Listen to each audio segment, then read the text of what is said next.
fashion with the agenda. Let me get that up and do a quick screen share. So the plan for tonight, after we get through the initial preliminaries with the agenda. Sorry, hang on just a second. Okay. Continuing on. We will start with some advisory reports, and we have a couple budgets not listed on the agenda for just some selected information that we're going to talk about. I propose we shift that to the end of our meeting rather than doing it at the top of the meeting. That would be for Board of Health and the Rec Commission. Just a couple things I wanted to highlight for the committee about those. If people had a chance to look at them, we'll approve previous meeting minutes. And then for our review of warrant articles and budget reviews, we'll start with the budget roll-up. We'll talk about governance task force. We'll talk about proposed free cash usage.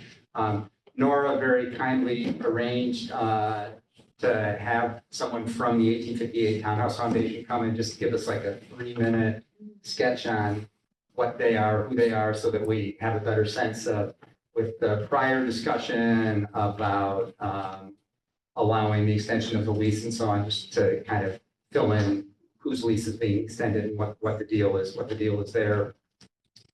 We'll then revisit the library budget, and then we'll talk about planning board articles, and finally end with just a quick conversation about Board of Health and Rec Commission budget. Any other changes to the agenda? I'm just recording on this plot device for minutes. Everybody good with that? Okay, great. Any other changes to the agenda? I would welcome a motion with respect to the agenda. To approve as amended? Great, okay. Quick roll call on Ken? Yes, aye. Stephen? Aye. Aye. Aye. Nora? Aye. Shelley? Aye.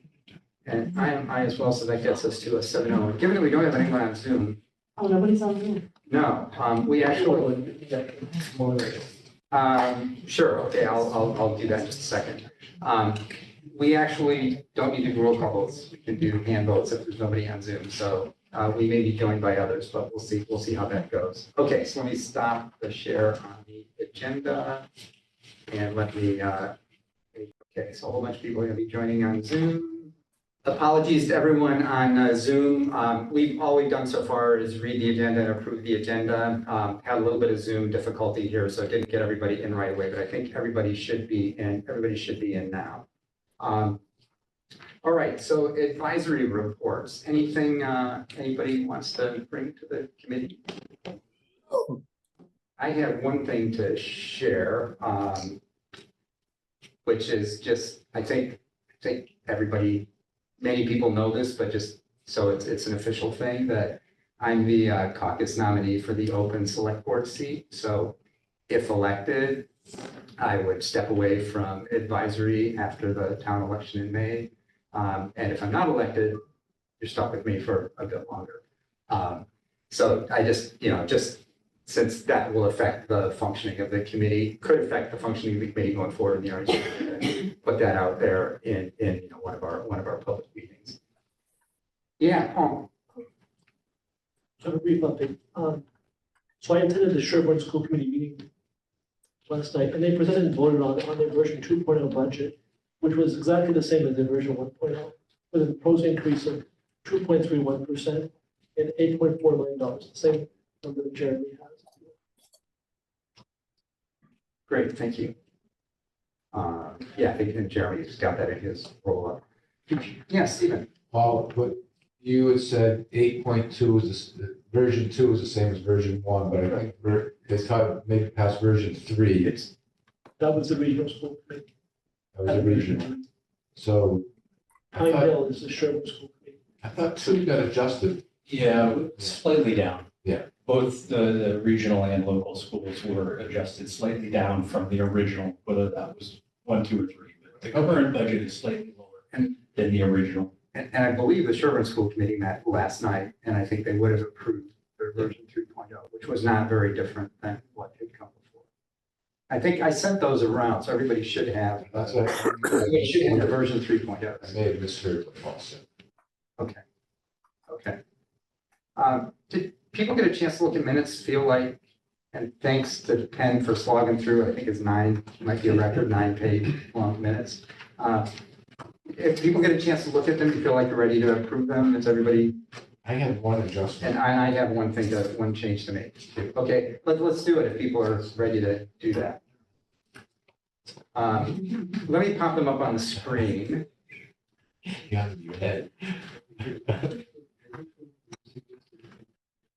Oh,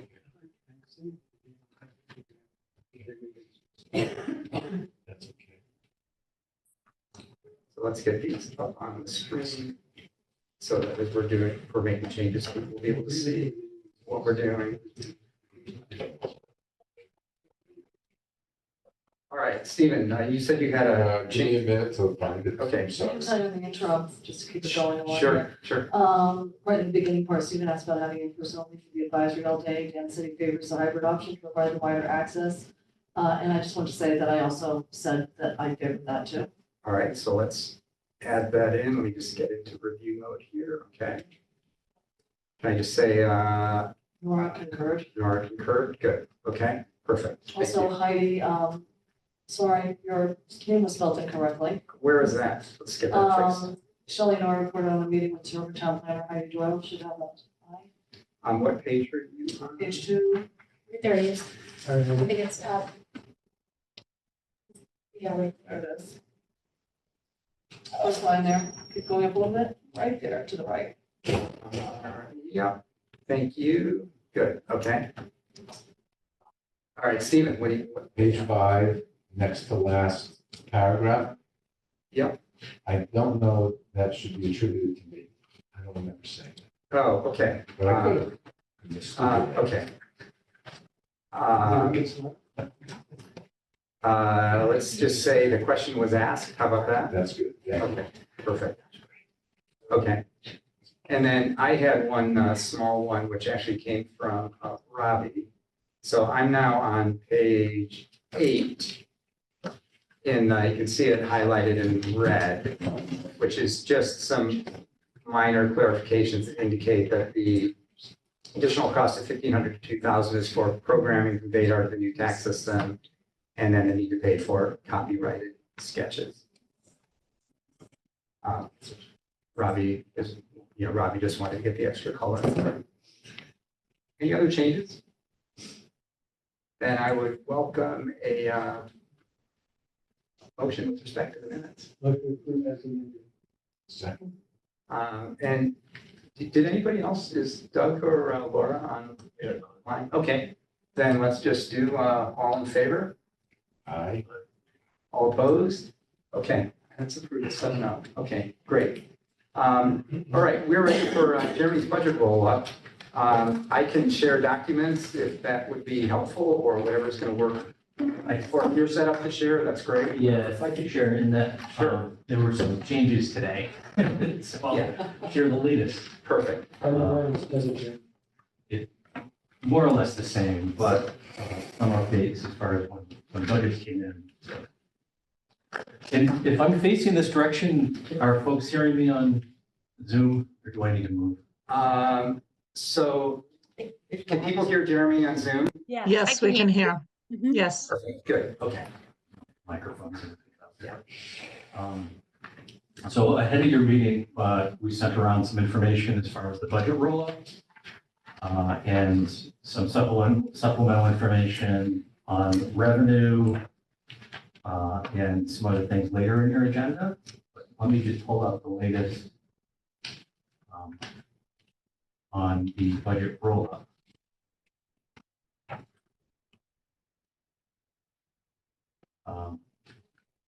So this budget roll-ups, this is a summary, and then I'll show you the actual model that this information is taken from. But this incorporates all of the latest budgets submitted for the operating budget. Also, it includes any financial requests that town meeting would approve in the model. So this is current with the exception of, I guess I heard Dan mention there might be some changes to two budgets, rec and Board of Health. I think I've accommodated the Board of Health. Yeah. I think you got update it. in this roll up. So high level, sort of a summary of the entire operating budget, comparing FY '25 current fiscal year budget to the draft FY '26 budget. This draft incorporates the latest school numbers, the version latest 2, 3, whatever they may be. But you'll see that they're slightly lower than the original submissions for the local school, the elementary school, and the Sherborn regional assessment. And the latest numbers for the Tri-County Regional Technical School and Norfolk Aggie.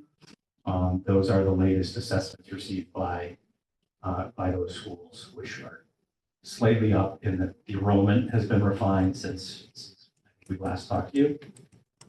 Overall town government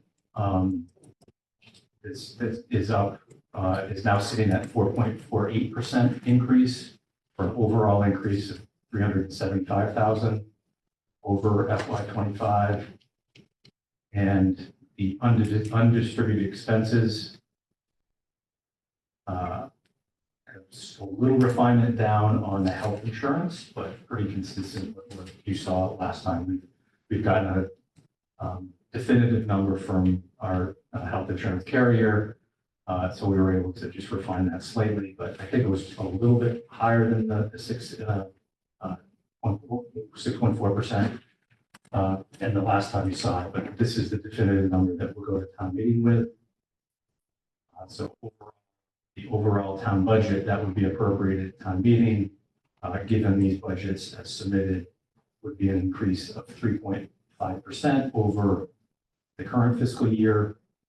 Overall, $1.2 million increase in the town budgets. Jeremy, on the debt service line, does that include estimates for the capital items up for this year? It does, yes. That number does, and that's enough. Thank you, Dan. That has been refined since the last time we talked about the debt service to include estimates from the treasurer collector as far as carrying the debt assumed for the capital projects coming before. So this assumes that every proposed capital project is approved, which if that doesn't happen, then it will go down a little bit. Okay, thanks.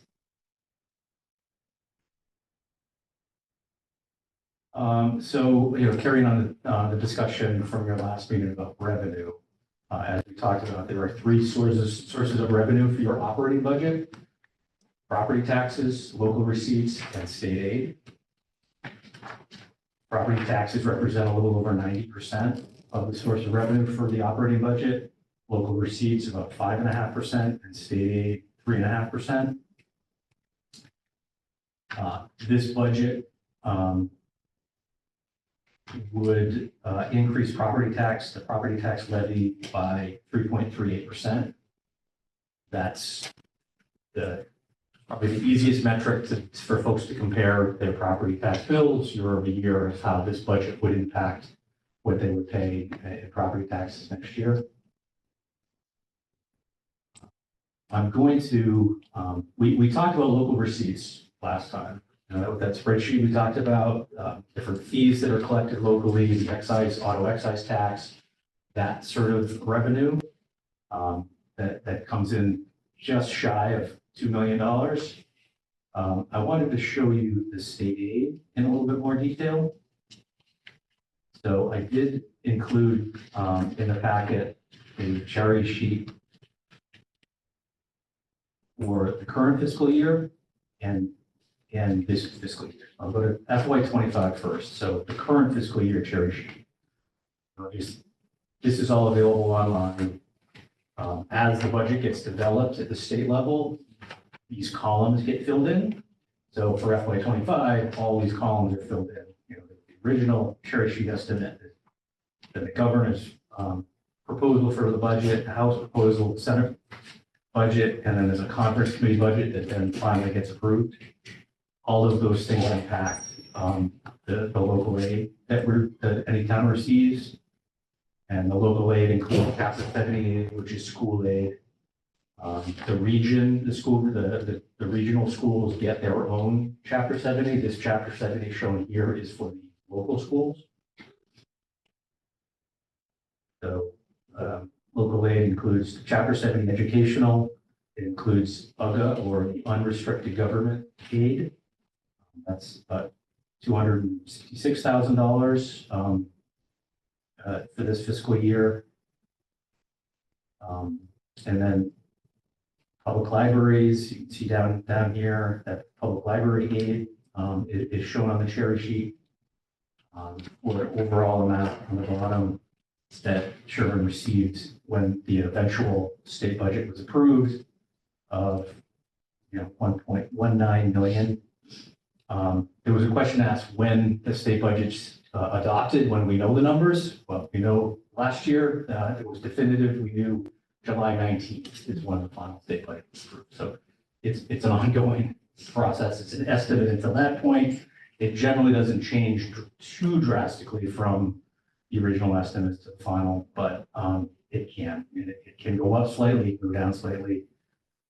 Fortunately, I guess, or unfortunately, depending on how you look at it, it only represents 3.5% of your receipts for Sherborn. So any change in that doesn't affect Sherborn's budget very much. On the flip side, it means that you have to locally fund most of your budget. So where we sit currently for FY26 and the state budget and state aid is we have a cherry sheet estimate that they put forward early this year, and there's the one version of the budget, the governor's proposed budget, which would have a slight increase in state aid overall, going to this 1.229 million. That's the number that I'm carrying in the model, the budget roll-up model. And so there's a ways to go on the state budget side. Jeremy, have you heard any noises that given changes in federal grants and so on that might be coming to the state, that any concerns about whether these numbers would be likely to go down, or no rumblings about anything along those lines? I haven't heard any rumblings along those lines. What I have heard is that the Commonwealth generally, when it comes to federal aid, a lot of it is reimbursable, and a lot of it, the Commonwealth actually bonds ahead of time, so sort of insures against not receiving it. So there was some insulation there from what the federal government might give and to what we eventually receive at the local level. Thanks.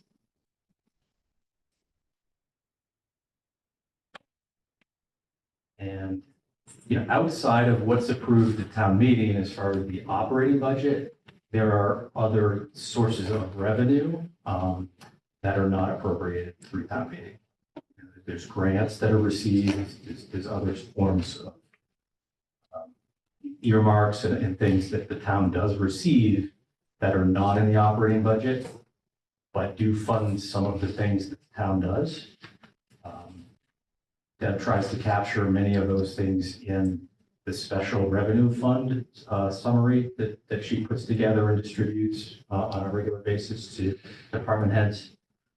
That would capture a grant that were received or an earmark and would show the balance still available, when we received it, and what it was for. I heard you express some wariness about receiving grants, and then when the grants go away, whether we want to continue that service or not and carry it in the town budget. Generally, that would be the champion of the grant or the department head that grant benefits. That would be up to them to be tracking and putting forward and bringing that up, raising that up, whether that needs to be proposed to be included in the town budget or not. Looking through the current list of the state, of the special revenue funds and grants we received, the vast majority are for one-off type purchases or capital purchases that would be either proposed to be included on the capital improvement plan or deferred. there was one grant that we had been receiving that actually ended this past December for some police support that did fund some staff positions. But with the expiration of that grant, the police department are not continuing that service. So,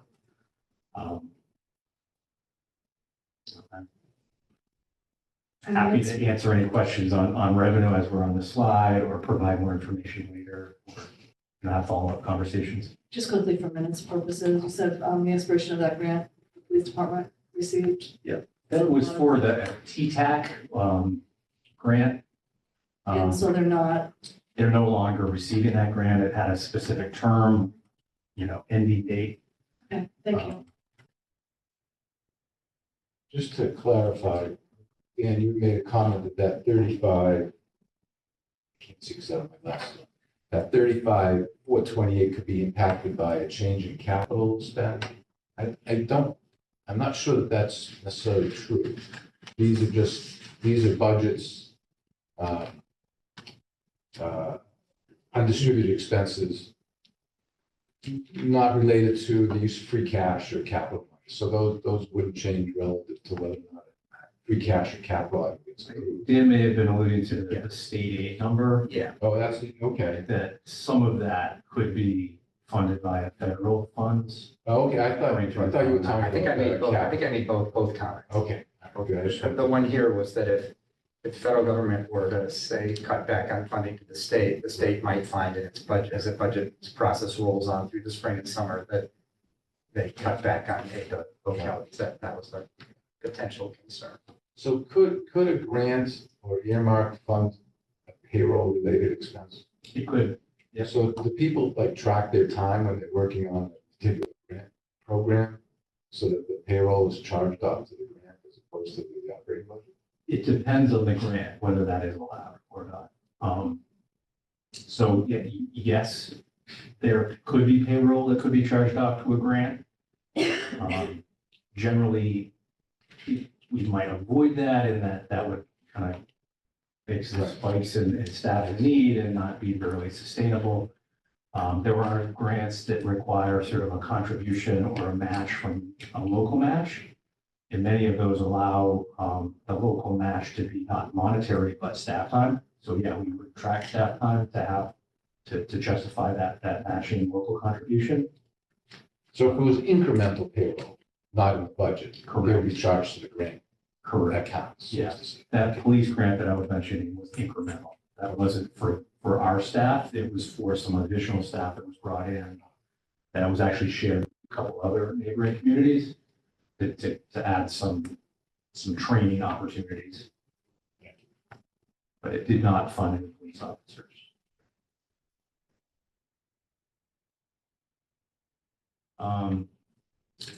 Seen this before, is just sort of a brief explanation of how Proposition 2.5 works and how you arrive at the maximum allowable tax levy. So you start with last year's levy limit for FY25 or this current fiscal year. This is calculating FY26 next year. You add 2.5% to that levy. You add the estimated new growth, and then you come up with a new levy limit. You add in your debt exclusions that are approved through town meeting and then at the ballot. And that is, and you arrive at your maximum allowable levy. As presented here and summarized based on the latest information, to fund this budget, the actual property tax levy would be $32,219,000 and $586, which is less than the maximum allowable levy. So this would be kind of deemed a balanced budget, and then it does not require an override to fund. And it would leave the town with an excess levy capacity of $762,000. Here's the history of the excess levy capacity, because it seems to be the best marker of how your budgets are doing, given Sherborn's budget situation. That excess levy capacity is showing that you're not taxing to the max. There's excess levy capacity. You're not at the limit where Prop 2.5, that 2.5 plus new growth is controlling your year-over-year budgets. We had talked about how there was a spike in the high point in FY 2022 of 1.6 million in excess levy capacity. And since then, that levy capacity has been reducing and shrinking. And there was fears that that would be shrinking rapidly such that you get down to zero. Once you're at zero levy capacity, then you're bound year over year by the limits of Prop 2.5. I think through your efforts and the efforts of the department heads and budget makers, you can see the ski slope is leveled a bit. So it's leveling, which is, I think that's a good thing. So your excess levy capacity with this proposed budget is further reducing from the prior fiscal year, but not precipitously. This is just a pie chart showing where the budget goes, what it funds, the overall budget. What are you paying for? 58% of the budget goes to schools directly, 25% goes to town government services, and 17% goes to those undistributed expenses, which about half, maybe 40% are towards the schools and 60% towards the town government of those undistributed expenses. You mean the other way around, 60% schools? No, it's I'm like sorry, 40, 60, Okay. 60 town side, 40 school side. Okay, it says schools. Okay, am I missing something on that? 25%. So so insurance and benefits, about 45% of insurance and benefits costs are for the schools, teachers at Pine Hill School, 55% for town employees. Show me the overall pie chart where it says schools 58%. Yep. Is that? It says schools 58%. That's for the residents. Oh, yeah, yes. The So overall. overall, I'm sorry. Yeah. directly, schools receive 58% of the town's budget. Okay, that's what I wanted to be clear on. Thank you. Overall, 25% of the budget goes towards government services. Okay. Then there's 17% that are the undistributed expenses. Of that 17% of undistributed expenses, about 40% of that is attributed to town government, and 60% is attributed to the school of the undistributed expenses. Thank you. Sorry, I didn't explain that well. Here's a little bit more of a breakout of as far as the increases proposed for the FY26 budget. Overall education up 2.3%, overall town government up 4.48%.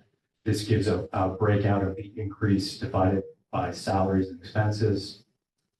And just another summary of those undistributed expenses. I think it was interesting to note that if you take out the costs the first year that we need to pay for the emergency communications or dispatch and the veteran services officers, which are essentially have-tos, then the town government increase is a 3.4% increase as opposed to 4.5%. So Total perspective. the regional dispatch is in the expenses line there. It is. Yeah. Yep. It's part of the expenses. Yeah. 128. Yeah. That's the high level look at the budget Chairman, roll up. I just want to jump in there. I hope the math is right. I just did a quick, 60% of the 17 is 10.2. So the only number for the dollar number that goes to the schools for Pine Hill is 10.2. Yeah.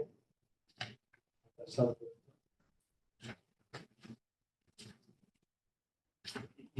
I'm back on the previous slide on the Prop 2.5, just for my education. How is the bad debt exclusions number computed? Yeah, that's a good one. So at some point in the year, The Department of Local Services will certify what our approved debt exclusion amount is. This number here is the approved for FY '25 with an estimate for FY '26. So this is an estimated debt exclusion amount, assuming that all of the projects were approved at town meeting this spring. So it's based on 25, projected to 26. But like all things municipal finance, all of the town's numbers are submitted to the Division of Local Services. They're reviewed and approved through the gateway, the ELS gateway, and certified, like our free cash is certified, so we're on the budget numbers.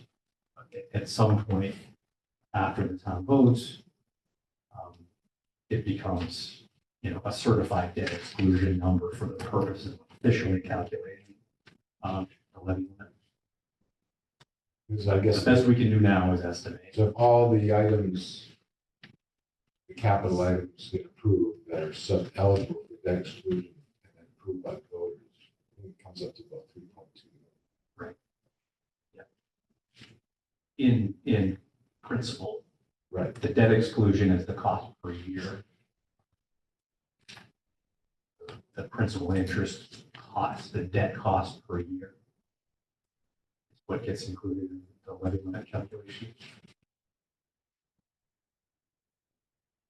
So it also involves, knowing what your borrowing is, so that, there's sort of a process of phase in of getting that certified debt exclusion number.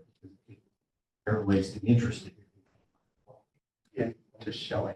Just had a question. I feel like this was asked previously, but I can't remember the answer, so forgive me.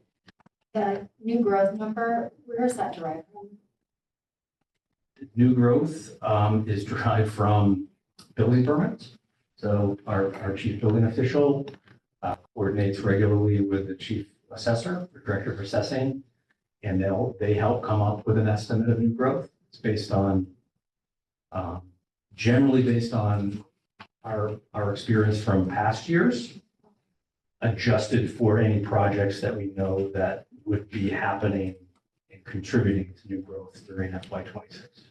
So does that, it's building permits, like if a property were to transfer that had, like if somebody were to buy a lot with a house on it that was needed to be rehabbed or torn down and they were to rebuild that, obviously the assessment of the new property would be greater than what was purchased. I guess I'm just wondering, when would that hit the roll for the income, I guess, if it's at the time a building permit is taken out, or it's when the Yes. construction's complete and the sale has gone through, and we know what the assessed value is?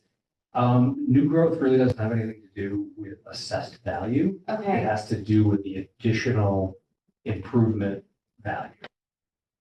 So that's where building permits are the best way to track that. So building permit will come in as part of the building permit. They have to give an estimate of the cost of that construction. okay, And that is the additional value added. okay, New growth does not look at or consider sales prices or transfers of property. That's not new growth. It's additive value to the existing. to the existing overall value. Okay. Yeah, and this number, this estimate 240, is the tax revenue, the property tax revenue that would be generated from that. From that. From the building permits that are outstanding. Correct. And then so does new construction, does that factor in somewhere on this, like as potential income? In the new It's- growth. It's in the new growth, That's okay, in new so that's growth. outside of the building. Building Okay. permits for like additions, Right, but what about like, and then there's new growth would be new construction. Yeah, a new home that doesn't Okay. exist, additions, anything that adds value. Some improvements adding value okay, to, This has to be something that would be expected to generate property tax revenue in FY '26. 26, correct. So if Okay. someone pulls a permit for an ADU, for example, Yep. just like, okay, thank you.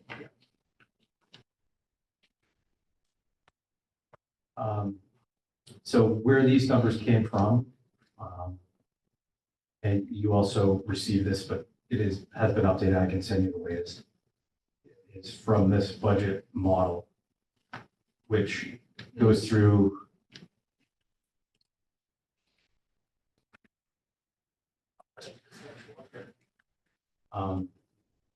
similarly, this model shows the levy limit calculation first.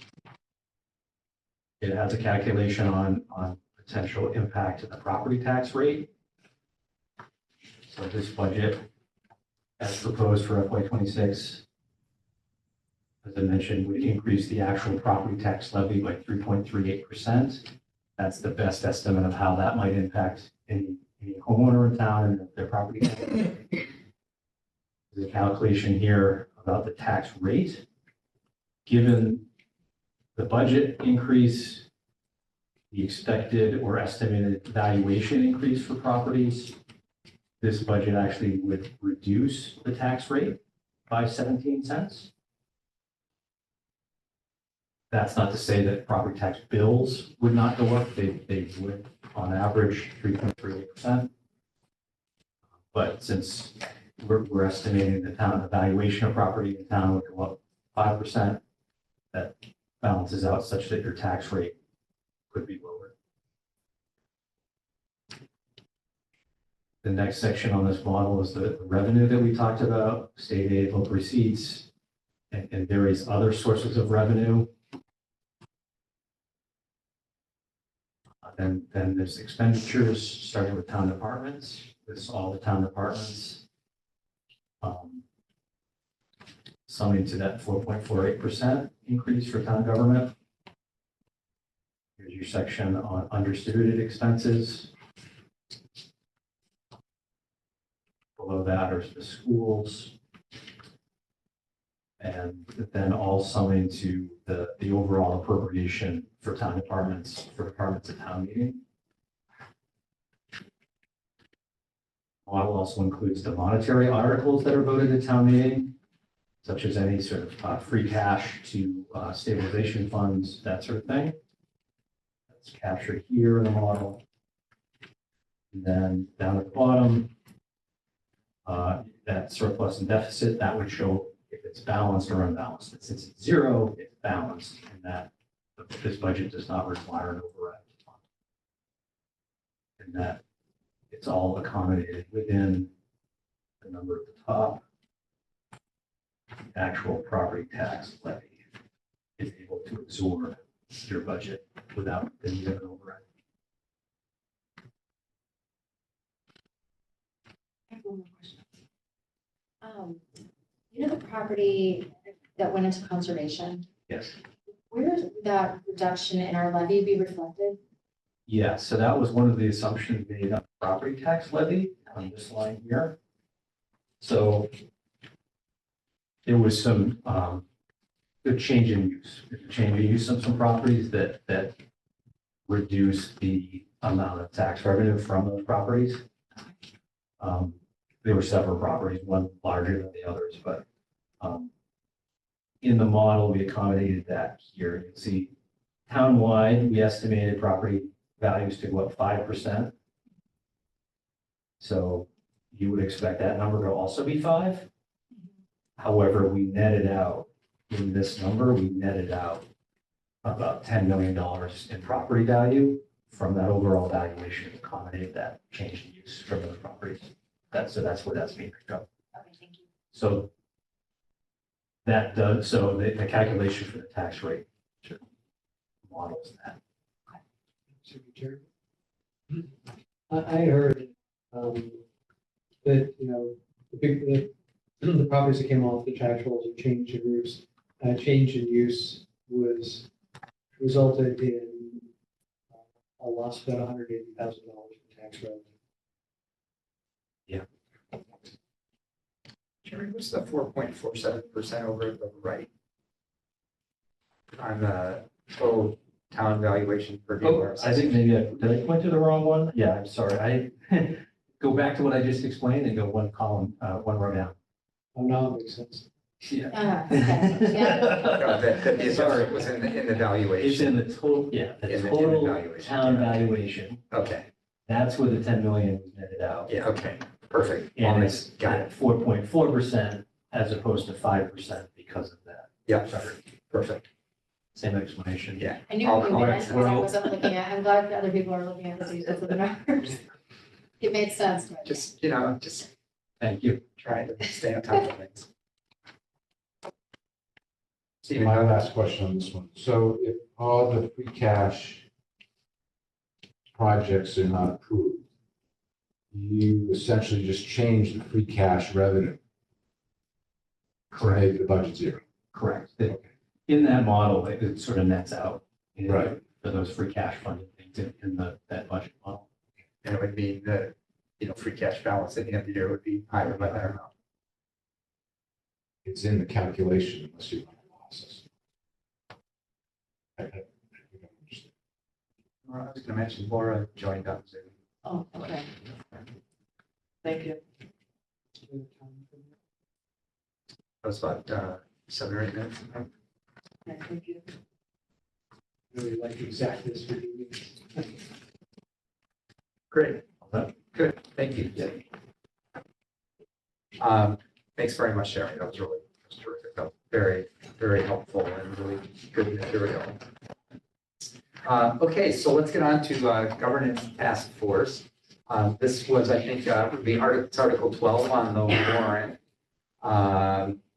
And Cory, Mary, whichever of you want to talk about it. Okay, I'll start and turn it Okay. over to Cory. Do I need to go there? You don't, not necessary. No. Do it if you want. Just speak loud enough that the mics pick it up. Okay, great.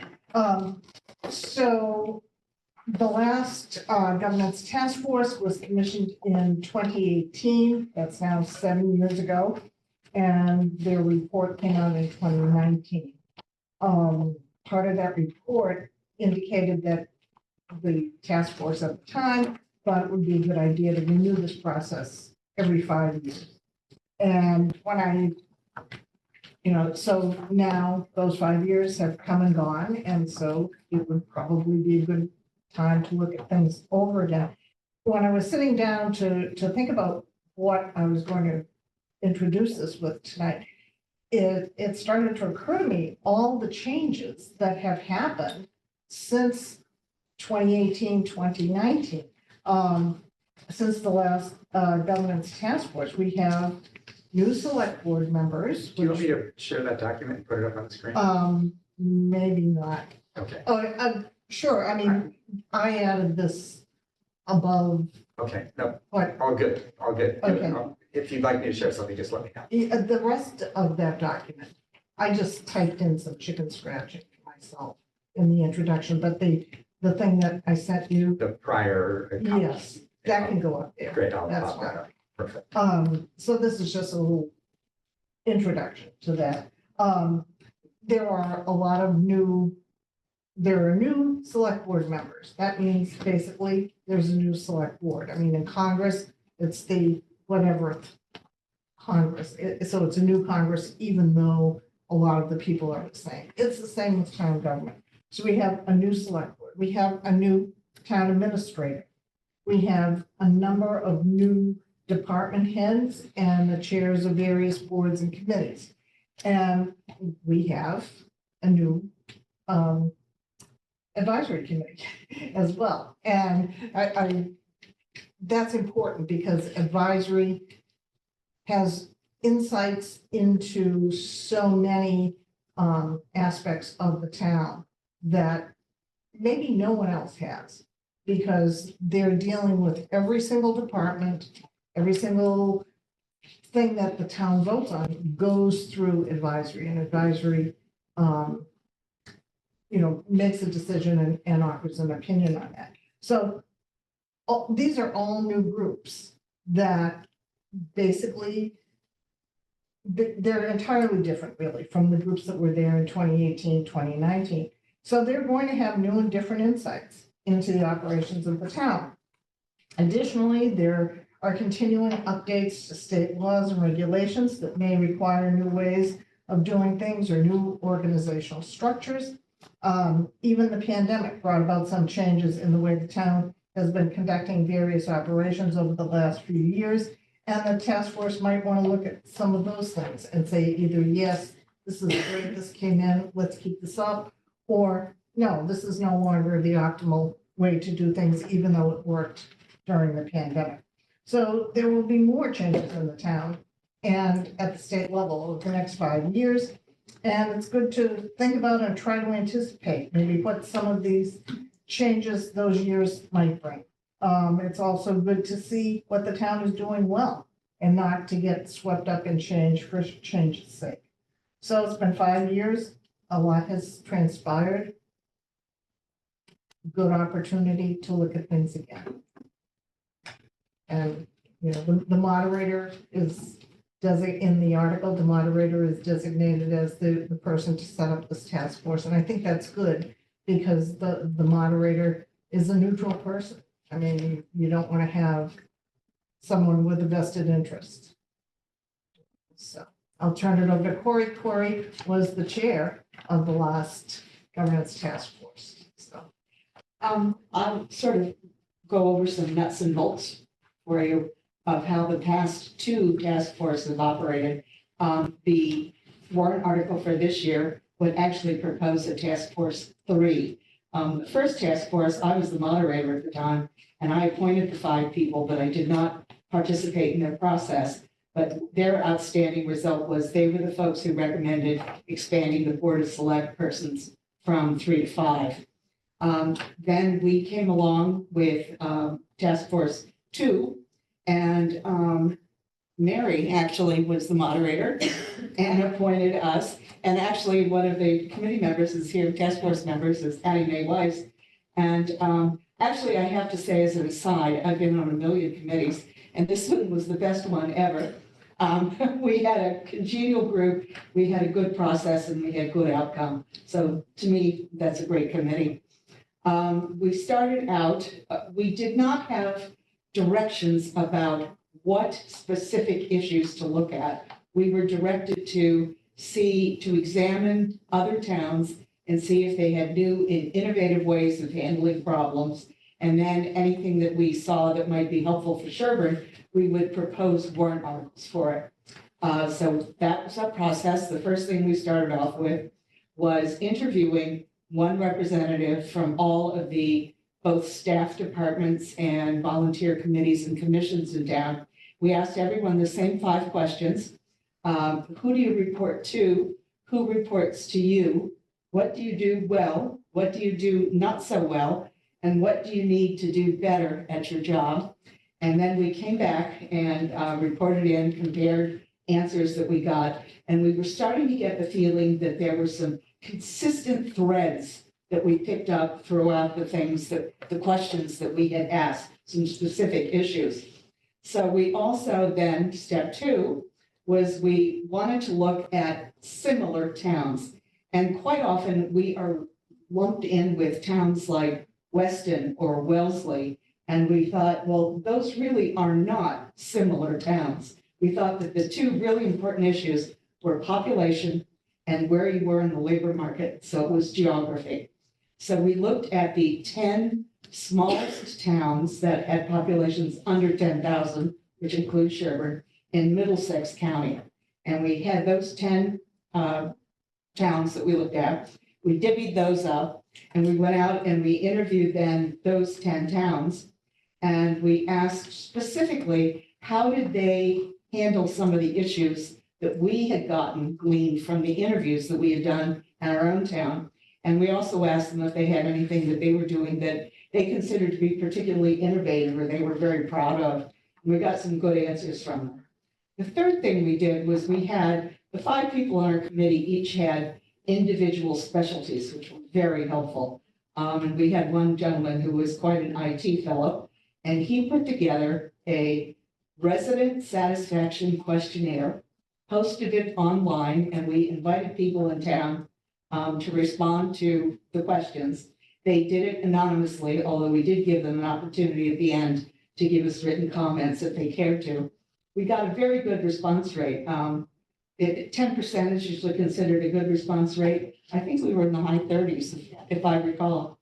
And that gave us another sort of viewpoint, not just of the people who were responsible for operating town government, but the people who were the citizens and the residents and the users of town government. So we had another input of things that mattered to them. It was kind of interesting. We were in the beginning, we planned to do it exclusively for residents. And then we found out that there were quite a number of town employees who were kind of nervous about how this was going to turn out. And so even if they didn't live in Sherborn, they wanted to participate in the questionnaire too, give themselves good votes.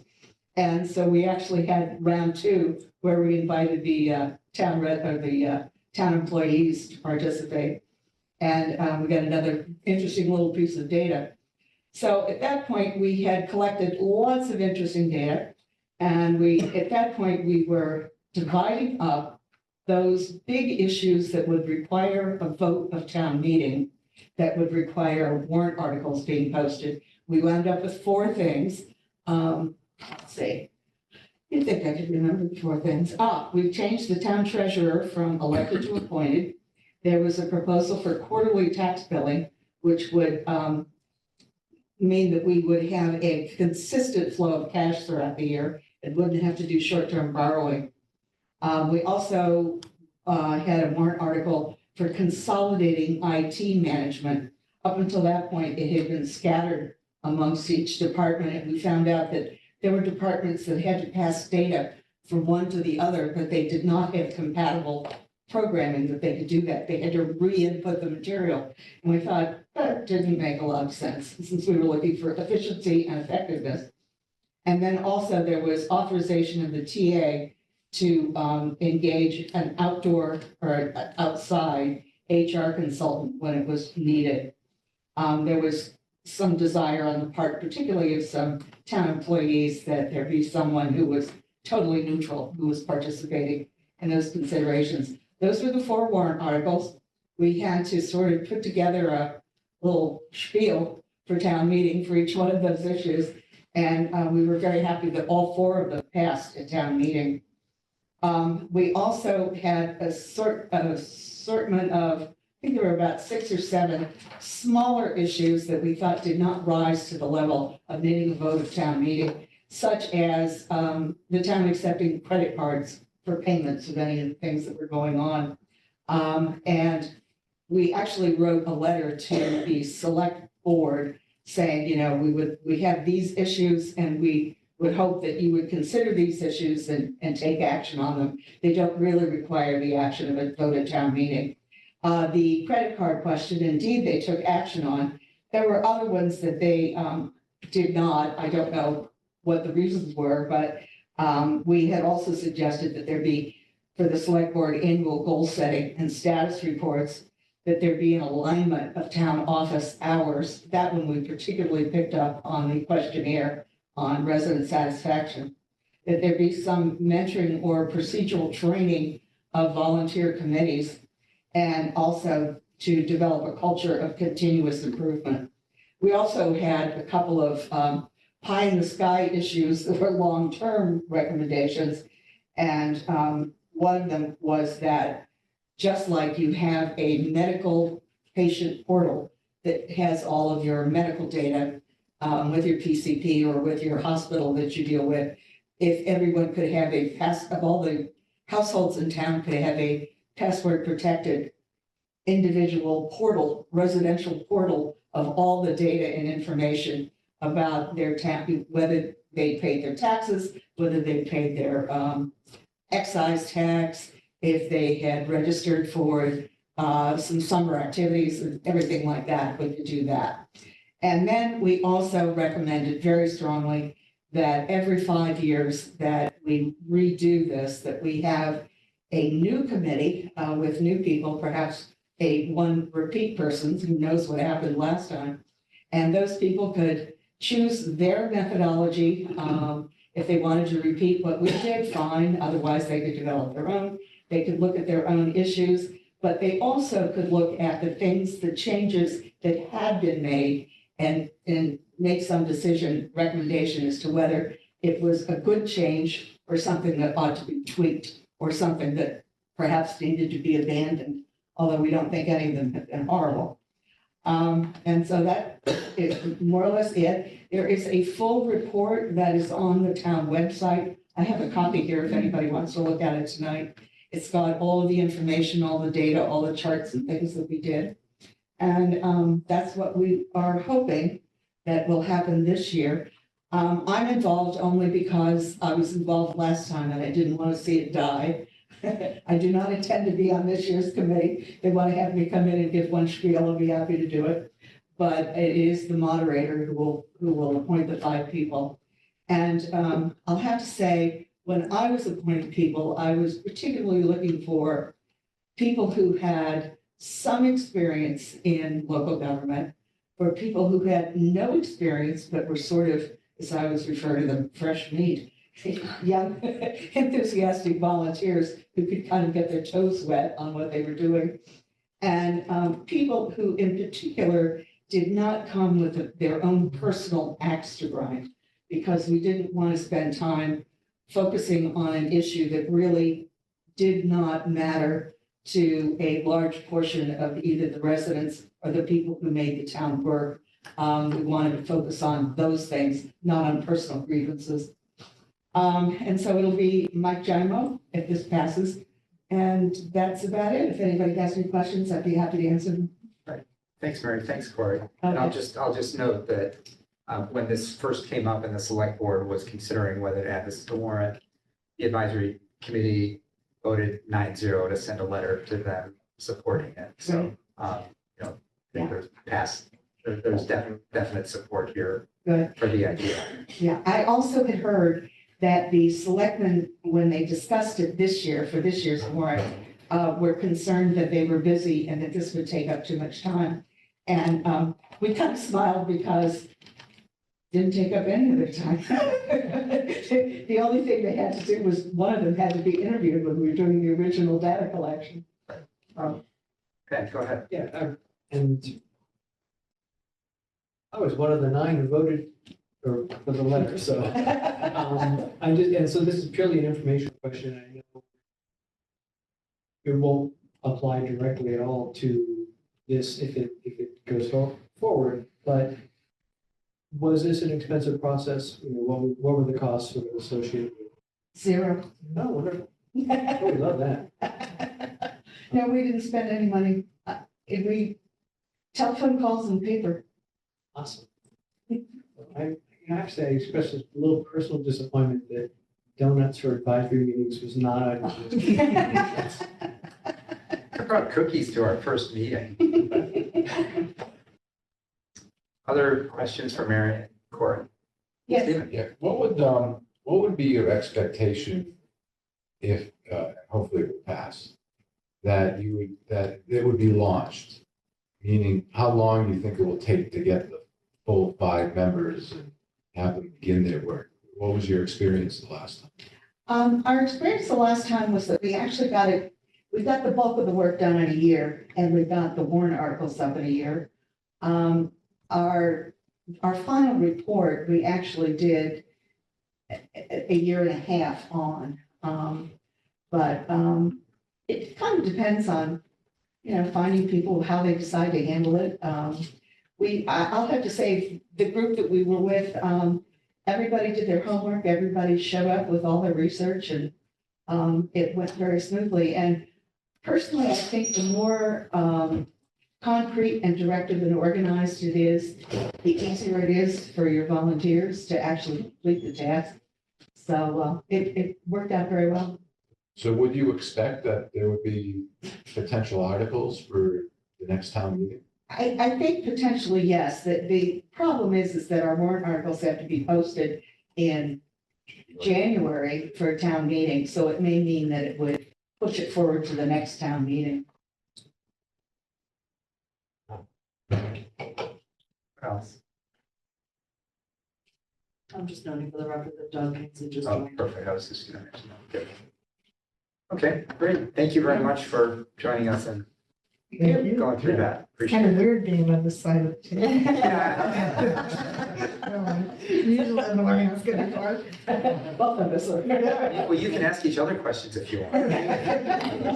Oh, and I just wanted to explain that Mary was kind enough. She was the first person to sign the citizens petition. So she is the official sponsor and, and our spokesperson. All right. So, whatever. Thank you. Thank you. Okay, so next up, want to talk about free cash? Sure. Plans? Share again. Perfect, that's great. So one of the things that town meeting does is to vote to allocate and use free cash for various items. Free cash is not free and it's not cash. But it's basically it's what's sort of left over, if you will, from a prior fiscal year. It gets certified, again, through similar process through the state, it's certified, and it's available for future use.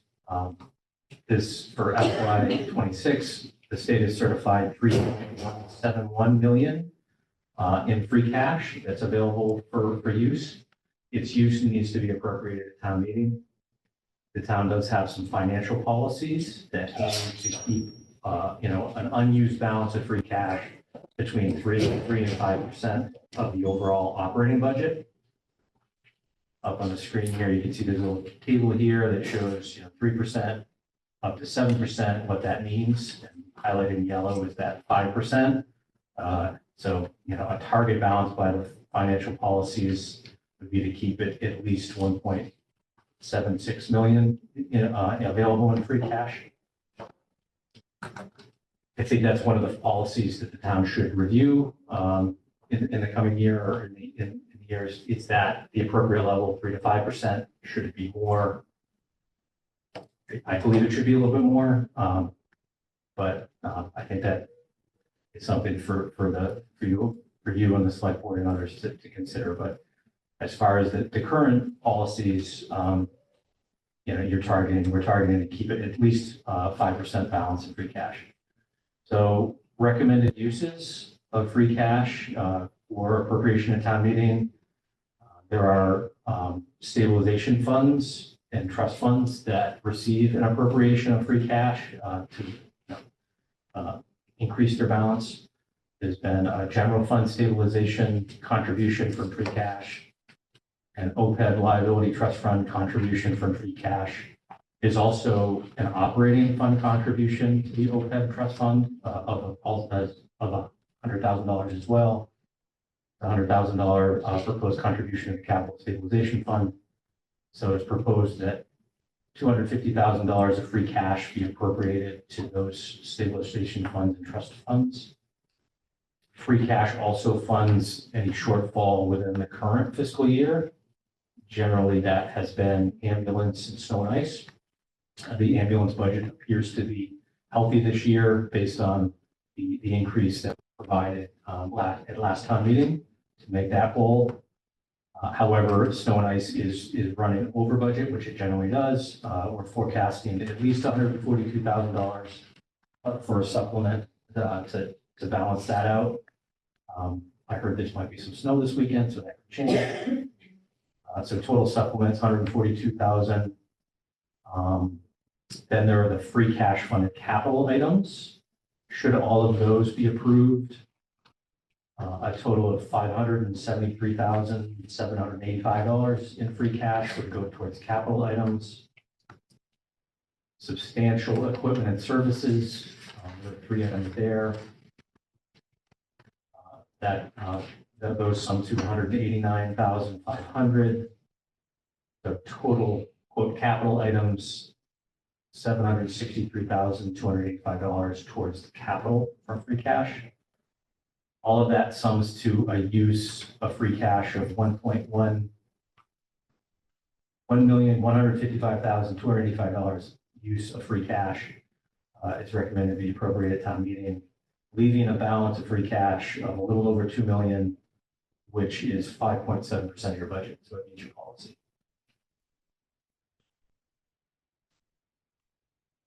Questions for Jeremy?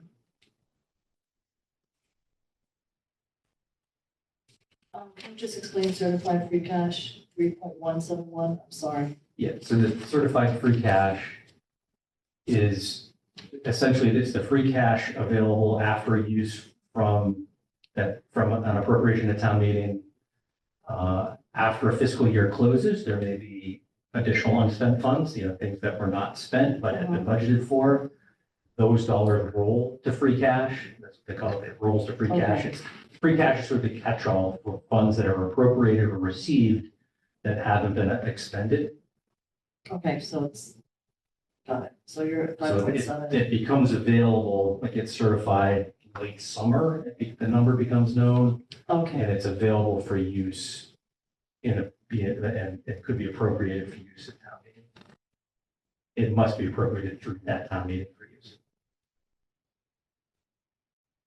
Go ahead. So correct me, please, where I go wrong.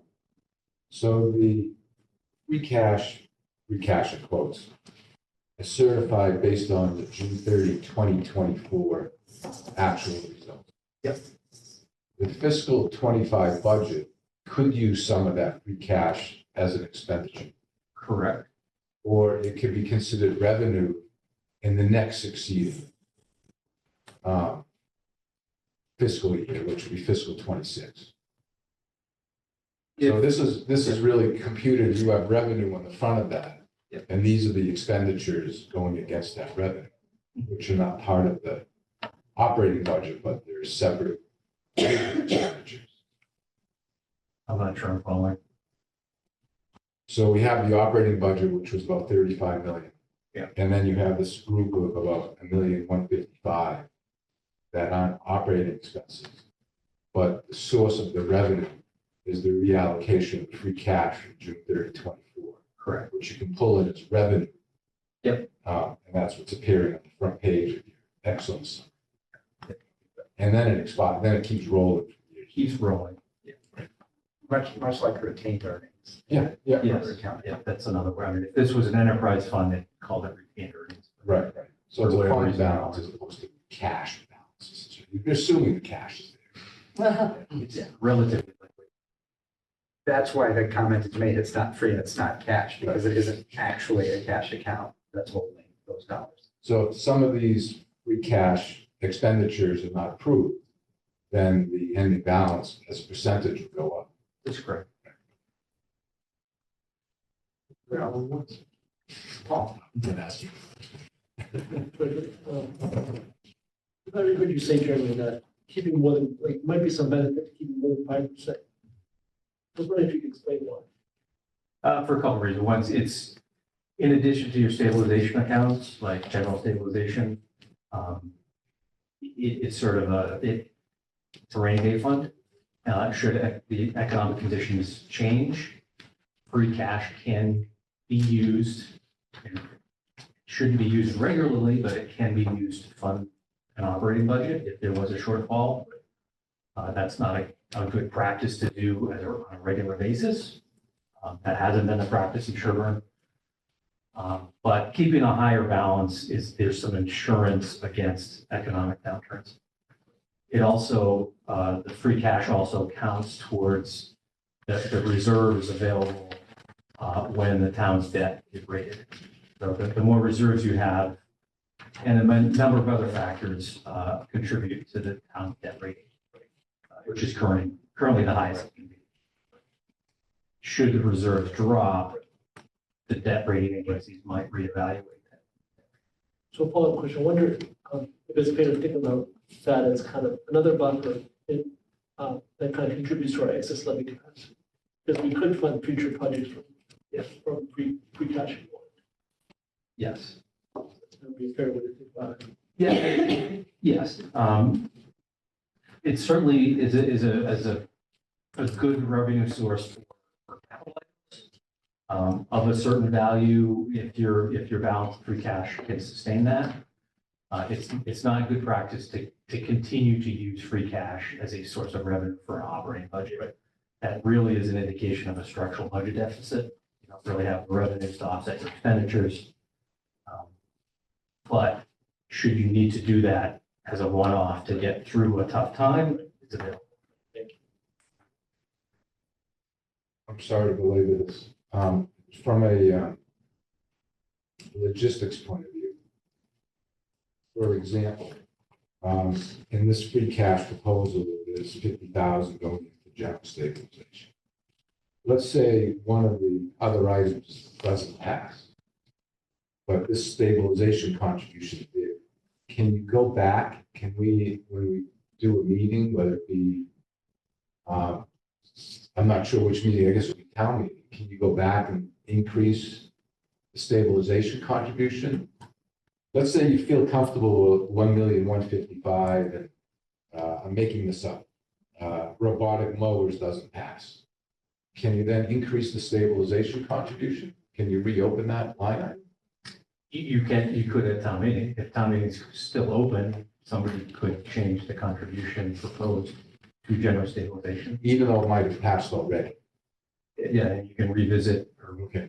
reopen an article, and it's up to the town moderator to run the meeting and the process there, but Somebody would move to reconsider. Okay.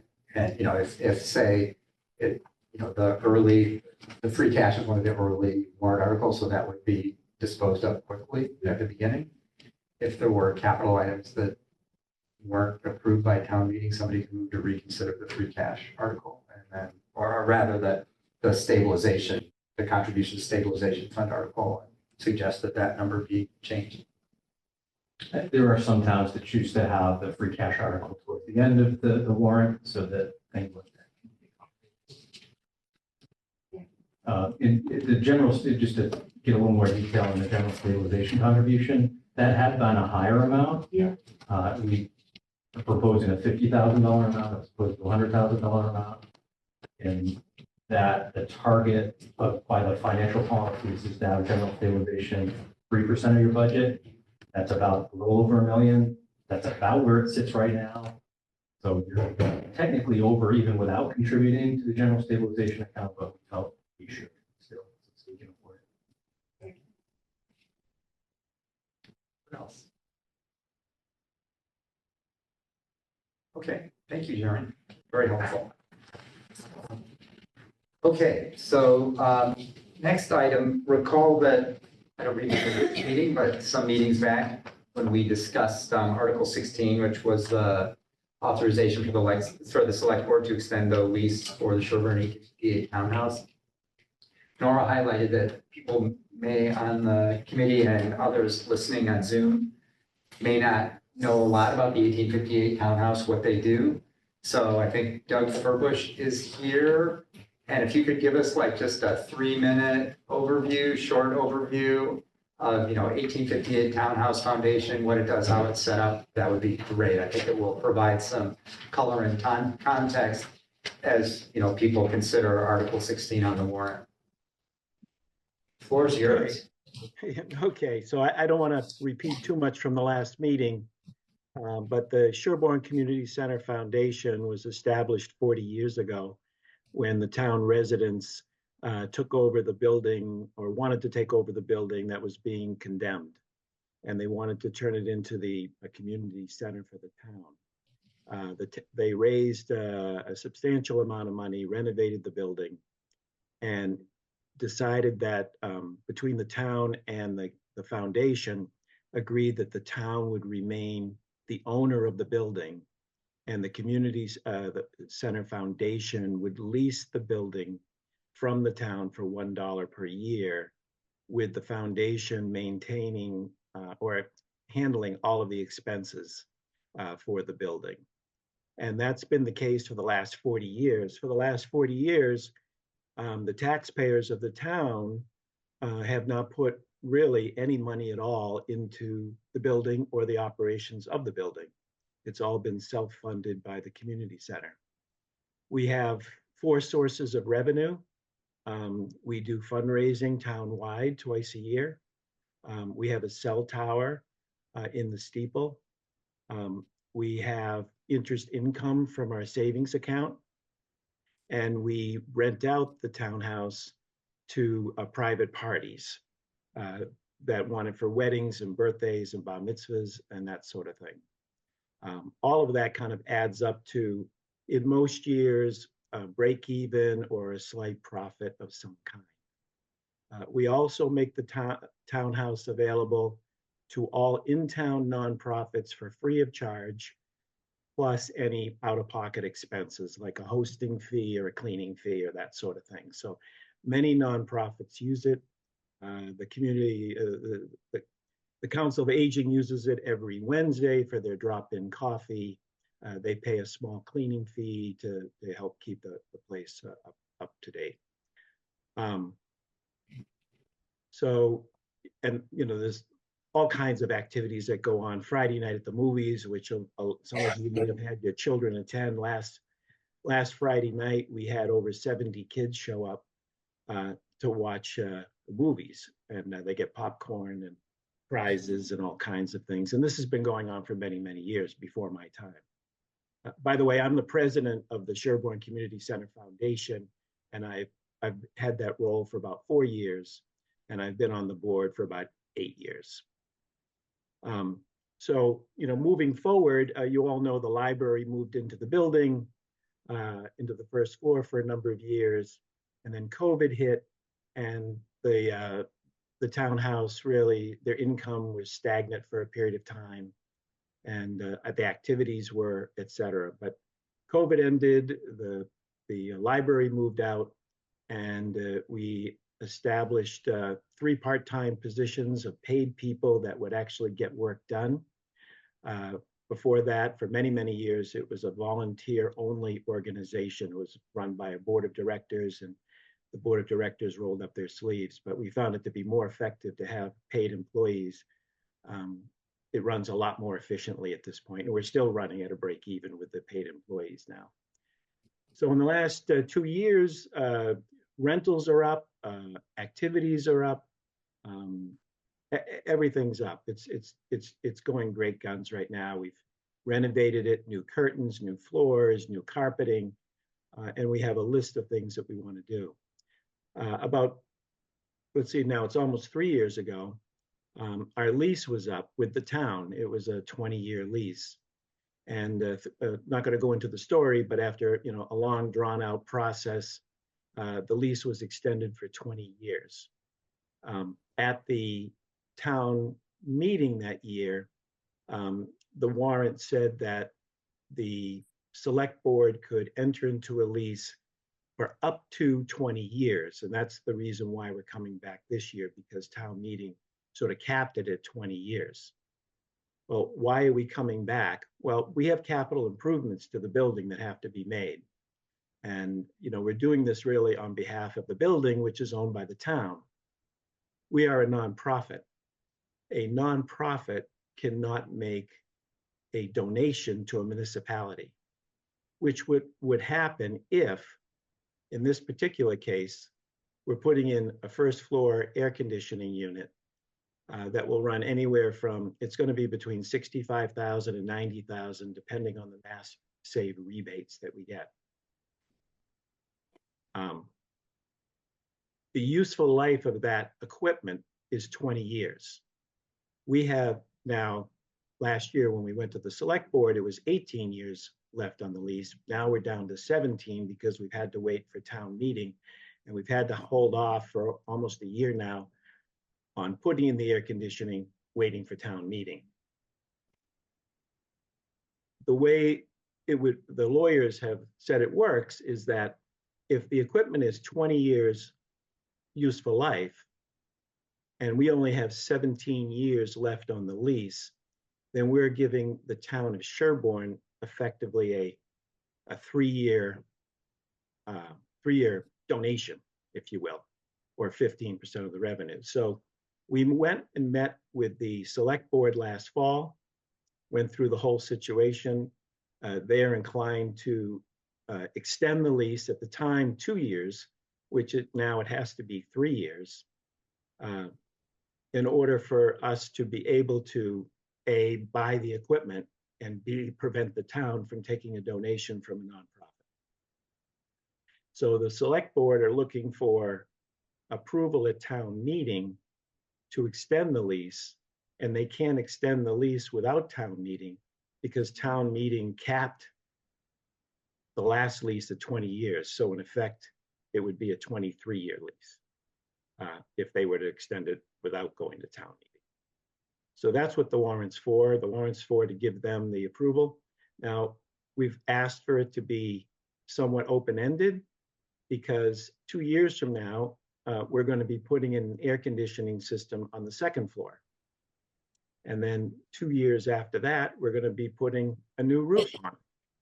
And 2 years after that, we're going to be painting. So it's cumbersome to wait every year for town meeting to move these projects forward and extend the lease 2 years at a time by a whole town-wide vote. And that's where we are today. So the warrant is really to give them the approval to extend the lease by 3 years anyways, and then a couple of years from now, we'll go back to them, say we want to put in a $100,000 system in the second floor. We need approval to extend the lease, depending on what the useful life of the equipment is. So I'll pause there. I don't know if anybody has any questions. Good. Thank you, Doug. And Doug, since I'm taking minutes, it's Nora here. It's not just AC, it's also heating. Yeah, right. It's an HVAC system that will be doing both heating and cooling, and it is electric. So it's kind of, following the town's mandate to go, carbon free. So right now we have a gas boiler. So this will be replacing the gas boiler. Other questions for Doug? One Steve, quick go one. ahead, go ahead. Thank you for that presentation, very helpful. How do you fund these capital improvements? So for example, you need 60 to 90 this year, you need 60 to 90 in another couple of years. The roof is probably much more than that. How do you fund this activity? How do you fund these improvements? Well, the short-term answer is that right now we have an endowment fund and some savings accounts in the neighborhood of $300,000. So we can fund this first project without going out. The plan B of that is we put together a development committee that is looking at a fundraising or a capital expense raise program, going out to the town and trying to do a capital campaign to, in this case, most likely it would be to replenish the money that's spent on the system. Thank you. What else? Yeah, Penn. So two-part question on the lifespan of the equipment. So one, how is that determined? And two, it sounds like you're spreading the value, dividing the value of that system up evenly year after year, the useful lifespan of the equipment rather than depreciating it over time. That makes sense? Yeah, I mean, we take the manufacturer's, recommendation or, what they say the useful life is. And typically these systems, can run anywhere from 15 to 20 years, something like that. Again, I'm not an accountant by to tell you how it should be spread out or depreciated over time. I can tell you that town council looked at this and said 20 years of useful life, you need to have 20 years of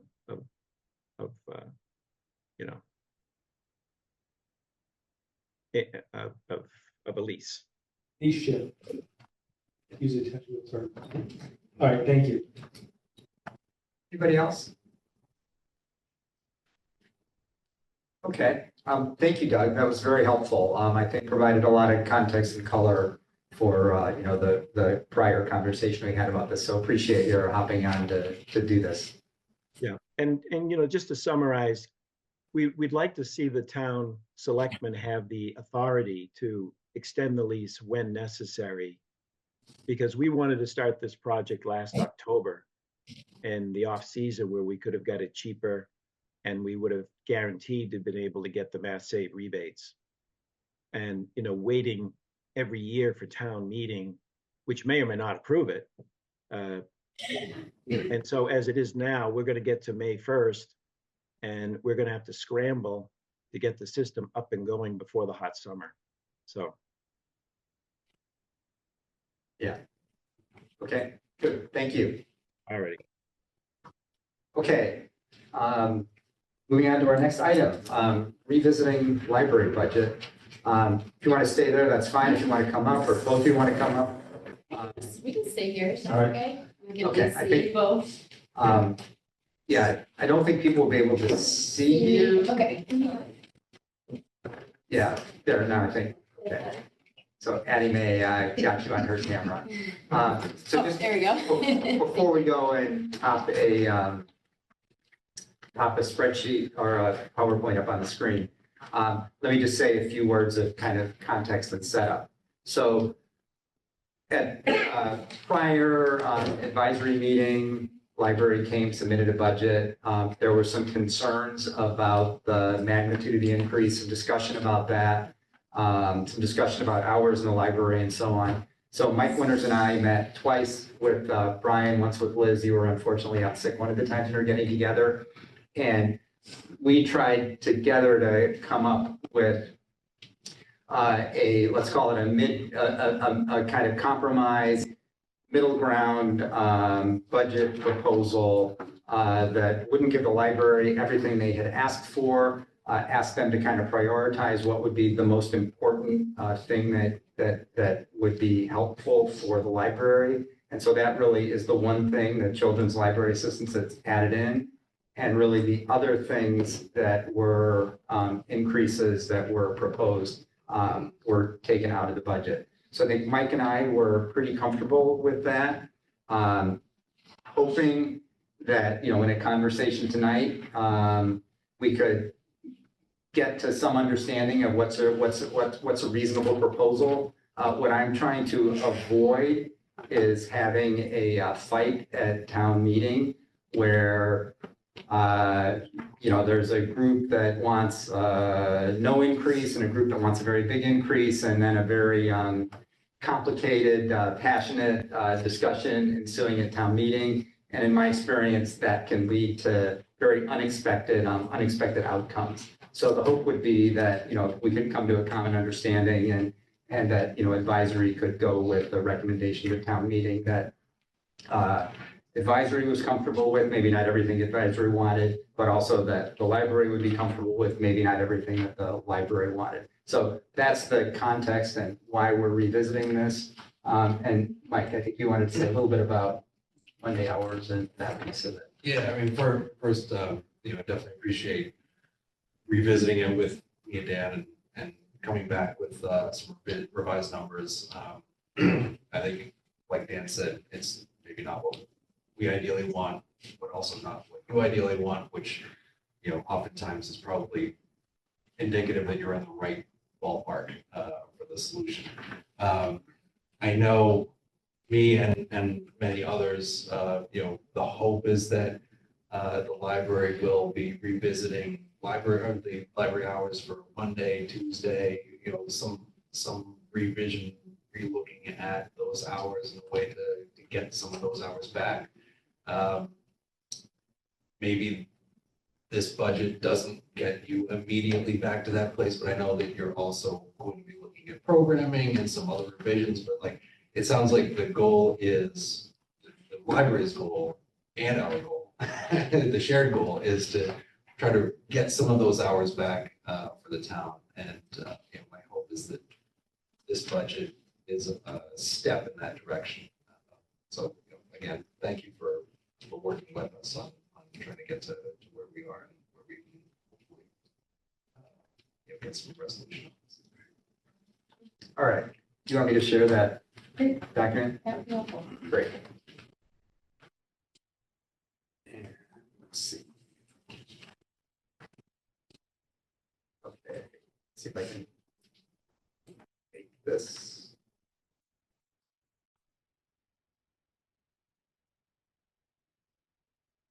Okay, I think that makes it about as big as I can make it.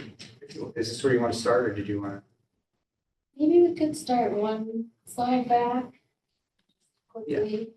So I thank you to Dan and Mike for meeting with us, and going through this so thoroughly. So, just to give a little executive summary of what the changes have been since the last time we were here. So we had originally requested 11,000 or 11%, sorry, year over year increase. And so our revised budget is looking for a 3.9% increase. So some of the changes that we made are eliminating both the circulation supervisor, upgrade of the hours, which had included the benefits. And then also we had asked for more hours for tech services. So looking at what we're prioritizing for the library and how busy the children's room has been since we've reopened is really prioritizing that children's library assistant position.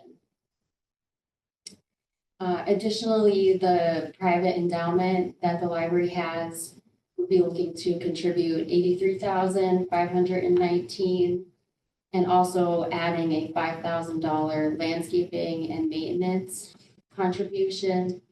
And I know Brian can get a little bit more into this, but our endowment has many different smaller parts to it, and they each have different restrictions. So the trustees looked at the gift agreements and the restrictions on those endowments and felt comfortable with that contribution to the operating budget this year.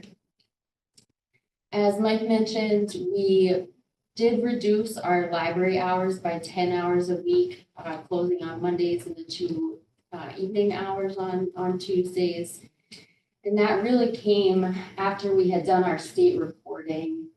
We really were looking at how busy the library is, how much traffic is happening, how many books are getting checked out, and then the concerns we had about the staff. We had a complete staff turnover. So that's really where that conversation and decision started, with trying to right size our hours based on our current staffing level and how busy we are. So what we're going to look at over the next few months is reassessing that and where we are. So the way that we even came to the Monday hours was by looking at our lowest circulation days, our lowest meeting room days, and that was Monday. So that's how we picked that day. I've now gone back and looked at, we do change our hours over the summer. So what we're planning on doing based on last year's data, Mondays were actually our busiest days in the summer. So we will adjust our summer hours to include reopening on Mondays. We often close earlier in the evening during the summer just because it's not as busy. So we will be looking at kind of reducing the evening and reducing some of the weekend hours while people are traveling more frequently over the summer. Do you mind if I just ask, are those paid hours or are those just closed to the public, but still people are gonna be there? If you can just clarify that, because that's been something that's been, a lot of questions about that. So, So the staff is still there, correct? right now on Mondays, we have the essential full-time staff who have to work 40 hours. Those staff still come on Mondays, so it And the includes. Tuesdays too? No, not Okay. Tuesday, we don't. And then we have reduced our part-time staff on Mondays and reallocated them to other days of the week in order to staff those days more efficiently. I can get into this a little bit further Okay, I on, just but wanted to- no, I really appreciate your question. So sort of part of why we need to have the staff there on Mondays is that we have no off-desk hours incorporated into our current staffing model. So our staff has no time to get anything done. The building is open. They have, I went out and polled other Minuteman libraries, and on average, the full-time staff have about 17 hours of off-desk time, and our staff has 0. So we need to enable our staff to get all of the other things that they are responsible for done. So that is part of why they are there on Monday. So Liz, there are other questions popping up. Do you want to take questions as we go along, or do you want to get to the end of this and then? Yeah, Take I questions. apologize. why don't you go through what you got, Liz, and Okay. then we'll I'll write the take question. questions at the end. Okay, Doug, we'll get to you in a minute on questions. So the second thing that we will be doing is looking at reducing our programs. I do have some data looking at our programs and kind of breaking it down a little further. So I know based on kind of where we are in our demographic and population size, we definitely we're over in what we did this past year. I think in our size group, you're about 25% over what kind of our normal grouping looks like. Kind of breaking that down a little further. So we had about a little over 500 programs. So I went back and looked at what programs were actually led by the staff, what programs did we hire out for a performer, and what programs were more of a passive program. So if you look at that, really about 29–30% of our programs are actually staff-led. Because we have the budget from the Friends that we're so lucky that we have, we're able to outsource a lot of what we're doing. So it takes a lot less staff time to actually be leading those programs. I think we did overdo it slightly, but I think that argument is a little off because I think we actually, what we are actually doing is it the vast majority of those programs. It's about 30% of those. So we also have some updated information from the MBLC. All of their data came out since our last meeting, so we kind of adjusted some of our data based on that. Yeah, so just to interject quickly, and then so we were able to benchmark with current trailing 12 months ending June 2024 on programs, on staffing, on circulation, on activity and usage. We could look at it statewide. Could look at it towns our size, under 5,000. We can look at it with peer groups.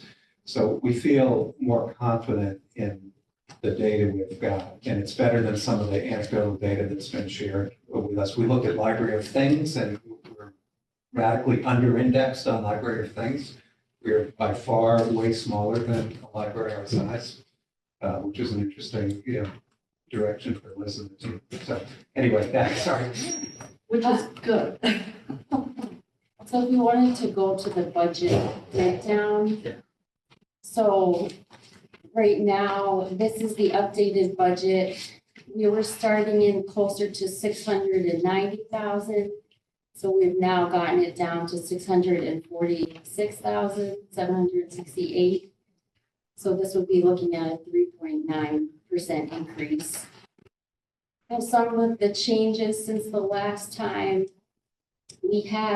we're reassessing the way that we're applying our state aid funds. So we really those state aid funds need to be spent on library specific expenditures. So we'll be looking at possibly reducing the landscaping and maintenance budget further down. And also looking at supplementing that with some of the endowment funds by adding $5,000 of a endowment contribution towards the landscaping. So that kind of bottom line of how much is getting offset by the town has also gone up.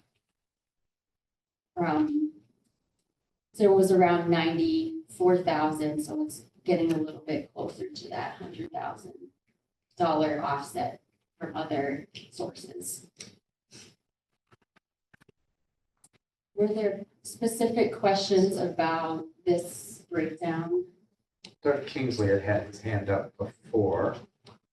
Doug, do you want to get in with a question? Yeah, just a point of clarification. Can you guys hear me okay? Yeah, you're good. Yeah. So you reduce the hours by 10 hours a week, not specifically to save money because the staff's still working, but to give your staff more time to do administrative work without having to serve the public. Am I describing that correctly? Yes.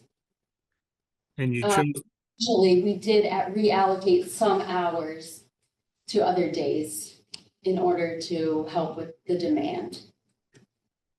And you chose the hours during which the traffic of the public was relatively low, is that correct? Was the lightest day, correct? So what is the connection between you and the Friends of the Library who've sent out this email that basically is saying, come support the library? Was that a coordinated effort? Was that? I can address that. So the Friends of the Library is a 501c3. It's got about 20 members, mostly moms in town who have kids in the school system. And I think they attend the library trustees meetings.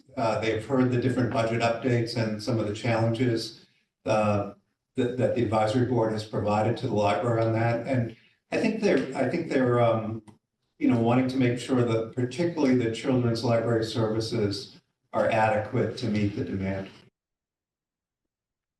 Does that help? Yeah, I mean, the way I read the way I read the email, maybe I'm misinterpreting, is that it basically was, it seemed like you were, the Friends were arguing. Doug, you froze. It's not a budgeting issue, right? Doug, you froze there for a minute, so the last 20 seconds got lost. Yeah, no, sorry. It seemed like the email that I read from the Friends, I was inferring that they were saying that the reduction in hours was a budgeting issue, but it's not really a budgeting issue, is it? I think it's more right sizing our hours to the budget that we have. Yeah, I would say it's a staffing issue, Doug, and Liz mentioned it in the summary is, so the library realized back in the late summer, early fall, that the amount of activity going through the library was, way more than the staff could handle. To Liz's point, that's why we've had staff turnovers. So we felt we needed to be able to reduce the activity, knowing that we couldn't adjust our budget outside of the budgeting process. So what's happened is that the trustees voted back in December to take the recommendation of reducing the library for 10 hours a week, closing Mondays and 2 hours on Tuesdays, assess what the impact is, and then simultaneously looking at what would be appropriate budgeting requests for fiscal year 2026 and hopefully come up with an adequate solution. Okay. Shelley, go ahead. Yeah, I was just speaking of the impact, I was just curious what the impact has been. Since we've been closed. Since you reduced the hours, like in terms of the staff and then I guess the Yes. public. I know it's interesting, actually. I did run some statistics to find out how is our circulation doing this February in comparison to last February. And we're actually up by, I think it's 7.5% from last year. So in my mind, people are finding a way to us and coming at other times. I will say it's only been a few weeks, so it's hard to say, with solid information what the impact has been, but some of the roles that our librarians play are to have a connection with the school. And when you have no off desk hours, you have no way to connect with the school. You can't leave the building. You're leaving that room unattended. So our children's librarian has been able to go to Pine Hill. She's been able to meet with book reps, things that she would never have been able to do otherwise. So that I have many other slides about what other work in particular she has to do. And a lot of it is, maintaining an almost $40,000 book budget. She's planning programs. She's managing the room. She has to do all of these things while she has no time that is like removing yourself to a quiet corner. So I would love to play a recording. I think of what the general hum and sound of a normal day in the kids' room is. It's extremely challenging. It's not like a normal amount of, you have 50 people, 100 people coming in the morning. And so you have to deal with all of the issues that arise in just managing a room while trying to also do those other tasks. So we need to offer our staff time to get what is on their job description that they are responsible for. So it's been positive for the staff. The because they staff have the is- time, they get this time back. They are thrilled. Honestly, it's like they have gotten so much done in the weeks that we have been closed. The impact has been huge on them. For morale. For morale, absolutely. And that's the children's library, all the what full-time staff are still there on the Mondays? So it's myself, our assistant director, and our teen services librarian, and then also our tech services librarian. She can kind of be there whenever she's not servicing the public. So And then the children's librarian too, is that the teen one? The So children- there's 4 full-time staff, so there's myself, the assistant director, teen, and children's. Okay. And then there's also like a 25-hour person. And my other question is just, you mentioned that the staff model does not, your existing model doesn't incorporate off-desk hours. Is that similar to what libraries you would consider comparable, like, to our town? Is that their model also, like, without without having these off-desk hours? Or are there other models that you've considered and seen what other towns are doing to kind of affect, like, what decision you guys might make while you're doing your evaluations? Does that make sense, my question? I'm not sure. Do other people have off hours? So open to the open, it's closed to the public, but still there, so it's. Correct. So when I polled the Minuteman librarians, I had maybe about half of the libraries respond of varying sizes. And they could range between 6 hours off desk or 27 hours off desk. But on average, with polling that group, it was somewhere around 17 hours was the average for that group I polled as a typical. Because those were off-desk hours when those libraries were open, or those libraries? Right, when they were open, or I mean, I don't know. But That's- but I would staff, so assume, that they could be Right. off somewhere else. So shut ideally, to we work would be and open whatever. and they would have the off-desk hours, which would be the reason to get this children's assistant position. It would enable our children's librarian to have that off-desk time to get done what she needs to get done. It doesn't enable that for anybody else on our staff, but that was our priority. So I think part of the reason why we can't feel like we can commit to opening on Monday, because it's really, this is one person that's getting help. It is our definite number one demand and the person who has the most on her plate.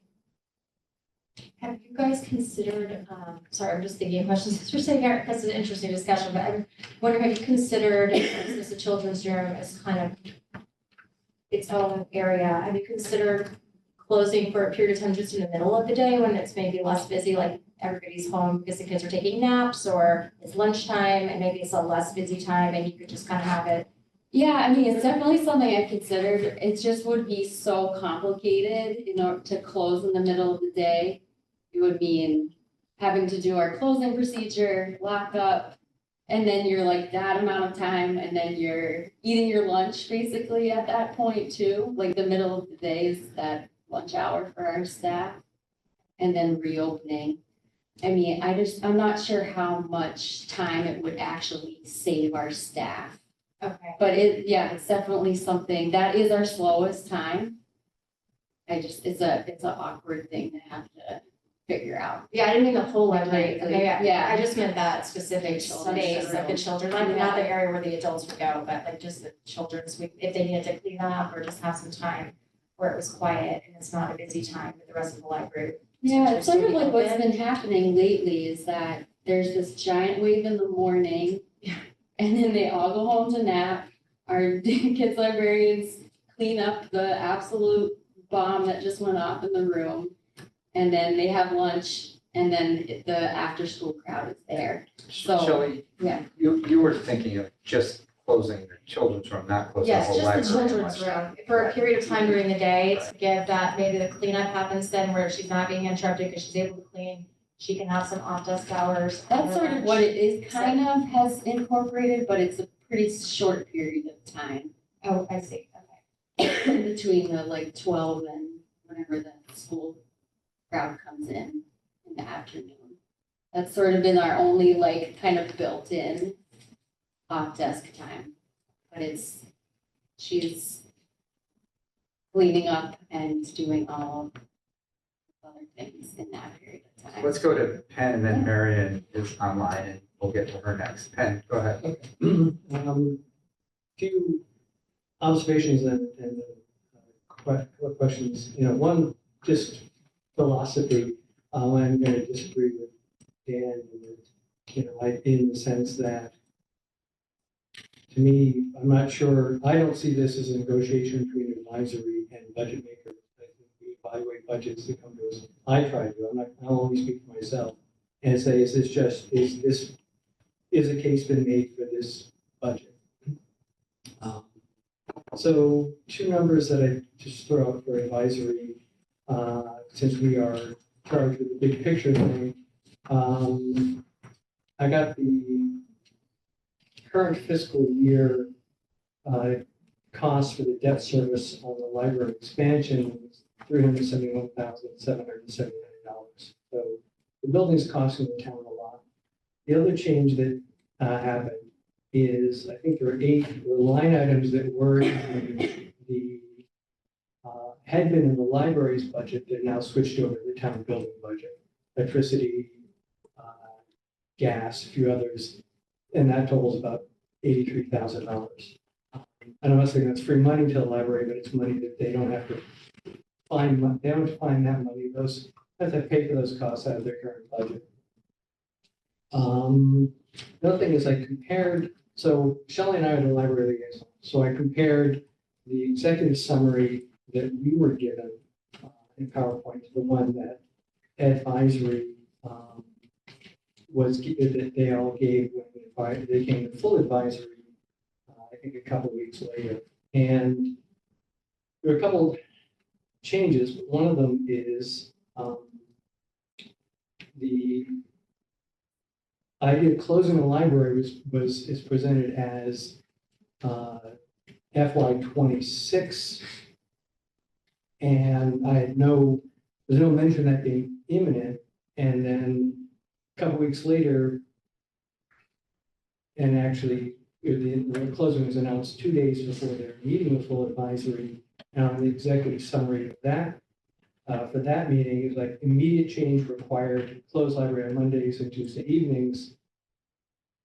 That just seemed like a big surprise. What was mentioned on both of them.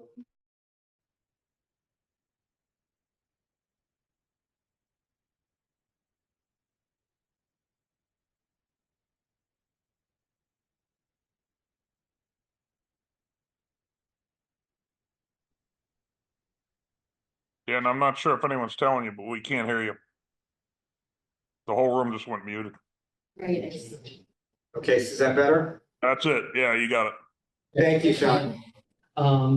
So, burnout's a very strong word, and I don't think, the problem is that for me, I'm sitting here and it puts me in a difficult position.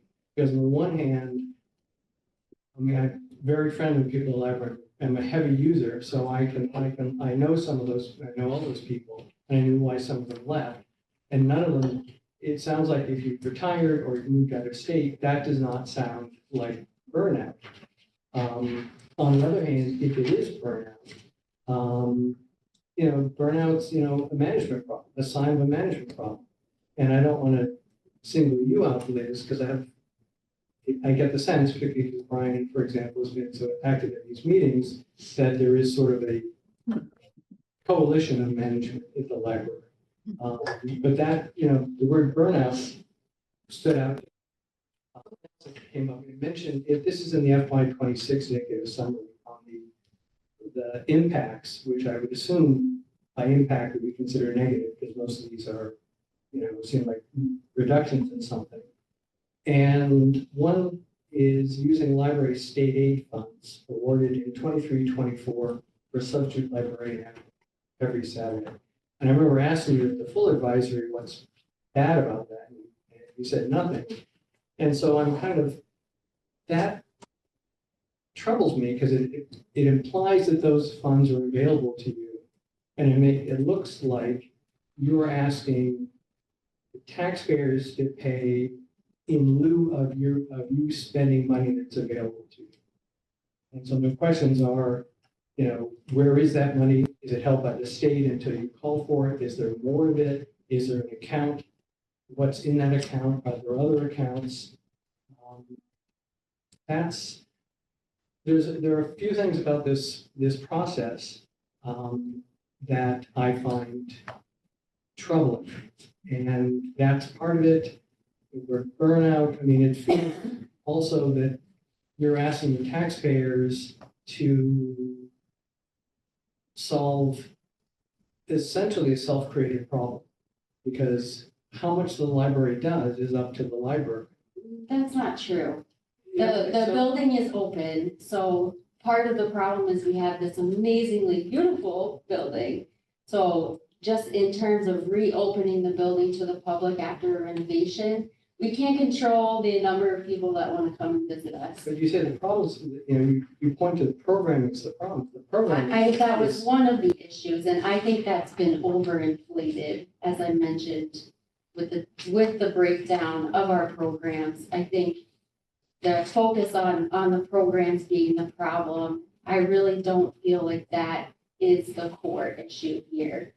The major issue in my mind is just the quantity of people that are coming in the building and staying. It's not an issue. It's a great problem to have, right? That's what you hope for, is that people are using your library.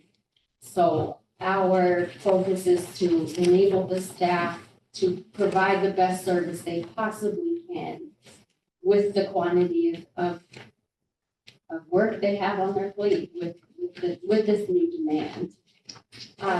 To address some of your other questions, I think the trustees became very concerned after we spent the time rehiring the entire staff. Though there were various reasons why that happened, they became very concerned for us and like, what's going on? You're spending 90% of your time hiring. So I think there was definitely, it was like this high alert moment where we're like, wow, okay, we need to figure out what's going on. So I think that was part of why the hours conversation really started, was also a feeling of the trustees protecting the staff that we have and making sure they won't, not everybody was going to be on the way out. I think the people who left had many different reasons. And maybe staff burnout is too strong of a word. I think staff, it's just a level of staff turnover. And I do think that is common when you move into a building. I think a lot of the people who they worked their butts off and they handled it. They handled it very well, and they did the best that they could. And things happened and they moved on. So the reality was we needed to hire a new staff, and really a lot of the burden fell onto the assistant director and myself to do Yeah, that. I'll comment on that. So for those of you who don't know, there are 9 library trustees. It's an elected office, turns over, 3 leave every year, 3 either, new people come on or leave. So it's a good group. We have, as one of the library trustees, Erin Carroll, who's an executive recruiter in the financial services industry. She's been an HR executive for her whole career. She's worked closely with Liz on hiring, recruiting, evaluations, things like that. We also have Mary McKenna, who's got a master's in library science, who also works in the technology, high-tech field, and she's been working with Liz on this as well. They both identified the concern of employee burnout. The library trustees also, part of their job, and it's written in the job description, is to support the library director. That's why we're here. That's what we do. We support the library director. So if you see me here, it's not a reflection on Liz. It's not being up for the job. It's because it's part of what my role is. I never thought Liz was not capable of so sorry if I made it seem otherwise. So let me go to Marion. You had your hand up before. If you'd still like to comment or ask a question. Thanks, Dan. I withdrew my hand because my comment question is really about staffing and about, I'll just throw this in, that it seems to me there are volunteer opportunities that the staff and the library administration could be developing over time. But I can talk about that with the library people separately. It's not a budget issue, except that the staff seems to be overextended, and it's easy to see why if you walk into the children's wing any day of the week. But I'd be happy to share some ideas about that. Thanks. Great. Just thanks, Marion, for that comment. We do have 67 volunteers currently working at the library, and so that's up 70%. I can give I think we had this in our first meeting back in January, but just to help set the context because of the questions that are coming up around this is, so for fiscal year that ended June 2024, there were 40,625 visits. That was 195% increase in foot traffic over the previous year. It's a 30% in circulation materials. There were 587 programs, 10,439 attendees, up 134%. Website views were up 15%. Hours open, this is before the reduction we just took, was up 26%. So we saw in the 12 months ending June 2024, a significant increase in all the activity measures that we have, which is driving the pressure on the staff. Let me open it up for others on advisory who may have questions or comments. Did you send those statistics to us? I don't think I've read those. Yeah, now they're in the first presentation, but I'm happy to send them to you again. They're in the town annual report that's going to be published at some point. Brian, if you want to send them to me, Yeah. or Liz, send them to me, I can then circulate them to everyone. Sure. I just wanted to go back to one of the last question that Penn had about the state aid. So we qualify for state aid when we spend 16% of our operating budget on materials like books, databases, things of that caliber. So our overall budget needs to be 16%. It actually starts at 20%, but because of the amount of hours that we are open, we qualify for a reduction from 20% to 16%. So that money is funded by the state. So the state is trying to ensure that we will keep our basic tenets of what a library should be, and to make sure that we continue to fund the core values of the library, including those materials. So it's sort of a catch of like, you qualify and the town continues to support the library in this way, and we will continue to give you back state aid money. Other things that influence that number year to year are increased borrowing, the amount of circulation we have, the amount of people that we serve that are not Sherborn residents. So if we are seeing this huge influx of people from other towns using the library, we get money for that from the state. So that's what that amount is. And it has gone up since we reopened because we're busier. So what happened is that is fund. What the state says is that money needs to be put into a separate account that is held by the treasurer. The treasurer sets up in a separate town account. That money can roll over year to year. That money is at the discretion of the library on how they want to spend it. So that money needs to be spent on for library purposes. It is very unusual for a town to reduce a budget by their state aid amount. We're getting penalized by qualifying. So in a way, we should be able to decide, have our own discretion on this aid. That is what the state says. So actually, our reduction of state aid it's not great, to be frank. But it is what we need to do, is what the instructions that we were given, is that we need to reduce our budget by that state aid amount. I don't know if that helps to explain. And the library is doing that, which is reflected in the numbers that Dan has got on the screen. Yeah. Stephen, go ahead. Brian, are you willing to respond to a couple of questions about the Friends as an entity?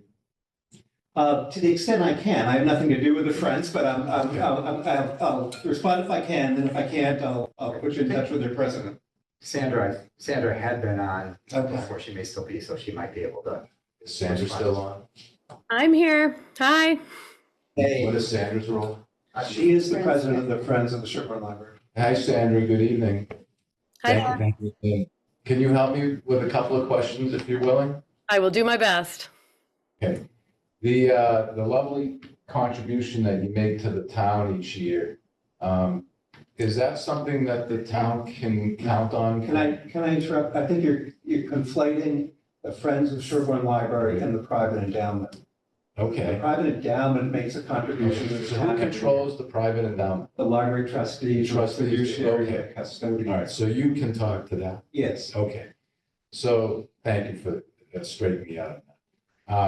So, Clarify, just because I was on the board of the Friends a million years ago, like many of us in town, that's your first entry into being involved in town. And it's amazing how many people don't understand what the Friends do because they have their annual fundraiser. And it is all those funds do go towards the programs.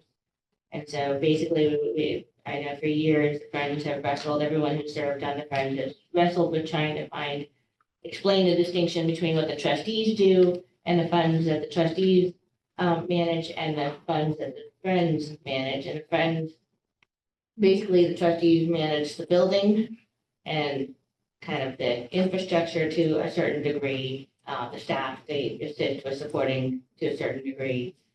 And the Friends are the kind of soft stuff, the programs. okay, so the trustees, you can speak to the endowment controlled by the trustees. Right. So is that a consistent revenue source from year to year? Do you anticipate that the contribution by the trustees to the town will remain consistent? No, it's historically been increasing. If you look, maybe. I think it's the last slide, Dan. Yeah, if you look at the last slide, you can see the history of the. I see 22, there was a contribution, 23, there was none, 24, there was none. Well, to be fair about that, in 23 and 24, there were contributions. Okay. But they were directed in collaboration with the town to pay down some of the building construction debt versus contributing to the operating budgets. What generally was the source of the endowment? Yeah, so let me talk to that because it's complicated. There are 11 different endowment funds, some that started in the 19th century. They have different purposes. They can be book funds, they can be capital expenditure funds, they can be renovation funds, or they can be landscape funds. We have a landscape fund. But the largest of the funds is covering operating budget, and the donors who have made those contributions to the endowment say it's specifically for use, and I can to supplement appropriations by the town of Sherborn to meet public library operating budgets and to ensure the continued excellence of the Sherborn Library. So that's the largest fund we have. What we do is we have an investment policy that we look at a 5-year moving average of the market value of the operating endowment funds. And then we contribute 4.5% of that each year. So that's a spending rule for how much you can spend out of the endowment each year. That's right. Yeah. So I haven't looked to see what the history of the endowment fund has been. Was there an event that created a significant contribution to that fund? Okay. Yeah, there have been donations by private donors at different times that have. So no sale of real estate or anything? No, it's all private donations from individuals and families in Sherborn primarily. There's also some, we've raised money from some foundations. For example, our landscape fund is almost completely funded by foundations. That fund does not have a restriction on how we spend that money, which is why we're taking 5,000 from the landscape fund and putting it in to offset the operating budget this year. It's not something we would normally do, but we understand the circumstances. So that endowment is about 3 million? All in, it's about 3 million, but there's actually less. It's about. Of course, the market. No, that's not the reason why. For the operating budget, it's a little bit less than 2 million. We also can't touch the principal on that, so. So 2 million of the endowment is to fund operation. The income. That's right, it's for the operation. And again, the others are scattered across the other 9 funds that we've got. Again, there's certain funds for capital expenditures, books, renovations, landscaping. So we've given each year and if you look at that history that's up there from the operating, you can see the 2 funds, the Dust Memorial Fund and the Solid Stall Operating Fund. What's the maximum amount under the investment policy for those funds? And those, specifically the Salt Stall Operating Fund, the gift agreement was rewritten in 2021 to tighten up the restrictions on how much were donated. I think there was some concern perhaps that there would be pressure to draw more from the balances of those funds. Thank you for that background. So you can see it's gone up. I think we said in the summary that the compound annual growth rate over the last 10 years has been, of the donations itself, have been 12 or 13%. And this year, if we add in the $5,000 to the 83, it'll be over 15% increase from what was done the previous year. Jeremy. Yeah, I just wanted to add a little context from the state library. The state library is one of those things that's listed on the cherry sheet that was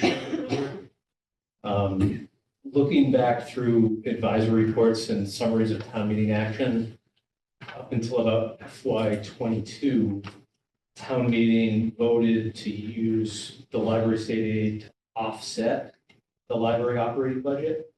And there was a couple of years where that was not the case.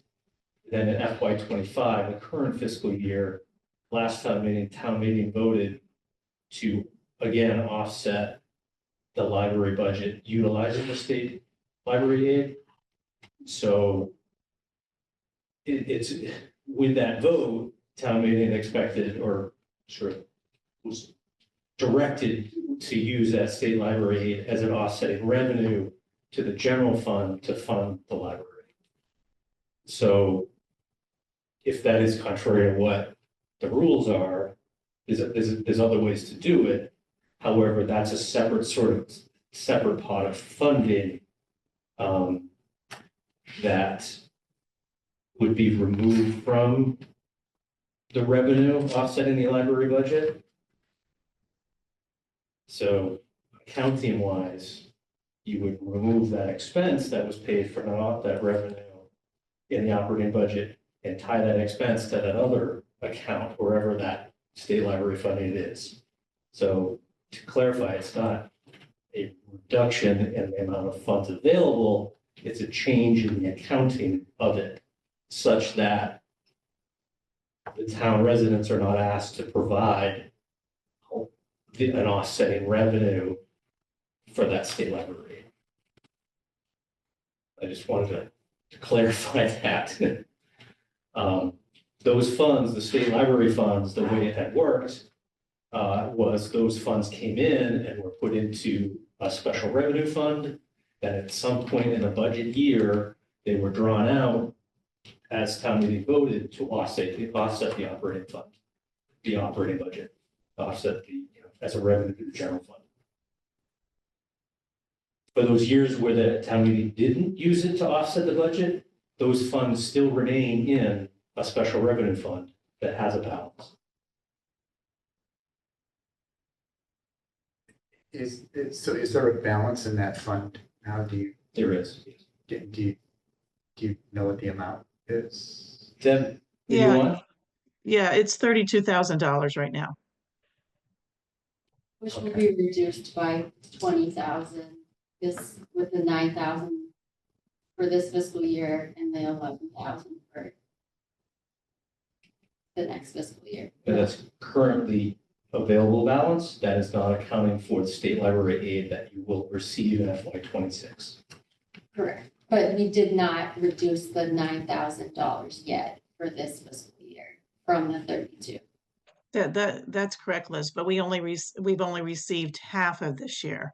Great. So like we've received $4,800 so far this year. We'll receive another $4,800, and once that's received, we'll remove the $9,000. So it's going to be a net reduction of the $32,000 by $4,000. And I'm trying to understand what is that special revenue fund balance something that should be used for the budget? Is it something that should be? If it was appropriated or funded or voted at town meeting as an offsetting revenue, then yes. But apparently the funds that are in there, Deb, those are from years that town meeting did not use it as offsetting revenue? That's correct. It was from the big hit came in FY '23 and FY '24 when there was no vote taken. And then in previous years, we might have received more aid than was donated to the town. So it's an accumulation over the years.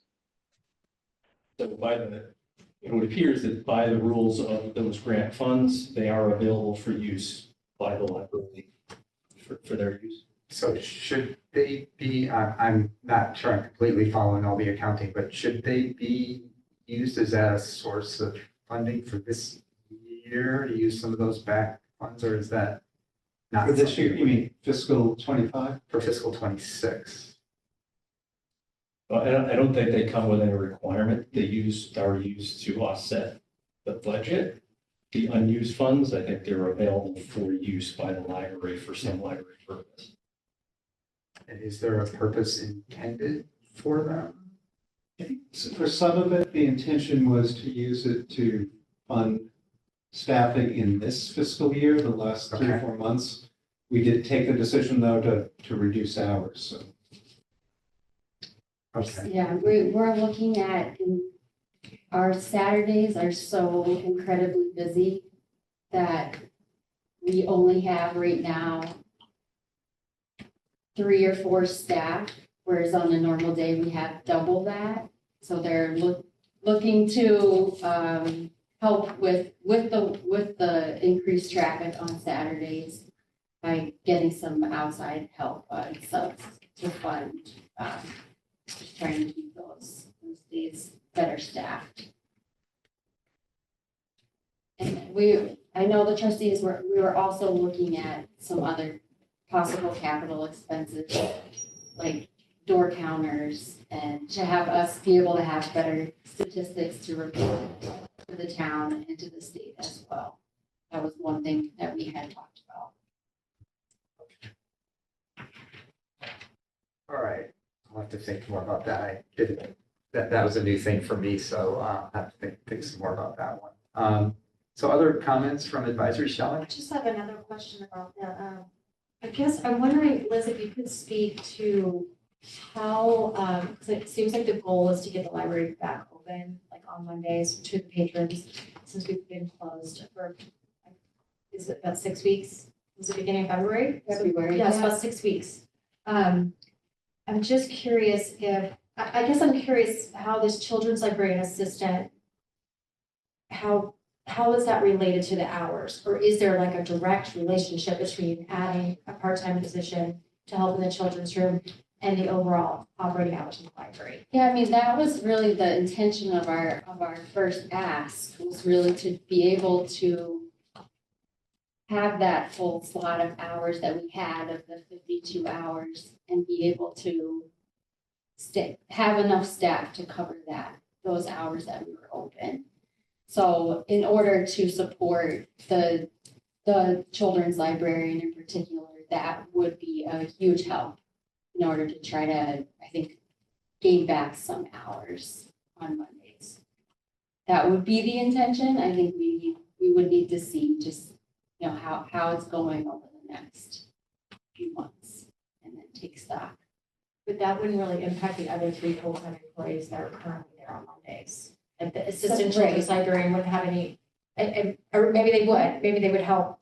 So can you go over some of my, I prepared a lot of slides, Which but, slide? so let's see. Sure, we'll start at the beginning. So, if you want to go forward one. So kind of some of the impact, this is a picture of our children's room or corner before we renovated, and the room in the basement was where programs took place. And now we have this brand new room. You can go to the next slide. So we now have a 4,000 square foot children's wing. And the next slide, our circulation accounts for our overall circulation. 50% of the total circulation is happening in the children's room. And if you look at, you know, just in terms of building size comps here, we are quite large in comparison to the buildings around us.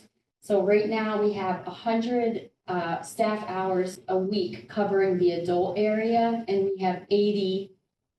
We have 2 full-time children's librarians. So right there's a gap of 20 hours in the place where we really need it the most. If you want to go to the next slide. Part of our renovation, we never had a teen area before. So we now have a 2nd floor teen area that is staffed mostly in the afternoons, if we can get Quincy out of the kids' room enough to be able to staff this area. And it's on the 2nd floor, so it's on a completely different floor from the children's area. So they are, when Quincy is like the second person in the room, you're taking the second person out of the room most afternoons or when she has programs. The next slide.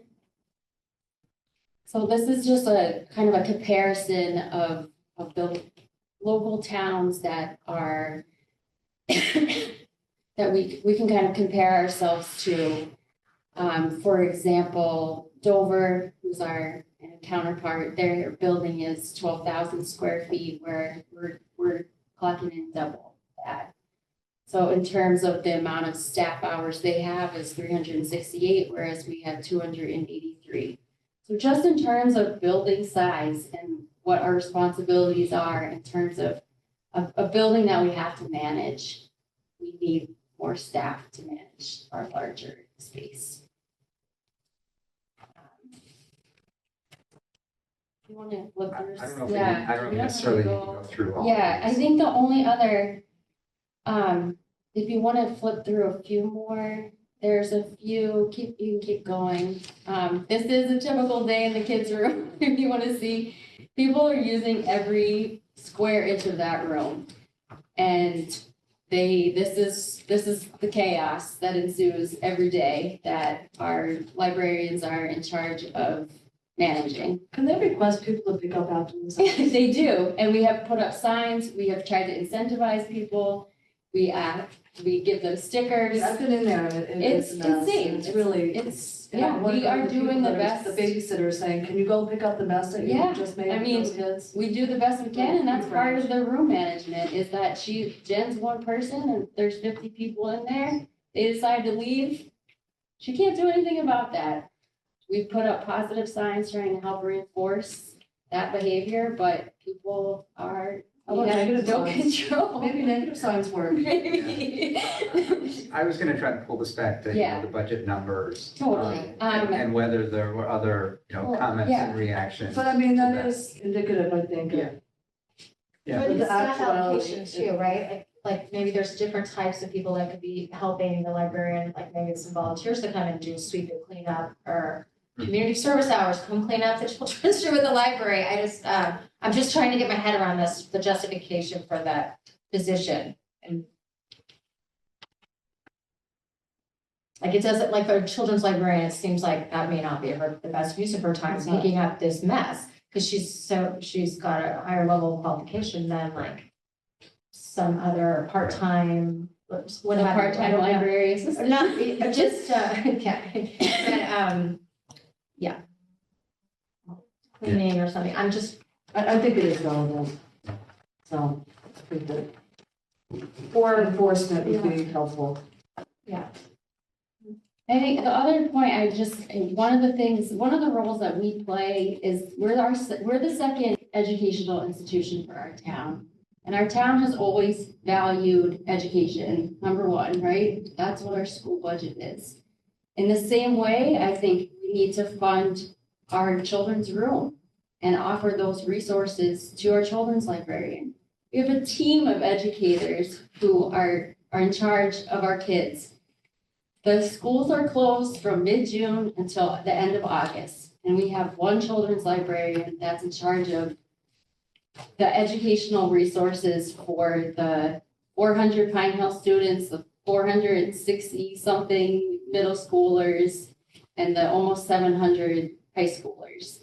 So when you have educators who are given prep hours right throughout the day to be able to offer the best possible service to their kids, that's what we're asking for our children's librarian. We need to support the work she's doing and value it, and that we are the educational spot in our town on those half days, the crazy half days. We see that the building is flooded. When there's an early release day, we are the spot. So I hope that, at least in some context, that it realize like what important role that we play in filling in that gap, especially in the summer, and making sure that we're offering that substitute. Can I just make one comment? Yeah. And I promise it won't be, 2 comments actually, I lied, 2 comments. I look at that, and I had kids that went to the old library, and they did great, they pulled out books, okay? There's a section of books. I look at that, and I don't see books. Oh, go back. I see the label. Go back a But slide. when I was there, Yeah. but the pickup thing. Yeah. To me, I think that's important. You know, it's to see the Legos or this or that, I mean, I think it's great anyway. That's one thing, so just books. And when you mentioned the library thing, so I actually checked it out, and I think this is relevant. Because you're saying, we need more library things. I submit to you, we don't, and this is just my personal opinion. I went to Dover to check out Dover, and it actually, broke my heart.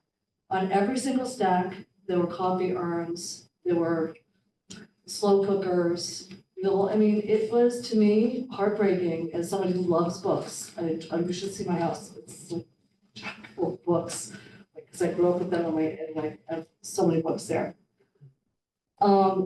So I just hope that our library does not become the library of things with all stuff on every single stack, tools, hardware. I would implore anybody, to go like to the Dover Library and think if that becomes our library, that would make me really sad. That's what I'm saying. Yes, Brian, thank you. Can we go to the library things like, this week? Actually looked at some data and learned a lot about that, so. So let's see, so where is that? Oh, there it is. There you go. So it turns out, a couple of things we learned when we did the research on this is we don't spend much on library things. We spent $2,100 on items for the library things. If you look at that chart, and I know there's a lot of data on that chart, but if you look at the highlighted column, how much of each town's library holdings or library of things items, we are at 0.1%. If you look at the peer and adjacent towns, it's at 0.33. If you look at all the towns in state of Massachusetts, 0.18. So we are one of the lowest library of things libraries in the state of Massachusetts right now. There's only 5 libraries of towns with populations greater than 2,000 that don't have library things. So library things has become an important part of what the library does in different communities. And that's why it's grown so much across not just Massachusetts, but all over in other states as well. I'm just saying, my opinion of going into Dover was somewhat heartbreaking. That's what I'm saying. I understand, yeah. No, I'm just saying that I didn't hear, there's no one else here to express an opinion about library of things, so we thought we'd share with you from someone who Right. manages the library, why library and things is such a popular item. I want to go to Doug. You had a question, Doug? Yeah, just on the library of things. When did this start? When did we start adding them? When did we invent the library of things, the Sherborn Library? Oh, that's a good question. I mean, in the last like decade, I think it's become more popular. I think, but they really have been around. If you think about it, for a long time, we've started adding non-traditional items like DVDs and CDs, music. So in a sense, it has been around for quite a while. The idea of offering kind of non-traditional book items to the public. So it kind of transformed. Well, given that I don't spend any time in the library, what is quite a while? 5 years, 10 years, 20 years? How long have we been doing this? I personally, in our library, we have only started adding things in the last under 10 years. And what is the vision for the library of things? We have 196 items. Do we imagine that 5 years from now, it's going to be 1,900 items? I mean, what's the vision for this? No, I mean, I think we're in a good spot now, and like how I do any of my collection development, it is based on demand. So if we have people in our community that are looking for items, that's how we buy them. So if you look at our statistics, 85% of our Library of Things collection has circulated in the last year. If you looked at our print collection, it's 40%. So they're doing pretty well. So what's the most popular category of things that get taken out?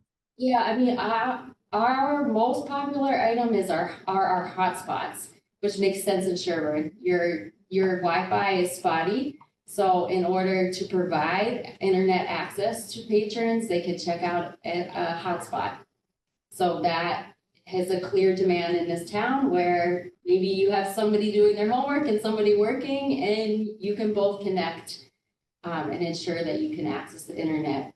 And that is 100% aligned with what the library's role is to offer access to information.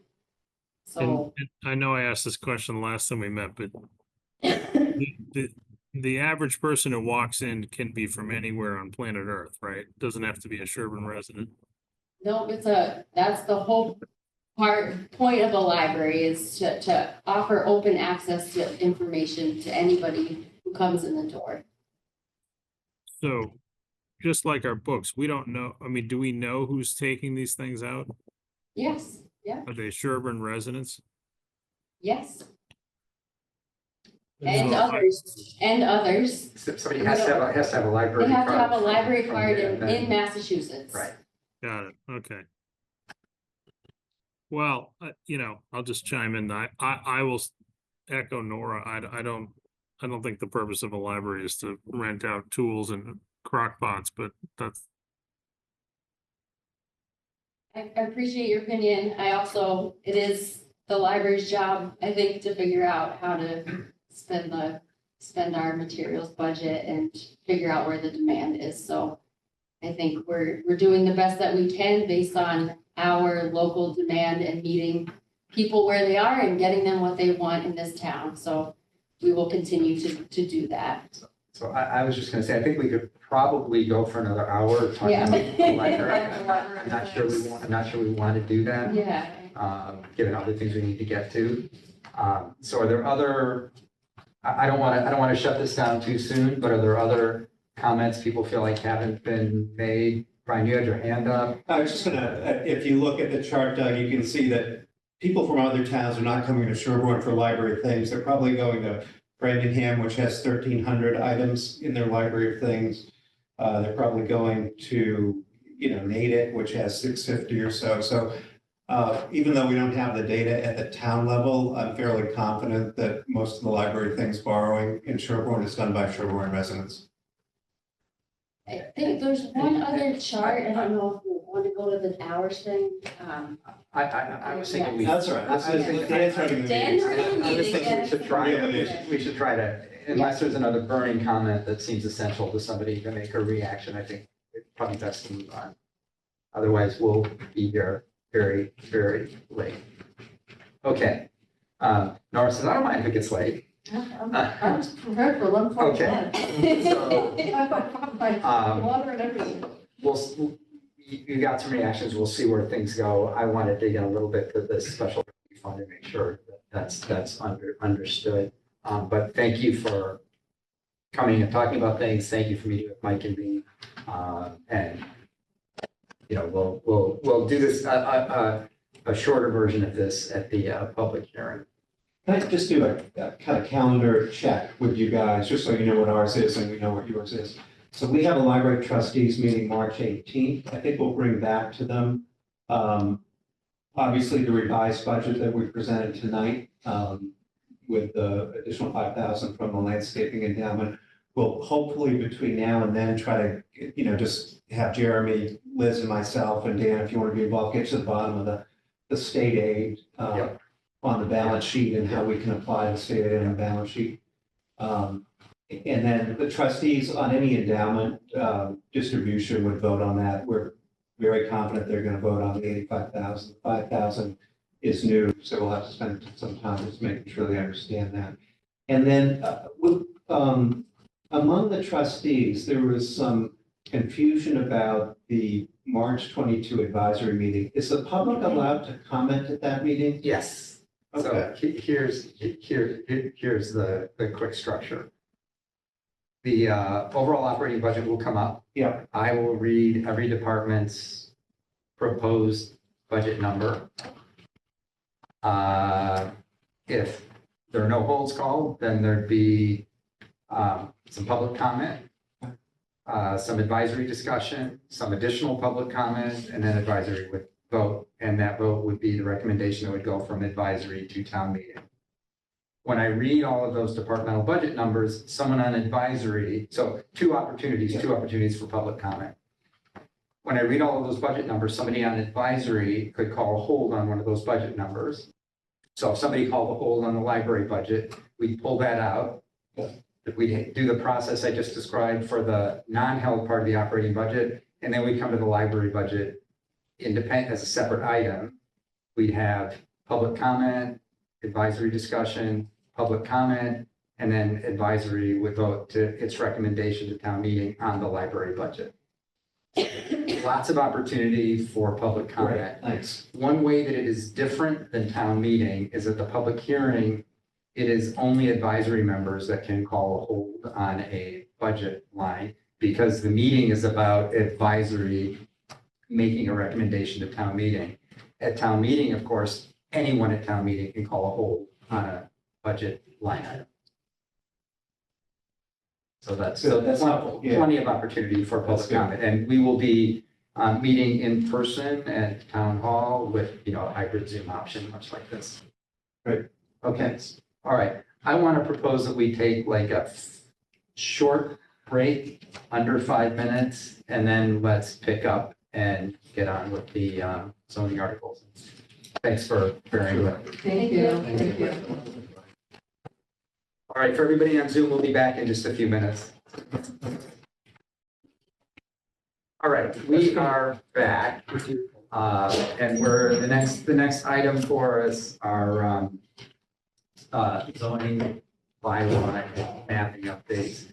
I had a chance to connect with a few people on just kind of process, and I think the hope would be that for changes that need to be made to what's here, that those might be things that could be packaged and set up to do in a cleanup at the next town meeting, rather than doing amendments to these in our public hearing. We can talk more about process stuff after we get into it. I just wanted to slip that in. All right, Heidi May, Steph, Chris, whoever's gonna go. We have Steph, who's our master. Aside from being just brilliant, she's technically so fast at swapping between screens and getting documents up and helping us, especially because we in the last last 2 months, we've done our meetings fully remote for the purpose of, it's just, we're all trying to look at the language line by line by line, and that's what it is really beneficial to be able to see the words. So that's why Steph is not in person, but remote, so that she can provide that. And then we'll take turns as far as kind of who's presenting. But I think Heidi is starting us off with the discussion. Yep. And we also have Chris Caney, our building inspector, on, who has been huge support here, and I'm working through the bylaws. So I want to thank everyone here for the time they've spent with us so far. And Shelley and Nora helped us fine tune where some of our areas are to help make our presentation better. So just this afternoon, we put online the explanations for all the bylaws, the ones that we were going over. It's going to have the changes in yellow, and then on the side, a running commentary in red of an explanation of each of the warrant articles. So that is now on our website. We will be printing this up for town meeting as well. If you think you want it for public hearing, you can want to make something up as well to have available, but that way people will have it to follow, and we hope it will help clarify some of the process as we go along. Can I just say one more thing before you go? Sorry to interrupt. I just wanted to mention, I should have said this at the outset, that Heidi and Chris made themselves available over the last week. And so advisory members had a chance on kind of very small group basis to meet with them and kind of do some prep work to understand all of these articles. So a really big thank you for doing that. No, it was a huge time commitment on your part, but it was, I think, incredibly valuable for the committee, because there are some complex issues here, and it was incredibly valuable for the committee to be able to have that kind of quiet, intensive look and conversation about these. So thank you for doing that. You're welcome. So quick, thank you to you and Chris. It was fabulous. I just want to make sure I understand that what we saw here is what's going to, it's not going to be changed until possibly town meeting. Right, so a lot of the changes that we were looking at discussing, I've talked to town council, we're trying to figure out the flow of how things are going. And the concern too is that some of the changes on the floor become very, very difficult. Some things not, especially with the zoning bylaws. Mm-hmm. And then we were looking at what we were putting forth were some of the crucial low-hanging fruit, I'm going to say easy things that we felt were fixable, that were really going to help Chris's job, help the residents, make things easier to understand on the tip of the iceberg. And some of the things we came up with were some further suggestions like, oh, maybe this should be looked at. And when we sat back and looked at it again, and we're trying to talk with council and see how things are going, we know the state just issued yesterday, there's a model zoning bylaw on the ADUs. Right, too late for our timing, which we knew was going to happen. So we figured we needed to do the first part to get something on the books so we're compliant. It's going to take, by the time the state issues this, people look and act it. By next town meeting, they're going to be changes. And we know that we're coming back. So some of the other ones that you had, we kind of wanted more time to vet rather than quickly just say, oh, in the next 2 weeks, we're going to go look at all these changes. So some of them we thought, can we wait a year?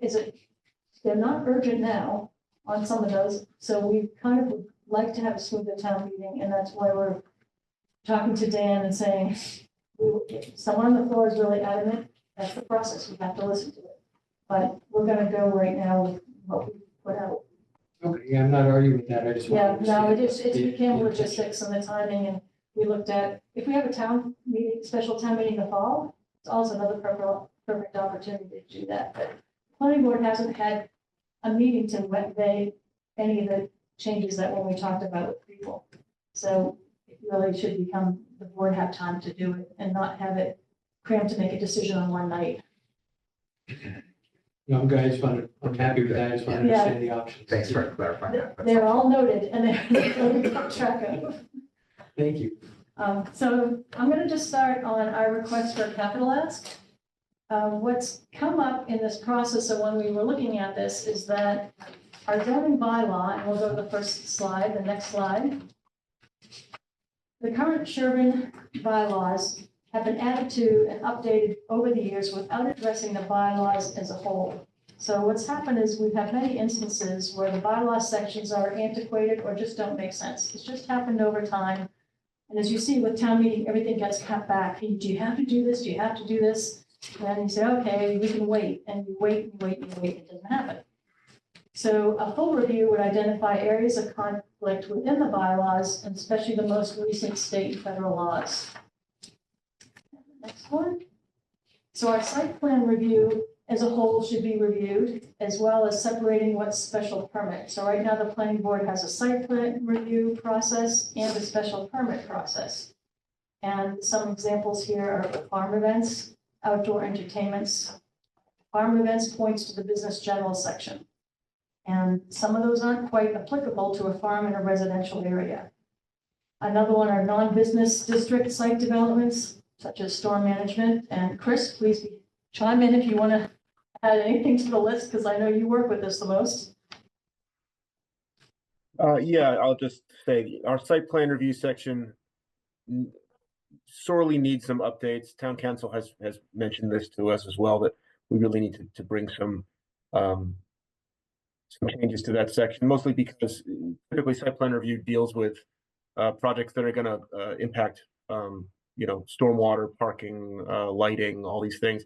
And our bylaw only focuses on things that are within the business district, which is very, very small in Sherborn. And we have things that get built in town in other parts of the town where it would be nice to have a mechanism to do a review to make sure that we handle this. I'm just thinking off the top of my head, the Constable property, which is going to get a parking lot developed for the Audubon Society. Right now, it doesn't need to go to site plan review to build that parking lot. It's kind of weird. So anyway, that's just something I'll throw out there. So special permit as well, the procedures to be reviewed, it's going to go down. So we also want to make sure our bylaws are compliant with the MGL Chapter 40A, which is zoning section of the state, and any of the federal laws. So we have agricultural exemptions in the state. There's sign bylaws was another thing that came up recently. There were federal implications of the sign bylaws. There's sections for group homes, sober homes. These are things that actually have come up as interests in our town, and our bylaws really don't address them right now. So the second part of the ask in here is for our mapping. And our current zoning map was created right now with 2014 data and has not been updated since. There have been updates made to our zoning map, but only on paper. So the current maps that you look for online in other programs have data files from 2011 and 2014. And a lot of the grants that we write in the reports require map data to be uploaded into the reports. And we currently have no data files to create our solar overlay district, our wireless communication district, and then the new multifamily overlay district. These are all ones that are going to require data maps. Another example is the Elder Affordable District on Coolidge Street is not in our data maps. It's a paper map that was drawn that's put on there. So to sum it up, the funding that we're asking for, the $75,000, would be for a planning consultant to review our zoning bylaws and go over a bird's eye view on the bylaws. It would also include a legal review, would involve a GIS specialist, which would help to update the data and create usable maps for zoning maps. And these zoning maps would integrate with the current town assessing, building, and stormwater software programs. And then a sample, as I just showed, our large-scale photovoltaic overlay district. This map is not in our zoning bylaws right now, but it is an approved district. And this is a paper map that is static and you can't do anything with or do any, it's on layers. Yeah, you can't manipulate it at all. It's just a PDF that we have. So it's not, we don't have the shaped file, so then we don't have the GIS file. So it's just And to go back even further, our wireless communication is a paper map. So it is just hand drawn on a paper map. We had to go back in the archives and find it from 1997. So this is the type of thing that we kind of like to elevate our services in land management and land use management and get all the mapping and zoning updates. Any questions? I just have one. So, do you want to go first? No, please, Go ahead, Sean. ladies first. I just was curious what the software program is that you use for the mapping, or that you would like to use. There's not a software program. Okay. It would be usually like Esri, ArcGIS is the standard. There is the free QGIS. I know Tom Trainer does a lot of work with it. We have a lot of maps that volunteers have created. Seth Malloy has done a lot with the town forest and has done things kind of on ad hoc basis as we've been desperate in order to do some of these grant applications that have required mapping. Again, it's been based on the base layer map is 2014 data. So, there is a need to update things and have the technology updated and also have someone that's available that we're working with to kind of more comprehensively, not just all this patchwork. I don't think we're buying a software. No, we program. wouldn't be buying So it. you just have We to would contract be this out, and then having you're able someone to that use the has- files and manipulate them if you need to in the future.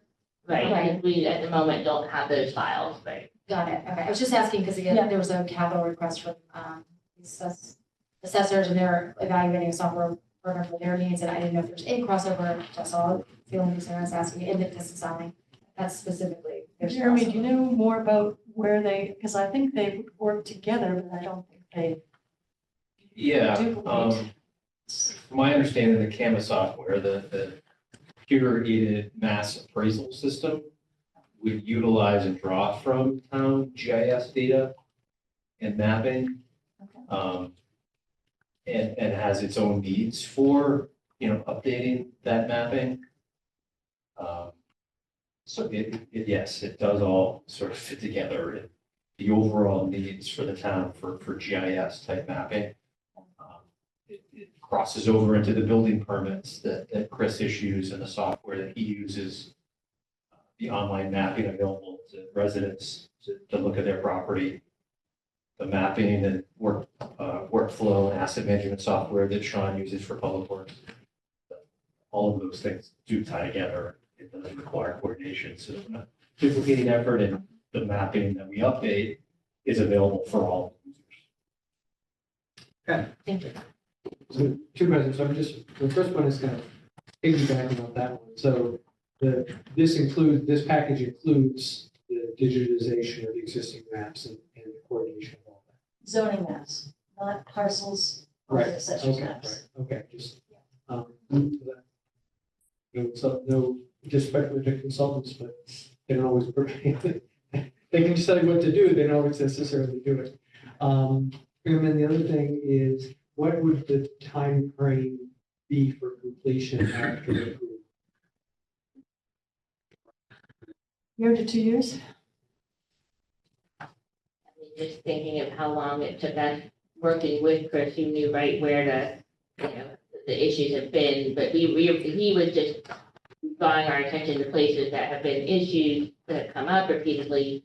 But as we kind of gone through, we found grammatical typos and things that, oh, that's a wonky phrase and nobody, that's not an industry standard. And so that's what this is asking for, a more comprehensive, again, if there's a legal review in there, there's more, they're going to really comprehensively look at the zoning bylaws and make sure that things are lined up, make sure that things are not antiquated. I think my own personal opinion, badly needed. But so it seems like, and I'm not questioning this as a decision, I'm not questioning this at all, but it feels like, and I'm just looking at this in terms of timing, the GIS stuff, does it need to follow the bylaw review and legal review? It does, okay. No, it doesn't. You're right. Yeah. So that could be, Simultaneous? yeah. Or, same start date. And it'd be different consultants who'd be doing each Right, one, the right? two different consultants. The goal is that when we publish our zoning maps on, our zoning bylaws on the map section on the back of one is one town static map, would have maybe several maps. I think if it strikes me as a good plan to start them simultaneously, because the mapping, if it doesn't need to wait, you might as well It get. might be, but it'll probably be done sooner. That's what I was thinking, 1 or 2 years and we can. No, what, not have gonna we doing it? Okay. What else? Go, Laura. Laura, go ahead. Excuse me. Can you hear me? Yes, you're good. Okay, yeah, I just wanted to clarify the $75,000, that would be for the planning consultant review, the legal review, and the GIS specialist review. Does that also include actually updating the maps? Yes, hopefully it should. Okay, so it's not just a review of them, it's actually, The maps are updating, the bylaws are a review. okay, all right. Okay, I see. All right. And just out of curiosity, in terms of that $75,000, I don't have it in front of me if there was a breakout, but just how would you sort of break out which piece of it costs what? I think, Chris, we were looking at, it's probably about 15 for the mapping GIS, maybe another 15 to 20 on legal, and the remainder would be consultant.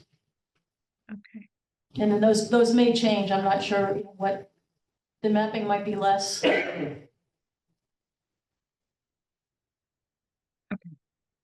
I'm sorry, were you done, Laura? Yes, thank you. Okay, go ahead, Pat. So you're not there's not gonna be a vendor to do this work, you're going to 3? Maybe 2. Okay. So a lot of times the consultant has a legal review person with them in this bid. I've talked to 2 different companies right now, and they seem to work that. Or they will also just do the bylaw, and our town council could be one we hire to do the legal review. So there are some options, and then GIS will be separate. I would think it'd be for this, take it out of town. Just, it just sort of like, it just seems like if you're asking for fresh eyes to look at it, get fresh eyes. Yeah. Stephen. On the review of the zoning bylaws, what do you anticipate the deliverable to be? I can imagine in one case, there's going to be a list of things that are inconsistent that need to be updated. There may be a list of things that aren't included that should be. So there's probably a lot of policy issues that need to be resolved at the same time. I would imagine, because if there's a contradiction or conflict with what's there, some group would need to resolve it so that the legal department would know what to write. Yes, so I think the policy issues would be something on site plan review, special permits that I would expect the planning board would be having meetings and examining what do we need to do. I think there'll be recommendations made. This is what most towns handle, how they handle site plan reviews. And that's something that we'll have to see what works, but right now we need someone to tell us these are the conflicts that we're seeing in your bylaw. So you probably will get a proposal and they'll tell you what the deliverable is going to be, what the Recommendations. different guide, what's the word? There's going to be different points in time. You're going to need input from the town. Sounds like it's going to be a long process. That's why we're thinking about 2 years. It's a service that other towns have gone through. It's not, we're not inventing this just for Sherborn. So it's a service that's provided, and that's why Heidi's gone and gotten a couple different quotes and explored it. So it is done. We've never done it as a town, but it is something that is done and has been recommended. At the end, would have to go to town meeting. Yes, I mean, something like this, I know Steve has mentioned having a separate town meeting for zoning. This is Only probably. So This may be something in a that. year or 2, or maybe both, there'd be some Right, town or meeting there's, articles. maybe this would be a fall town meeting, if there's something else that comes up, or have a special town meeting for fall. Maybe primarily zoning with 1 or 2 other items. Right. Oh, So just to clarify, the proposal is to fund this from this capital asset from free cash? Free cash. So does that mean that this has to be a tarn article? It's not its own article, it's underneath the, what's that? Yeah, there's the category of, in the Ten warrant, point three, so. special equipment, you know, I'm not gonna get the words right, but you know, special one-time things. So it is one of those. And town meeting would either vote on, you know, individually, or maybe would be grouped into a consent agenda with some other items. Kind of per our earlier discussion on free cash, this seems like a good application of free cash towards a capital.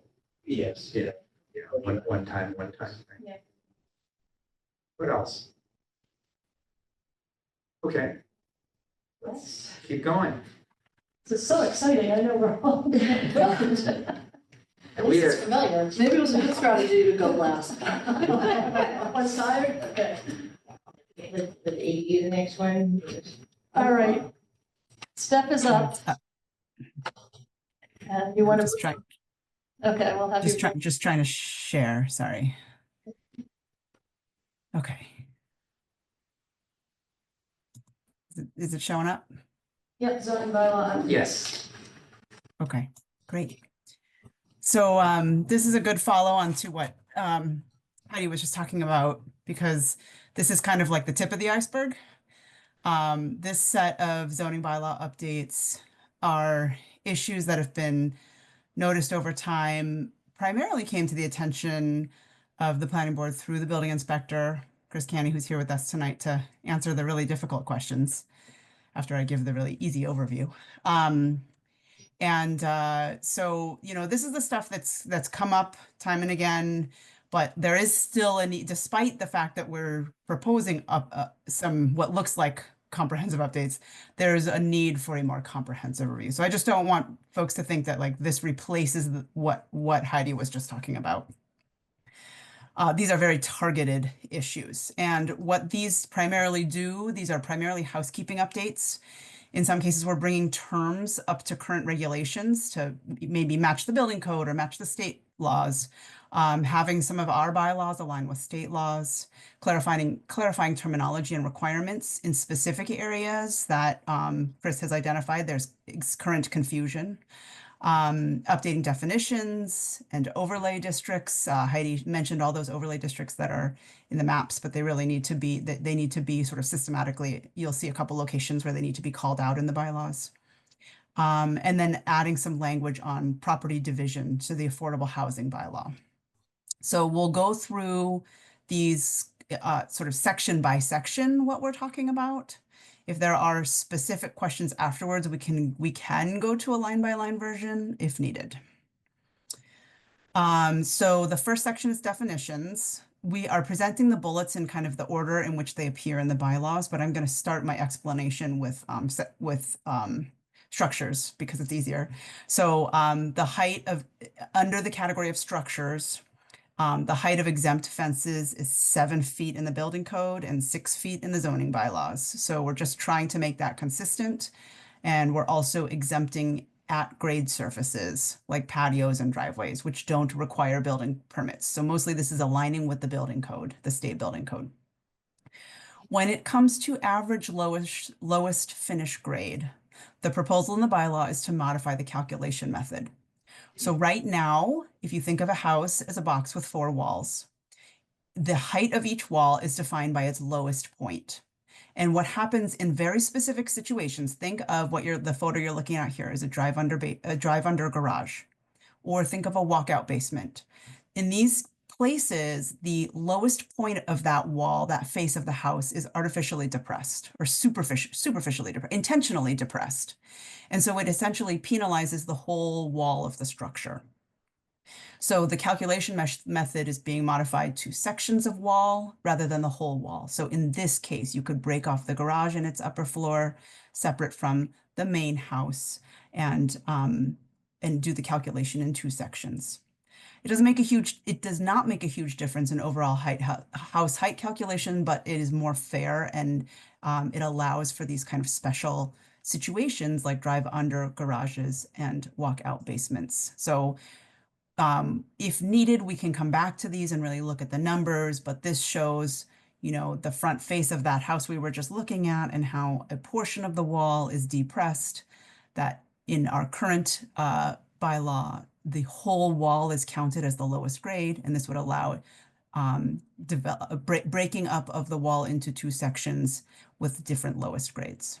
Likewise, for a walkout basement, if you could imagine in the rear of this house that we're looking at, there might be a walkout basement right where this is the plan view looking from the sky, and there might be a walkout basement in the backyard that also that somebody could build with a calculation like this. So that's it for the average lowest finished grade. We can come back to that if it's confusing. The other ones are a little more straightforward and easy to understand. So in the classes of districts, we are removing legacy residence M district, which became EA. So just, you know, striking it and saying, replaced. And we're adding a more comprehensive list of overlay districts. Right now, I think one district is listed and we're just listing all of them. So to be complete. Schedule of use is where we have a number of modifications. So for renting rooms, we're adding language to clarify and define what a short-term rental is that's prohibited. For professional occupation, these are home-based businesses that are currently prohibited from storing vehicles, equipment, and materials outside. But the change would be to allow to explicitly allow the Board of Appeals to permit certain limited exterior storage on a case-by-case basis.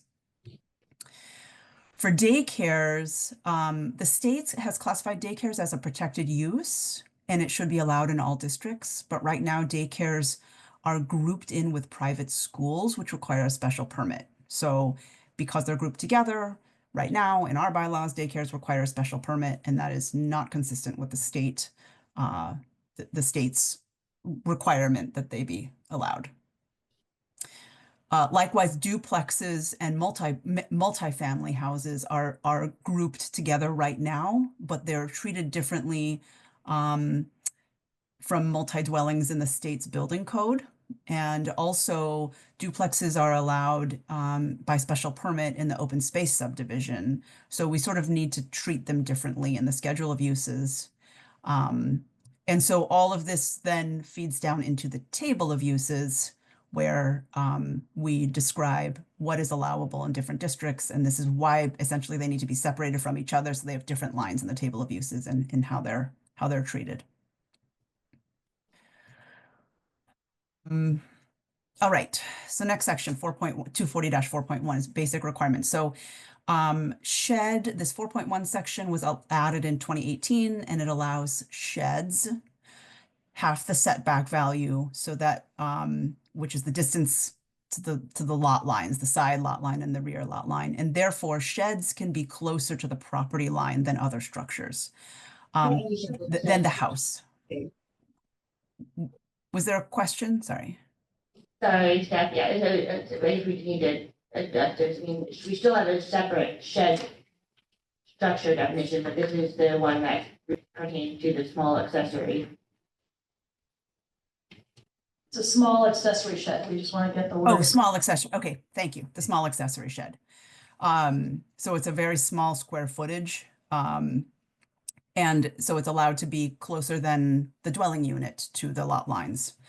And so this change amends the shed it gives that same benefit to other structures that really are, you know, similar in size and height and permanence, meaning less permanent than a home, such as arbors and pergolas, gives them that same reduced setback. The schedule of dimensional requirements is the changes there are mostly related to clarifying minimum lot width. So it clarifies the definition of minimum lot width to match the intent as it was intended to be defined.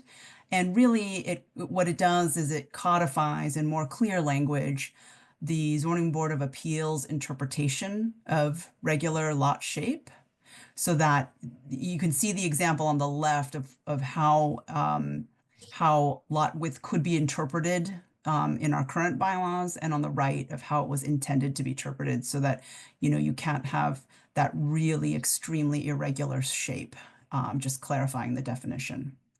Also, deleting the provision that the planning board could grant an exemption, because there's not a need for that. All right, so section 4.3 is just the number and types of dwellings on one lot. It's a clarification that brings consistency with many other bylaw sections, including the neat terminology with apartments and ADUs, which we'll get to, the duplex versus multifamily dwelling, etc. In section 4.4, the street frontage special permit, section 4.4 allows for lots to be created with less street frontage, but much more area and very large setbacks. This is the sort of rear lot special permit. So what the change to the bylaw is in this case is essentially to correct a typo that relates to reduced setbacks for accessory structures. And it clarifies that the accessory structures cannot have dwelling units in them. So it's just, again, it's clarifications. 4.9 is the affordable housing bylaw that was passed a couple years ago and amended last year. One thing that is missing from it is the terminology inclusionary zoning, which is a very common industry term. And if a developer were to search our bylaws for the term inclusionary zoning, it doesn't show up in our bylaws. So we just included it as a reference so that the search doesn't come up empty, and no one can assume there are no affordable housing requirements. There's also new language that would not allow a developer to split up a project in time or in size to make smaller projects that are not subject to affordable housing requirements. So for example, if there was one 10-acre parcel in 1 acre zoning, we don't want a developer to divide that parcel into 2 5-acre projects just to avoid that 6-unit minimum where affordable housing requirements kick in. So it's, if you're doing a larger project in spirit, that you would not be able to segment the project to get away from affordable housing requirements for the entirety of your project. So that's in a nutshell what we're trying to do with the updates bylaw. Thanks, Steph. Questions, comments? Beth? It's just one that came up from the working thing. And just on that last bit, I think there's one of the things that troubles me about it, and it seems to be asking for trouble, is project is not defined. So how do you define that?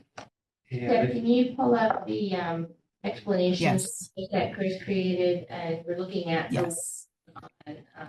well, I guess that slide of the 4.9. Can you guys see my screen with Chris, with the Yes. split screen? Okay. Yeah.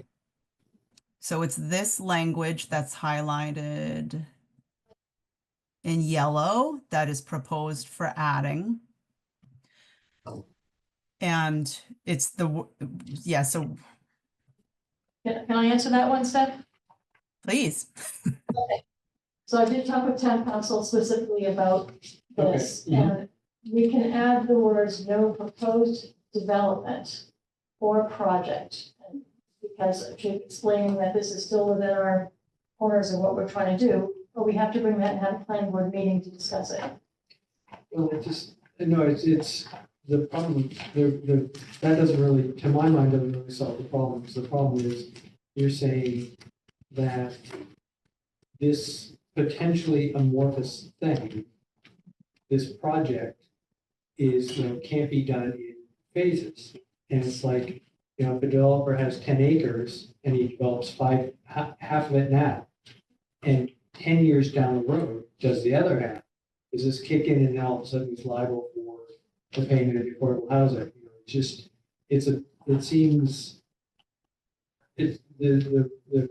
Without defining the project or possibly putting a sunset on this, Right. 3 years after, first construction or whatever, it's I could see, this being a can of worms.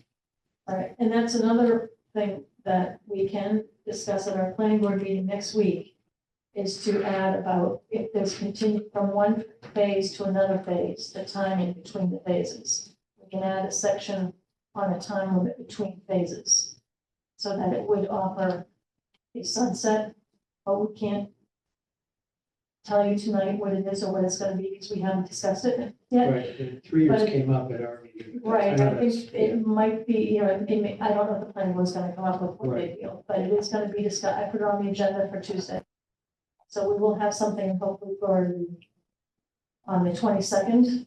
Okay. We will hopefully have something that, as long as your town council fits within our 4 corners of our warrant article here, which it should with that, and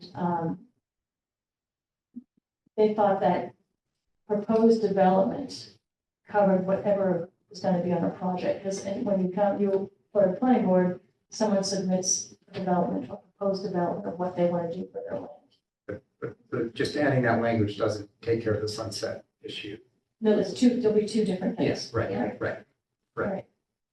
And we may have to come back and clarify this more next year.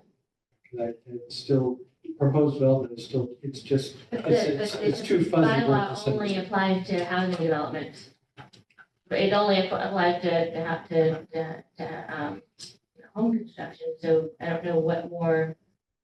I mean, if it's proposed development or projects, but since the bylaw only applies to development of housing, I'm trying to think of what other, like how much. What are the projects? Well, I just, what I'm getting at, I guess, is that, and I'm a developer and I buy a parcel of land that can contain 10 houses. And my project is to build 5 houses. And then 3 years later, or 5 years later, or 10 years later, I have another project to build an additional 5. Who's, is the town gonna come back and say, oh no, because you're the same developer on contiguous land, it's actually one project, and now, bang, you are on the hook for affordable housing. I mean, it's just, that's the lack of clarity here that I see as a problem.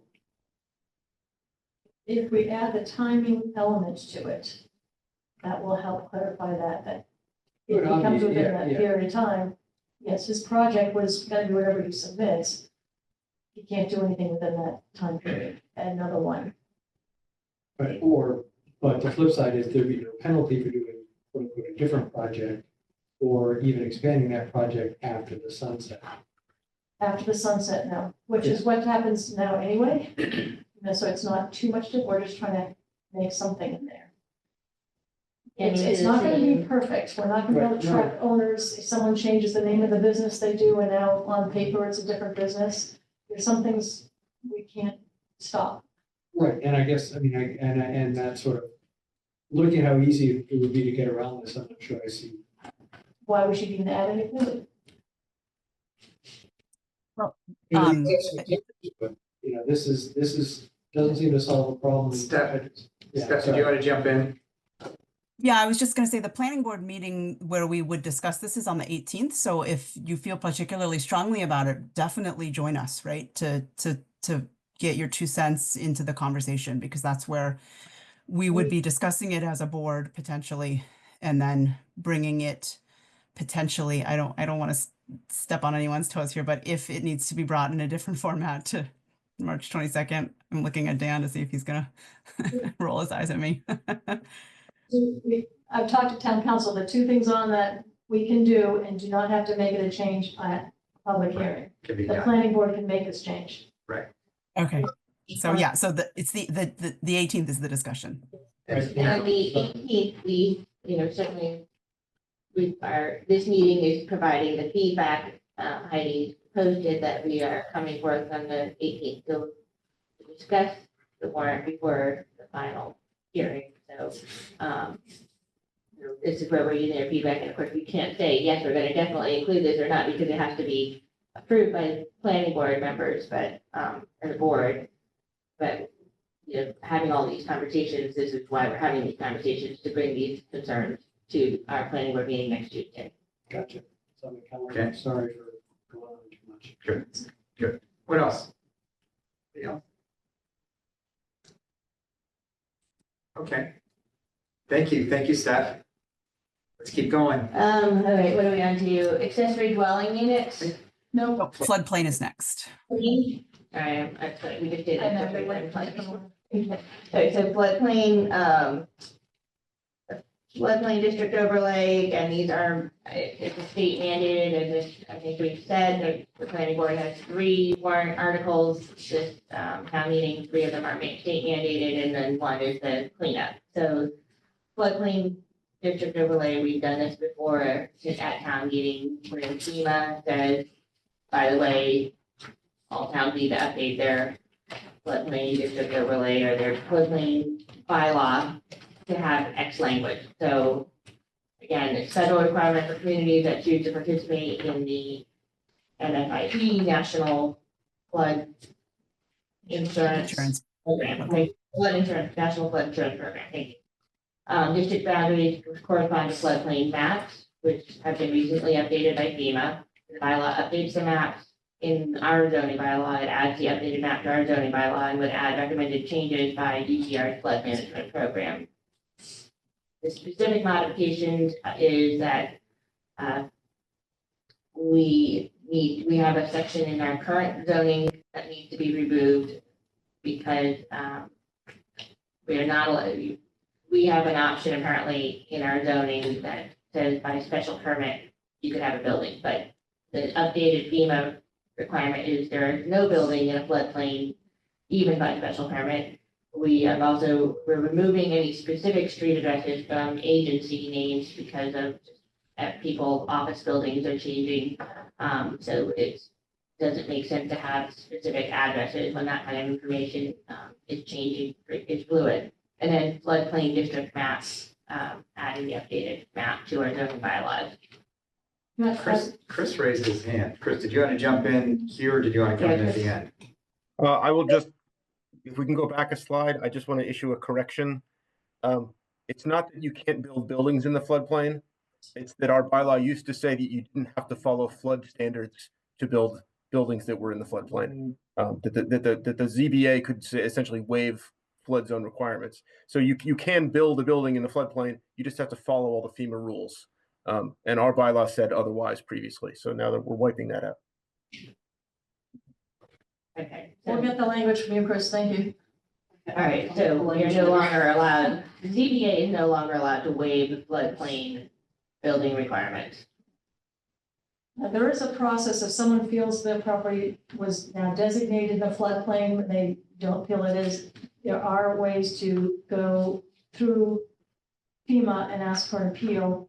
If you get it, they can issue letter of map change. Thank you. I was trying to think of it was all the acronyms. Letter of map change that can be issued. So there is a process for an appeal from this. And then the last one we were just including the map, and the teal section is the 100-year floodplain, and the orange is the 500-year floodplain. Because the teal is bigger than the orange. Yeah, but I think the 100 is what happens more often. Right. So, I'm sorry, I just have different. oh, okay. Sorry. Okay. Yeah. Okay. Yep. Sorry.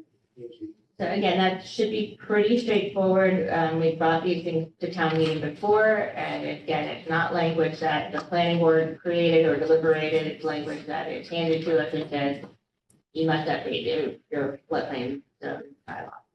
And this goes into effect July 8th, 2025. So we'll actually be ahead of when it goes into effect because of our town meeting. Yeah, the requirement goes into compliant, so we'd be compliant, yeah. Basically, have to do it, can't do it any other way. Right, that's a good summary comment. Anybody else? Or Ken's got it. Okay, let's keep going.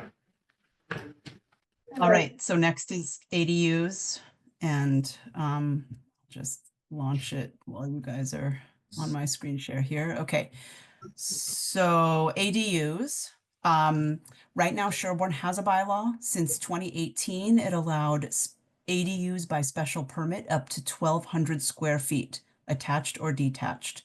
The Sherborn bylaw requires, as part of that special permit, that the owner must live either in the primary or accessory dwelling, so it's not an absentee landlord, and all local regulations apply.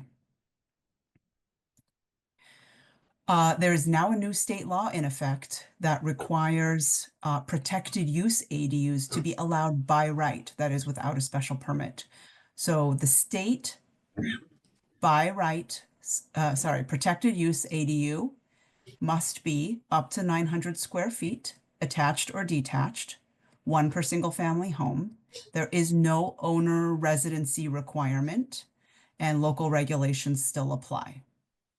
So just to summarize, in order to comply with this state law, this bylaw proposes two categories of ADUs.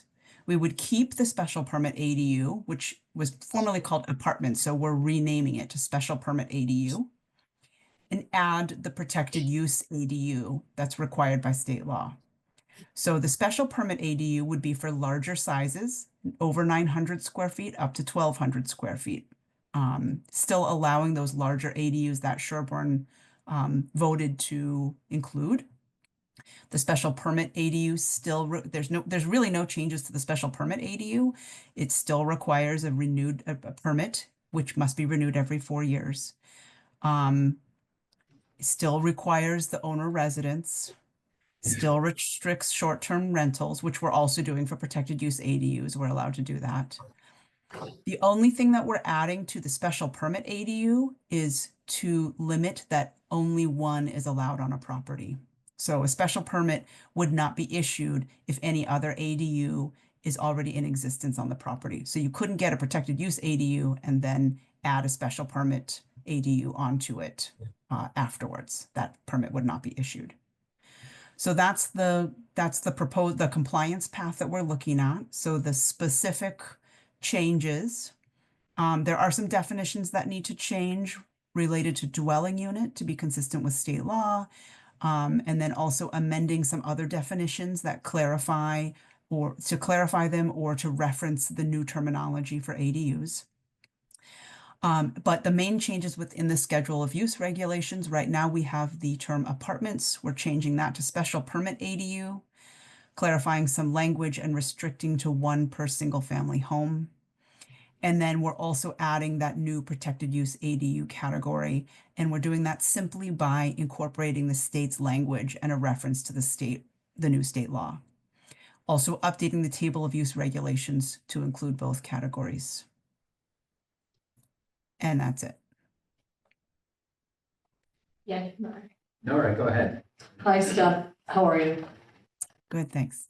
Do you want to pull up that one right there? Or the next one too? So I remember being on one of the zone, probably a month ago. I was just in listen only, wasn't commenting at all.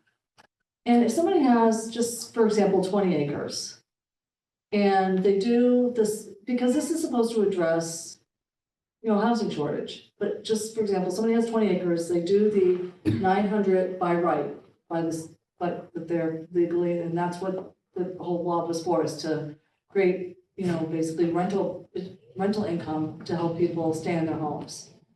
But then if they have requirements for septic requirements, well, whatnot, all of the health regulations, why would it be that you couldn't do a special permit for somebody that had a family member that lived there? And needed extra help, or like for somebody that had a horse property, and whatnot. So even for like a new construction type of deal. So are you asking why we're saying only one special permit would be allowed? Why wouldn't we allow a special permit ADU to a property that already has a protected use ADU? I'm saying, why not have both if somebody can qualify? If somebody has the special permit, well, the not by right ADU. The protected use. Do the special permit ADU? Why are we restricting that if all the requirements are there? that they would need for Board of Health and whatnot. Why limit somebody's expansion on their property? That's I my, mean, that's a good question. I think usually we hear the opposite question, which is how can we make sure that one property doesn't add a bunch of ADUs onto it and become, essentially a large multiplex without calling it that? So I don't know that I welcome input from others who have been in these discussions, but that would be my gut reaction is we tend to hear comments in the other direction from our residents and commenters. yeah, because there have been a concern that someone could create multiple units out there and they all be rented and then be creating a whole rental category. Somebody would still have to be, I mean, I agree, you don't want that per se, but what I'm saying is if somebody is living or has a family member, is if, meeting that requirement of being owner occupied, so to speak. Build a special permit first, because then you're allowed the one by right. But if people don't know that and they go to the by right ADU 900 square foot one, and then they realize, I'm just saying, it's just like the 10 acres you're talking about potentially, okay? It's just something that, on some larger properties, obviously this isn't gonna be on a 1 acre property necessarily. We can bring it up to talk about on Tuesday. Okay, I'll bring it up on Tuesday. Yeah, then. yeah. Okay, that's just a concern that I have. Right, and I really think this is all gonna be revisited next year after we see how things are working out in the state. So it's something that even if the planning board feels a certain way, next year there may be changes to the ADU just by how the state has learned how the regulations work. And I'm just gonna correct myself. Actually, somebody could do an attached unit on a 1 acre or a 2 acre. I mean, so you could do an attached ADU that's a 900 square foot attached one. Maybe even it's a finished basement, and do a whole thing there for 900 square feet, and that's like a legal ADU. And then somebody could still do, a barn and say if there's a barn, like a 30 by 40 barn, and, want to have that. Again, this was to address the housing shortage and, in my opinion, to address people that can offset rental income to help pay their ever increasing taxes, even though our tax rate is going down apparently, which is very nice, but still, we have a 3% tax. So do you think there should be a cap, 3 or 4, or I'm just asking? Well, I guess that's when you'd have to go before the zoning board of appeals, but I would say. You want to make it by special permit, like something that even if it's this way, by right, we have to have one. Would you want to say if you have a single ADU, any others, period, whether it's special or that would be by special permit? Regardless of size, any additional regardless of size would need a special, would need the. I just think that you wouldn't just say out and out, you have an ADU, no more on the special permit. I think there should be A that process. piece of it. Dr. Tuffy, it seems to me that if you can do it, if you can have 2, if you go in this order, but if you go in the opposite order, you only get 1. There seems to be a disconnect. It seems a little, for lack of a better word, disingenuous. Well, it came out of because people were fearful and people were saying, well, how are we gonna, now that we have all these by right, how are we gonna, prevent this from becoming, apartments everywhere? And I guess, that's the panic. And then, then you start to think, okay, well, none of this works without having the adequate septic and other, requirements to support these. And so what's the realistic, the reality is that there was fear even when we brought ADUs and made them legal. There had always been housekeeping units that then were under the table rented, and everyone was worried when we brought forth the bylaw to allow ADUs in town legally and have a process for them for rental purposes. And all of a sudden there'd be, tons everywhere. And so, I think it's the reality is still the infrastructure, we don't have the infrastructure to easily, it doesn't happen overnight because you need the septic. But it's the law now. Essentially, every single family home in Massachusetts became a 2-family. Whether people like it or not, it's the law. And so that's But the law right now says that the towns can choose whether they want to make a special permit or anything else for more, so they don't have it by writing. And I understand it's also follow Board of Health rules and regs and everything Yeah, else. right. I mean, the planning board next Tuesday can talk about this, but on Penn's point, one possibility would be, if you go in one direction, you could have two.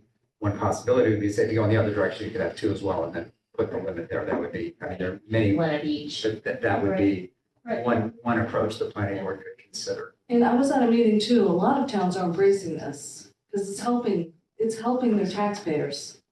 So, that's all. Frank has his hand up if you want to jump in, Frank. Yeah, I just wanted to say that if you had a situation where you had a 20-acre property and you had a house on it and you wanted to do an ADU and you wanted to go to multiple units, you can divide that or subdivide that plot up. And so that Stop.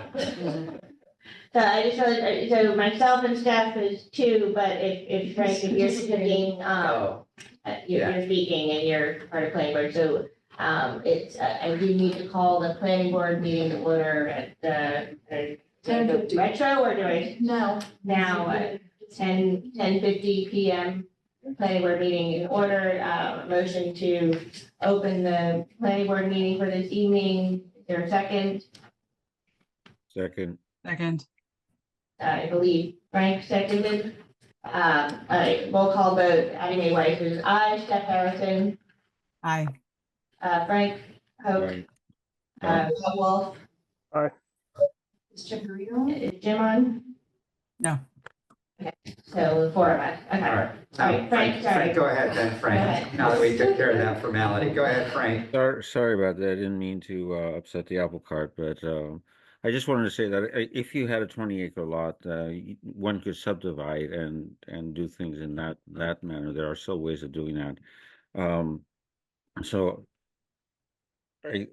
in terms of ADUs and the protected use ADU versus a special permit ADU, I think we're looking at for smaller parcels, smaller acreage parcels for that. It's Board of Health, Board of Health, you have to have the subject. Yeah, that would be the constraint. Okay. Oh, Stephen, go ahead. I have three questions. One is kind of an overarching one. If a term is not defined in the bylaws, does it defer to the term defined in the state law? And a reason why I asked the question, and maybe I'm missing it, is I don't think I see the term accessory dwelling unit defined. Steph, are you able to pull up where accessory dwelling unit gets defined? Yeah, the existing bylaw or the warrant article. The warrant article, the explanation. So, I mean, we do have it defined in the existing bylaw under the accessory dwelling unit.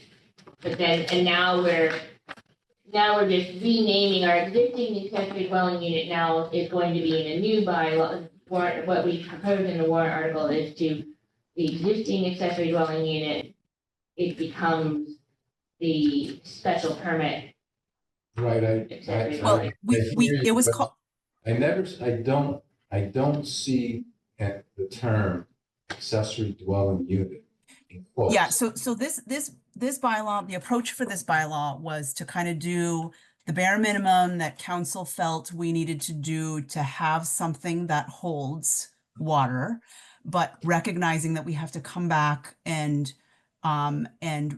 do the more comprehensive ADU bylaw, as Heidi mentioned, the model bylaws will be available for us to model from.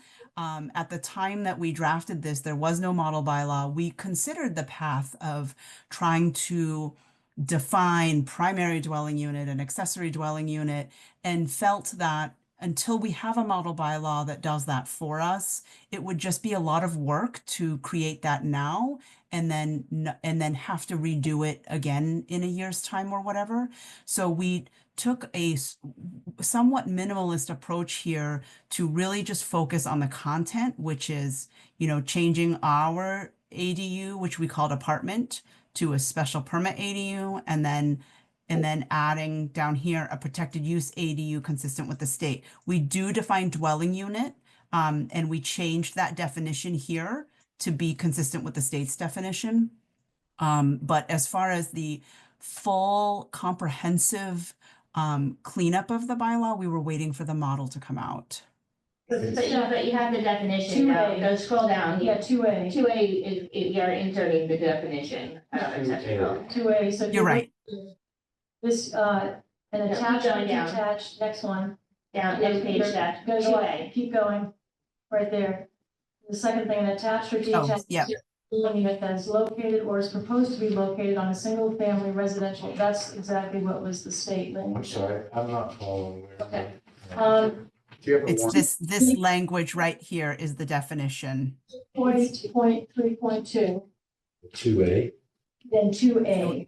Yeah, And there will be a period here. That's an administrative thing that I know I'm not supposed to change it in the meeting, Heidi, but I'm just going to add it for clarity so we can see it.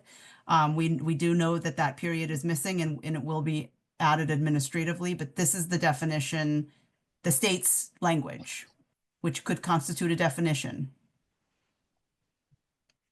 I don't want to belabor the point.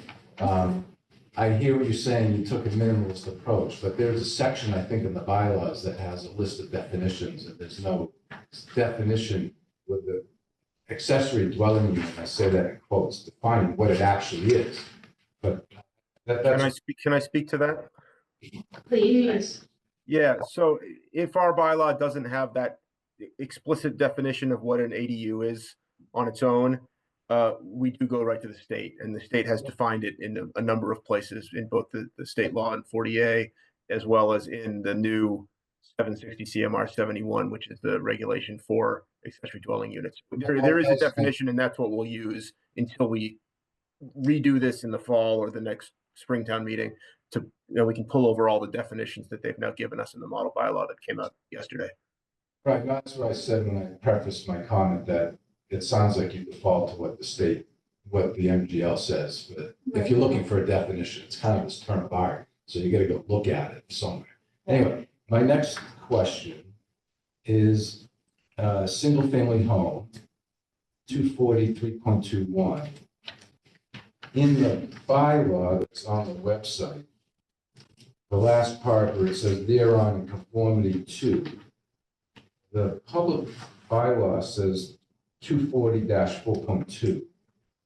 Your reference 240-4.3F is the correct reference, but I think it might be a change from the published bylaw.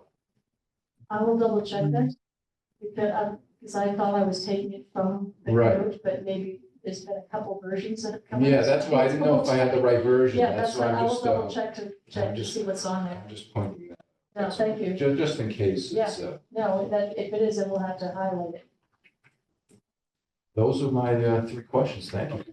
And I guess it kind of goes to your point, a lot of the cleaning up work that we were kind of starting to do, there's clearly a need for more of it, was to utilize state definitions rather than using Sherborn zone created definitions and trying to use, standard building code terminology and all, to try and just standardize things and make them more, industry standard and not just unique to.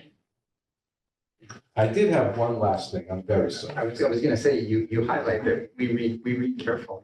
And one last thing, on 240-3.22, and maybe this is a technical correction that happens later, is we have larger than protected use ADUs but less than 1,200 square feet.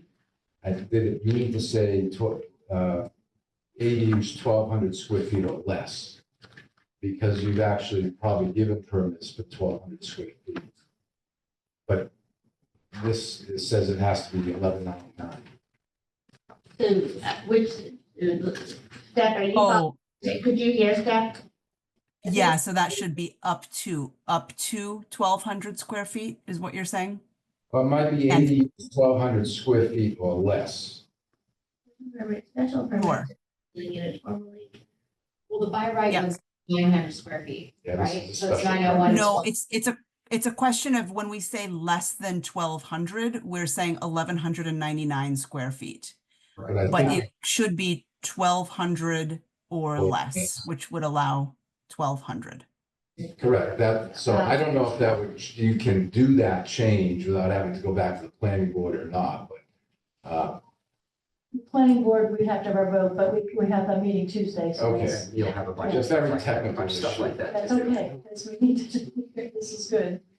Nora, you had a question or comment? Steve, to answer your question on mass.gov, ADUs are small independent living spaces located on the same lot as a principal dwelling in a single-family residential zone district. Right, that's defined in MGL. Right. Not in Iowa. And the only other thing that I don't know if you want to clarify this in the PowerPoint, on the last page, next to the last page, I know you say the size is up to 900 square feet, but I think it's up to 900 square feet, but no more than 50% the size of the principal dwelling. We didn't want to get to that detail, but yes. Yeah, you're okay. right. Because Okay, you could have a That is- 1,500 square foot house, and Right. you can only do 750. sure. I'm sure.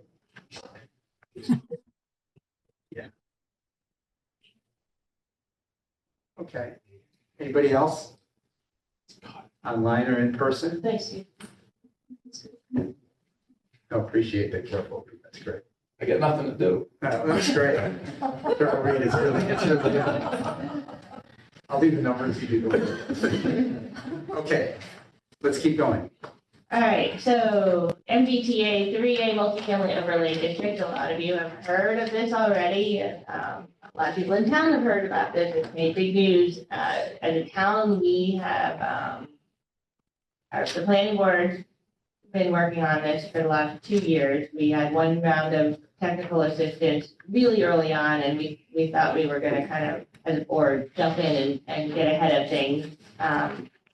And unfortunately, we were too far ahead of ourselves, and a draft bylaw was written, and then the state, 3 months later, came out with their version with revisions, and their final version was made changes. So we then needed to go back and reevaluate, and a lot of the changes were how we, there was changes into what could be mixed use development and what could be calculated and how calculations were done. And anyway, so we had a second, we were lucky, Heidi was able to secure a second round of technical assistance in light of all the changes. And we walked through a new round of assistance and had several different workshops and some community engagement.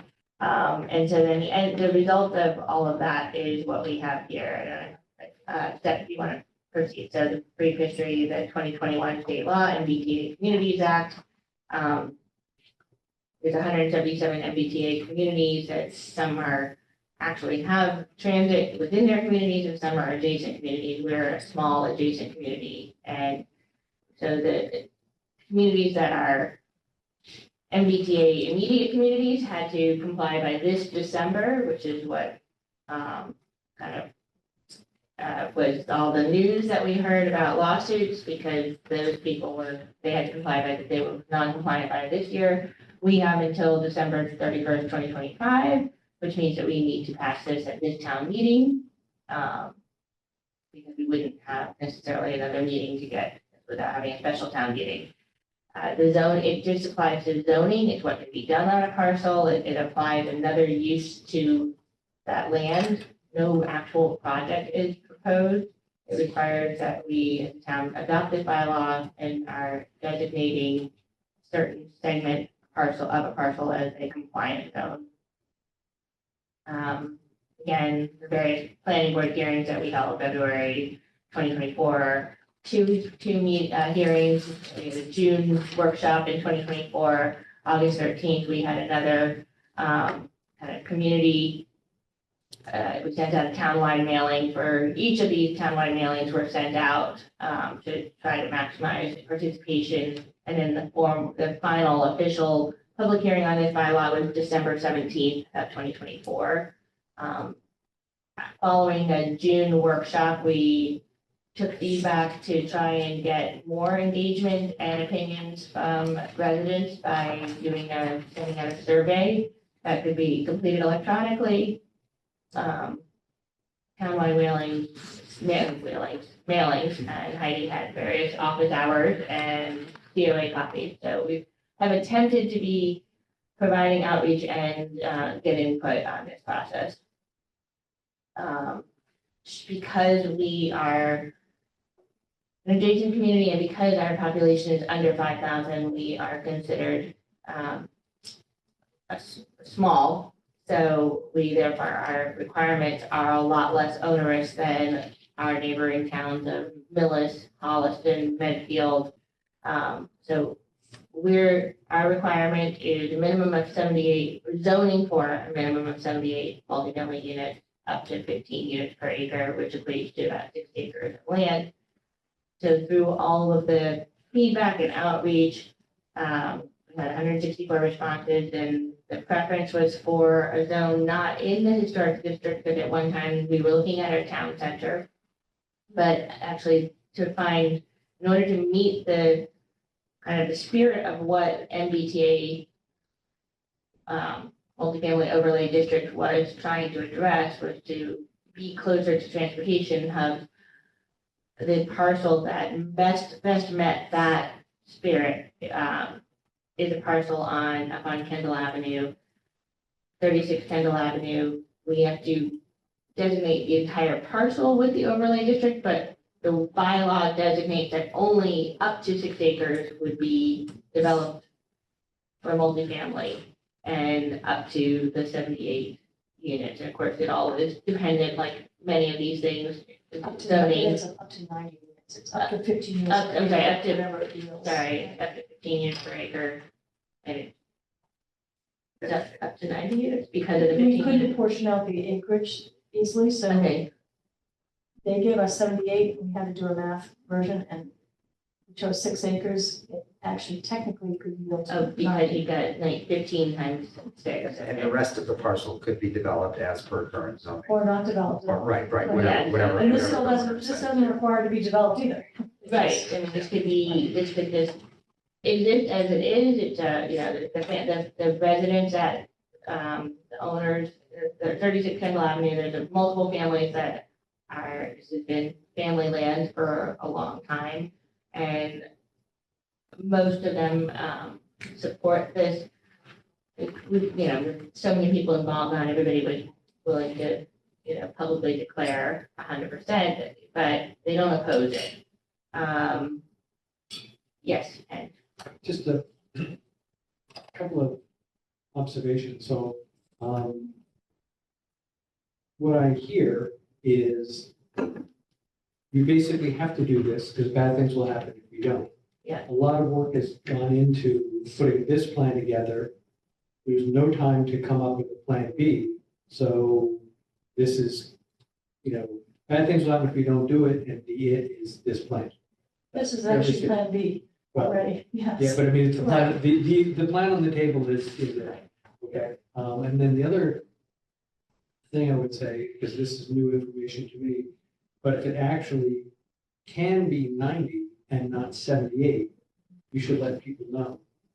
Unless you can bring it back to 78, because all of a sudden, at some point, people are gonna scream bait and switch. Thank you. I think we'll add an extra that when we say equates to 6 acres of land equaling 90 units. And you can't bear it back there, equals 78. so that was because our requirement minimum was 78 units, but because we have to parcel out, pick a section of 6 acres, 6 acres. The state frowned upon cap. That was what Right. it came down to. That they don't want you capping a number, even though it says you're required to build 78. When we sent this into review to the Attorney General's office, they just said we frown upon any caps. We did 6 acres of land, which equated to about 15 units per acre. It rounded up to 90, then that meant they're not saying we were capping. Right, but it also, it still, somebody could put 90 units in. They technically could. Adding that to the slide seems like it'd be helpful. Yeah. Just so it's, Yeah, it's right. clear, and, you know, that's just set Right, up, just so I like think that's we'll add set up that, front. we'll say the 6 acre of land. Okay. So, I mean, yeah, I mean, it still is, again, all dependent on the infrastructure requirement, you know, our abilities. And, it still is, you know, again, as long as we're a population of under 5,000 and as long as the state has decided that they're allowing this designation. You know, so now is that's the other reason to do it now. I'm not yeah. talking about any of this, I'm just saying, No, if you're right. giving a They have number to of match, 78, right. and then Yep. it could be Yeah. 90, just be clear. No, spell it out. Yeah, I mean, that was, you know, one of the, as far as this being, we've had the Attorney General's office review, we've gone through that process twice. So actually, you've even along the way, gotten some EOHLC, you've had multiple times kind of looking at different segments.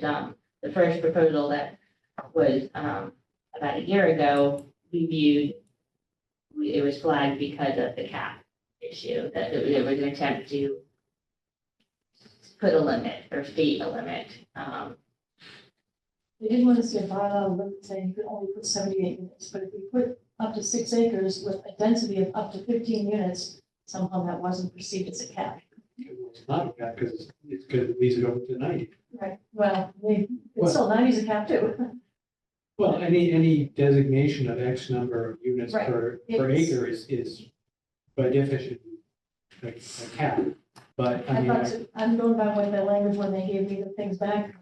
They Well, want to see it this way, we'll put God it. bless you for going through this, so, I'm not, again, I'm not trying to Yeah. nits with you, I just want to, you know. So again, this map would be introduced in the zoning bylaws and it would have the proposed location and, as you can see in the map, it then has the various zoning areas that we have, designations we have in our town. The BG is business general, BP is business professional, the blue is what used to be called M, and then in 2008 was changed to EA, elder / affordable. It doesn't have to be both, it can be elder or affordable.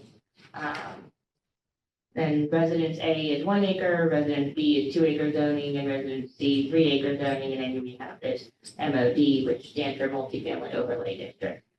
Through the process, there were, you know, we initially did think like our town housing plan and the master plan all talks about having a more vibrant town center, and we thought, well, wouldn't this make sense to have our multifamily overlay be in our town center? But there were, because of the well radius restrictions and because of you couldn't count mixed use, it just didn't make sense in our town center. But there were a number of residents that we said we could have a conversation as a town and say, yes, we would like to have some zoning under Sherborn zoning bylaws for multifamily allowed in our town center, and what does that look like? And that doesn't have to, that just because we are designating some of those properties now as a multifamily overlay in accordance with the MBTA bylaw, doesn't mean that we can't have that conversation and we can't do that as a town, because there were people that came to meetings that said, oh, I have a big Victorian and a big barn, and I'd love to have a business here and then have the house and be able to have that mixed use development option. And in some of those instances, it might be appropriate, and that's something that we as a town should look into. But this was not the right mechanism for doing that, so. Again, it's what happens if we don't comply. Attorney General has authority enforcing law. We see the lawsuits and the cost, and then there's, basically grants we would lose a lot of grant opportunities. And Heidi's kind of gone through and calculated that over the last 3 years. We've received 3.2 million in various funds in earmarked parts of the state, which we would lose those types of things, especially, just, we all know the roundabout, the majority of that was from state grants, and sidewalk improvements that we've had were complete streets. Those things are definitely, those would be, we wouldn't be eligible for. So, and then recap, 6 acre parcel rezoned, no requirement has been filled. comply with the spirit to assist with the housing crisis, maintain compliance with state laws, maintain ability to participate in state grant funding opportunities, and zoning can always be changed. Okay, thanks. Questions, comments? That's a lot of work to put into this. Yeah. Thank you. Thank you. That's another comment. Well, I am grateful for all the work that Chris Canny has done, kind of being part of pretty much every one of our meetings along the way, because he's the one that's out there living and breathing what zoning does and what the issues that come up and how they get applied practically. And it's been a huge help for the planning board members to have his insight and his expertise and being so available and working with Heidi and Chris both being available to answer questions. I'm sorry. Super helpful. Yeah, So it's important, but like Chris is out there knowing what doesn't work. And like this, the changes that we're putting forward are trying to make it more livable for residents for the most part, living within the state law. How do we make it fit? I think it's a really, like he's had really good input. We're hoping people support it. Good, thanks. I was going to slip in just as just a reminder about the public hearing that, I think we'll cover each of these as separate items. And as proponents, it's 5 minutes per presentation. So just. That's for the 22nd? For each of these, it's got to be squished into 5 minutes. Yes. That's for the 22nd, Dan? Yes, yes. Okay. Yeah. Okay. Thank you for slogging No, through thank and you so staying much. late. Yeah. We have a little more business to do, which you're welcome to stay for if you want, if you like, but. No, we really welcome it. Other Oh, I need to comments? adjourn our planning board meeting, so, Yeah. I make a motion to adjourn. Can I have a second? Second. All in favor of adjourn, Addie Mae Weiss is an aye, Frank Hope, Aye. Steph Harrison, Aye. Bob Wolf. Aye. Thank you, everyone. Meeting adjourned at 11:15 PM. Thank you. Thank you, Chris. Thanks, everyone. Thanks very much. Steph. Very helpful. Thanks, thank you. We're gonna And break the law. comments, send them our way. I think they're great comments in here. All right. And Abby, it started at 9:50. Did you write it down? Yeah, I wrote it Oh, down. okay. Thanks. All right. Thanks So- again. That's a lot of work. Appreciate it. So we have 2 other things we should just touch on. And we should touch on quickly, and part, the intent is to decide if we're kind of okay with where things stand, or if we want to call people back and schedule one more meeting, which I know everybody would be just thrilled to do. So one is Board of Health, and the other is Rec Commission stuff. So let me do a quick screen share. So Board of Health came up with a modified budget proposal. I think in part what they were trying to do was to make this a little better reflect what they're actually doing. I think some of Stephen's comments about run rates and so on. So just high level, here are the changes that they have relative to what we saw before. They have, oh, am I dying here? Yeah, thanks. Hang on just a second, Oh, everybody. here, do you wanna, No, I another one? think this will work. Thank you, dear. I can also just plug in. Okay, I think we'll be okay. I'll plug in if I need to. So they have boosted the food inspector line a little bit from FY '25, since they've been, the run rate has been above, what the budget had been. They have added a line for a supplemental health agent. They are in the process of trying to hire such a person, so trying to include some number for that in their budget. They have dropped, this we may have had in before, but I'm coming down now to the nursing contract that I think that may have been in before, but they've dropped the nursing contract. That's a new change that, some changes, they don't need that. The phone line, they did some additional analysis. And the telephones came down from 3,900 to 2,400, so you found some things that they were doing that they didn't need. And on the Sharps kiosk, that bottom line, they added in numbers for that, but I think they're still trying to figure out what that really is going to be, and there's some complicated things there. So all in, this gets them to a 3.76, 3.8% increase. Well,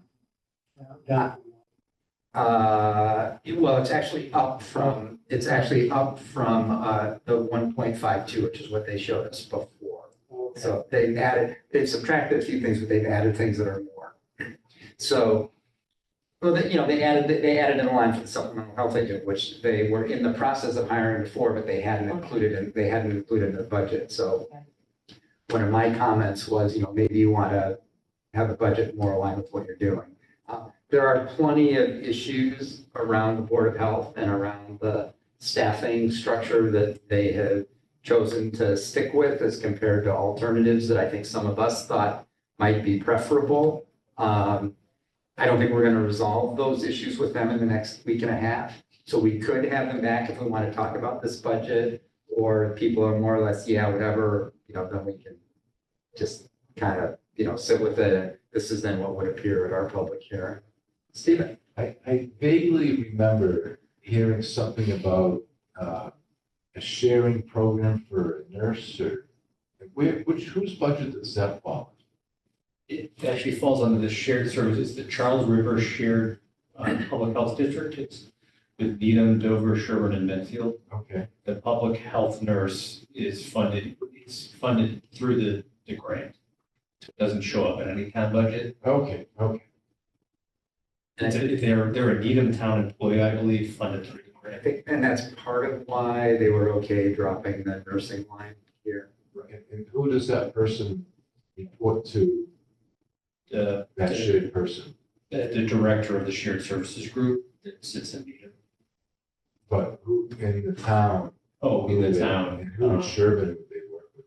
They would work with the Board of Health in general, coordinated by staff member, the Board of Health Administrator. So they would report to the health administrator. Their work for Sherborn would be directed by the health administrator, yes. Right. So they're an employee of the shared health district. Right, but it's the health administrator who says, please do these tasks. Yeah, and likely is sort of priorities is set by the Board of Health in general. Does this seem, do people want to, talk to the Board of Health about this, or? No, this is so that there's not an overage that has to be covered, which is what we've been doing. Yeah. Right? This is to be more in line with what we Yeah. actually spend versus them coming back and saying, we're over. Yeah, so. So it's effectively, it's not neutral, but it's. So that's a really good point, which is for a number of years, they have at the end of the year come back and ask for your transfer because they spent, they ran, they ran over their budget with the story. Well, there were more inspections and more demand on our services. And so they came for a year transfer. So this is moving in that direction. I don't know that this is necessarily given their current staffing structure and what they have been. I'm not sure that, they may still come for a year-end transfer this year, but it moves a little bit in that direction. It does not deal with any of the staffing structure issues that we have talked about before. It's not dealing with any of that. I do not, I will just put I don't need to see them again Okay. for this. Because I think it reflects what we did the first time around. Yeah. Like our yeah. comments, they took them and then put them in. I'm fine with that. Yeah, and I think the comments we made on the kind of staffing structure and those sorts of things mostly weren't taken, but that isn't going to change if we have it come back and have another conversation. Okay, anybody with a different view on, okay, all right. So let me kill this and let's go on to our last item.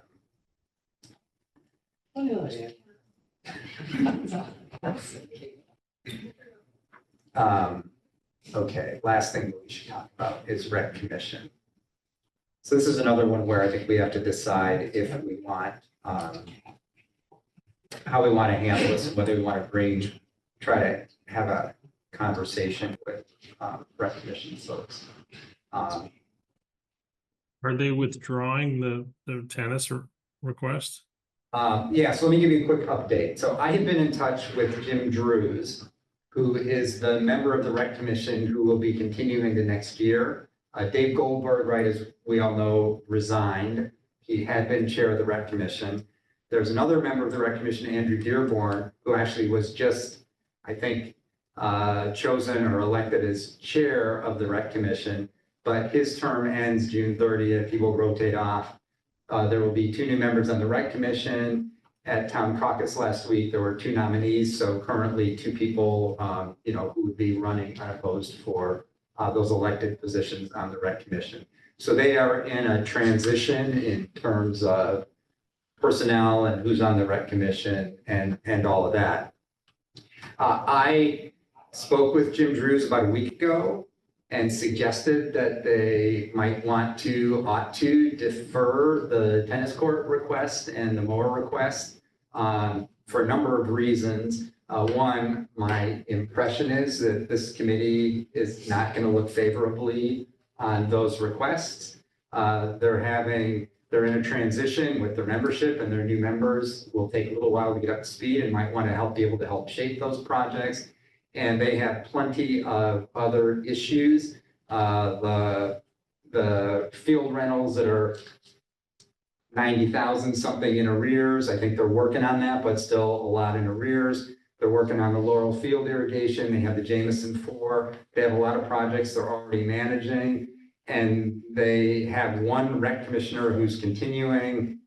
It just seems like they are not going to have the bandwidth. So I pitched all of that to him. I thought when they met last week, I thought when they met, they would decide that maybe they should withdraw these projects. That's not what they've done. The word I got back is probably the mower project. They're going to defer. They're still thinking about the tennis courts and thinking about alternative methodologies, and that maybe they could do something that would be somewhat less expensive, might not last quite as long, but would be less expensive than the initial ask. So they're still working on that. I sent Jim another email today saying we should talk. By the way, I think it's unlikely you'll get a favorable recommendation on the tennis court project this year. You really might want to defer that. And also raised with him a question about their operating budget, which is what we're about to talk about. Doug, does that give you enough background? Yes. Okay. So here's the deal with their operating budget. Their request, and what we heard when Dave Goldberg came and presented us, was for an operating budget of $150,000 for FY26, which is the same as what their operating budget was in FY25. Remember, they are financed partly from that operating budget allocation and partly from their revolving fund, where the revolving fund primarily is getting revenue from field rentals. So Deb Seaframe did this very nice analysis of what might their revolving fund look like at the end of fiscal 26 under some different scenarios. So here's the way I think about this. They have about $90,000 in arrears field rentals that are coming in. They've managed to cover all their expenses without that money. So they've managed to cover all their expenses with their operating budget allocation and the revolving funds that they did have. So there is a sense in which that $90,000 or $100,000 is falling on them from the sky. They haven't needed it in the past. And so under a set of plausible scenarios, their revolving fund is just going to explode. So what's shown in this spreadsheet is 3 columns where, let's see if I can, where the, let's see,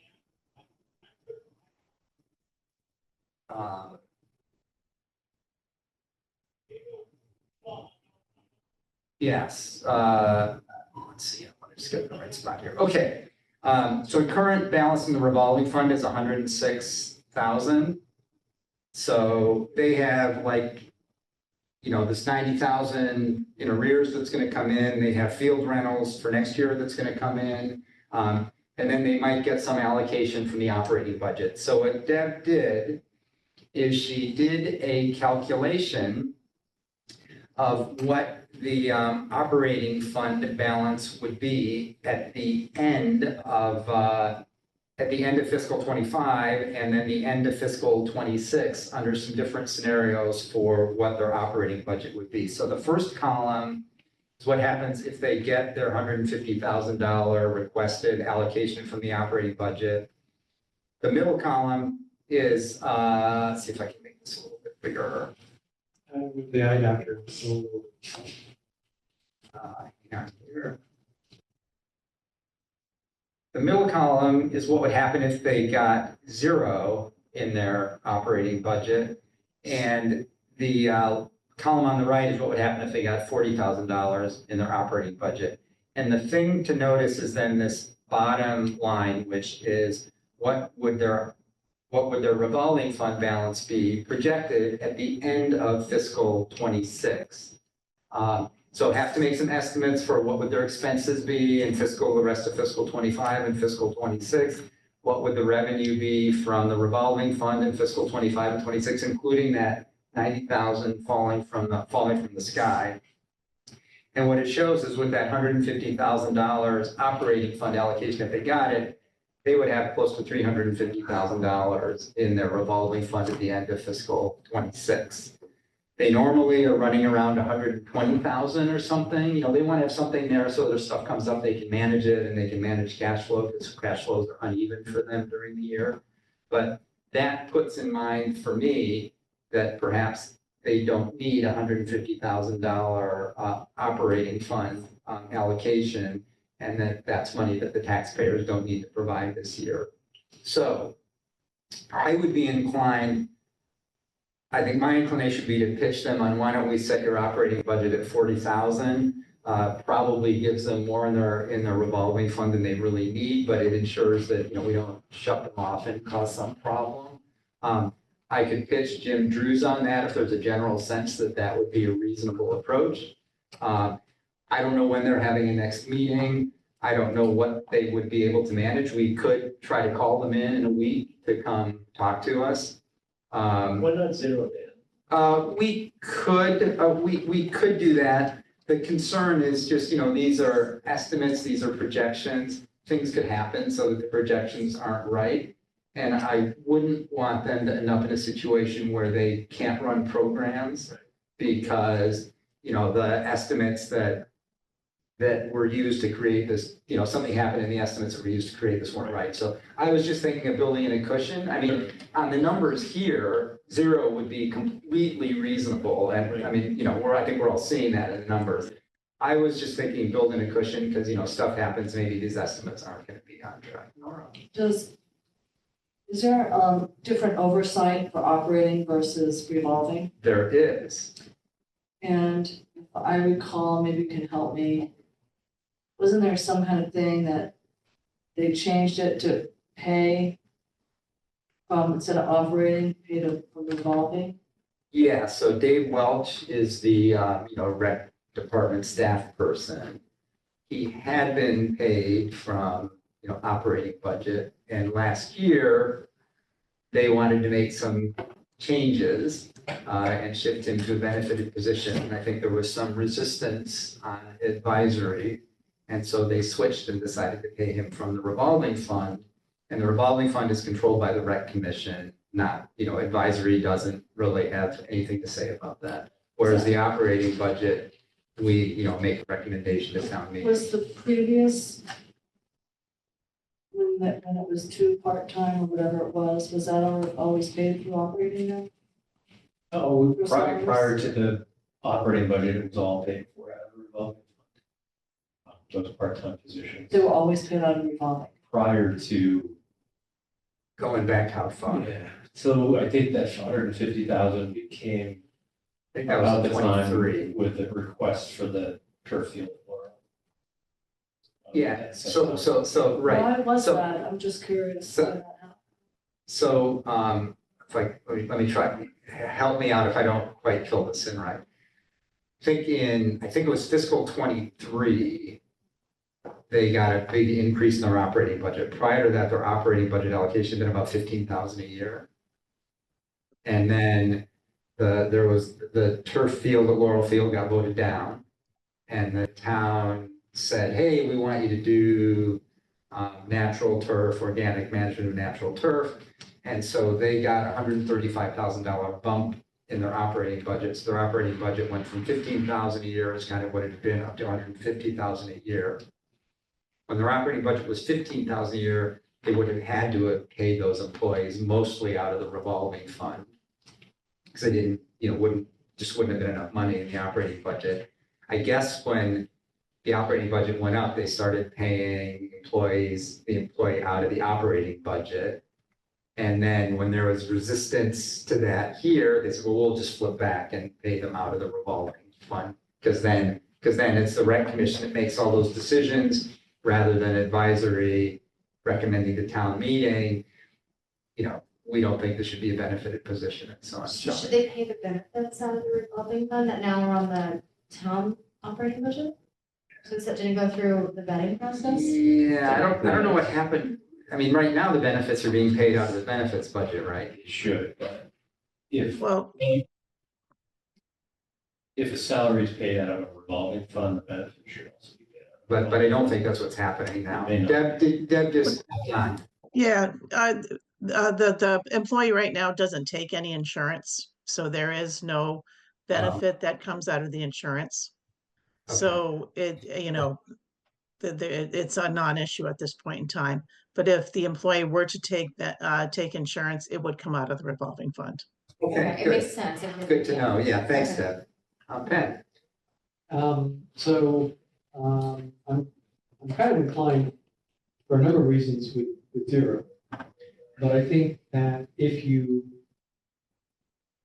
it seems prudent to build in a cushion, I would still, given those numbers, I think it would come down, I would bring it down to either 25 or 50 and just make it, that's still generous. And you could argue that 15 is what they were getting by before the change. And I know things are different, but I would. And they did have additional expenses for doing that turf maintenance. They amped up what they're doing with turf maintenance. But I just, I would just, if we need to give them a cushion, it doesn't need to be big fat fucking pillow. And my guess is that if we did go to 25 or 40 or whatever this year, next year it would probably have to go back up by some significant amount. The other thing I would say too is, as part of this conversation, I think it's perfectly reasonable to say, they're in transition, they need to get their operating house in order before they can get capital budget for over $600,000. So I'd be inclined to say no on both their capital requests. Yeah, so Write that out there.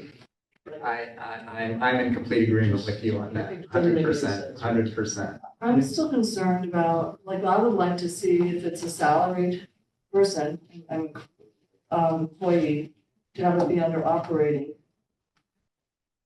Well, I think that makes more sense to have that be although operating budget. if we shrink the operating budget to like 25, they couldn't do that. I understand that, but But isn't that up to them anyway? They made that change. Yeah. but it would still, to me, it would have more guidelines, correct? Am I correct on that? I mean, it's different guidelines. It's different, but Either way, I it mean- doesn't matter. yeah. I mean, they're gonna, In some ways, having a salary in a revolving fund, the person that's receiving that salary is gonna have some more personal interest in making the finance of the revolving fund. it hasn't, that incentivization hasn't quite, yeah. To have $200,000, and I'm gonna go on record, almost 200,000 uninvoiced. Well, they caught up with some of that, but. They yes, did, they were did, not right, invoiced, I mean. Right. What's the spending limit on the revolving It's fund? 250, so we might be that with this change, the spending limit on their revolving fund would have to go up this year to above 250, because fiscal 24, their total expenses, I think, were 273,000. And it's just fine to give somebody a 33% environment, I don't understand, I'm still trying to understand that everybody's at COLA. At the So this was town last level. year that this employee got a benefited position and saw an increase in hourly salary, which is a decision the rec commission made. And then the 135, when you wrote that minority report, because the full fields got voted down, is that 135 a year then they spend? Yeah, So that's part of, yeah. And that there- goes into revolving, so it's 135 a year to take care of Laurel Fields? Was that specifically I for don't Laurel know Fields? when it was provided, I don't know if it was, it's specified that way, but that was the intent, yeah. for increased field turf maintenance. But it's an ongoing inclusion in the operating. I mean, that, In the that, operating budget, not revolving, so it gets Right. applied to They got both. operating. There's an operating component and a revolving fund. so that was the intent of doing the turf, the more comprehensive turf management. I mean, they spent, the same spreadsheet, if you want to dig through it, Deb pulled together some spending by vendor, and they spent a significant chunk of money on turf management. So, Okay. yeah, I don't know that it's added up to exactly 135,000, but they have spent a significant chunk of money on that. So, whether they exactly hit that, don't know, but the way budgets work, right, they get a budget allocation and then they make decisions about what specific things to do with it. Stephen? A question and then a thought. Question is, I just want to be sure that the person is still, even though they're paid out of the revolving fund, they're still an employee of the town. Correct. Okay. It just all gets charged. Yeah. So, And a little bit of who has say so over the specifics. so I'm gonna look from the other side of the model and say, why not have, I guess my objective here is I'd hate to see the budget be lumpy. So this year it's 0 to 40, and next year you gotta go back up to 150. Gotta have to go back up some Right. significant So number. that, I think those swings can require more explanation than necessary, right? So perhaps the thought is, can we get all of it back? But somehow have the revolving fund pay a fee back, so it's considered revenue. So they don't have control of So really much. basically have so implicitly, the general fund takes $100,000 out of the revolving. Correct. I don't I don't know the accounting, I don't. how it would work, but could you just, for the fees that they collected? There's something similar to that the elder housing does. Okay. Their revolving fund. There's payments that are received by that revolving fund to the town's general fund to offset some of the costs. to maintain. But that's to offset services. That's based on, because we snowplow for them and everything else like that. So I guess because DPW is mowing and doing stuff like that, there could be that type of fee, but there has to be some rationale for the fee. Public Works does do a lot of mowing for Parks and Rec facilities. When I heard something about it. So maybe, I guess. I just a way to take, so what we don't know is the budget's really 400,000. 150 is contributed by the town, and 250 is paid out of the revolving fund. Yeah, so they, right, that's, yeah, I mean, they've been spending like 250 to 275 a year. Out of the revolving fund. No, total. Oh, so it's total, so they don't draw the whole 250 out of the revolving fund? Right. That's their spending limit. That's Okay, not, that's just a limit. they're not actually bringing in that much revenue. And they're not spending that much. And those spending limits aren't meant to, typically aren't really tight. They're meant to just prevent things from getting out of hand. All right, so I guess my question would be, is the only way to get the excess cash out of the revolving fund by pushing more expenses down to them and not have a budget line item? I think it's the easiest, because I think. The debt service on 100,000? I mean, I think getting the money out of the revolving fund, I mean, Jeremy or Deb would know this better than I, but I think that would be complicated because I think it would require getting the assent of the rec commission.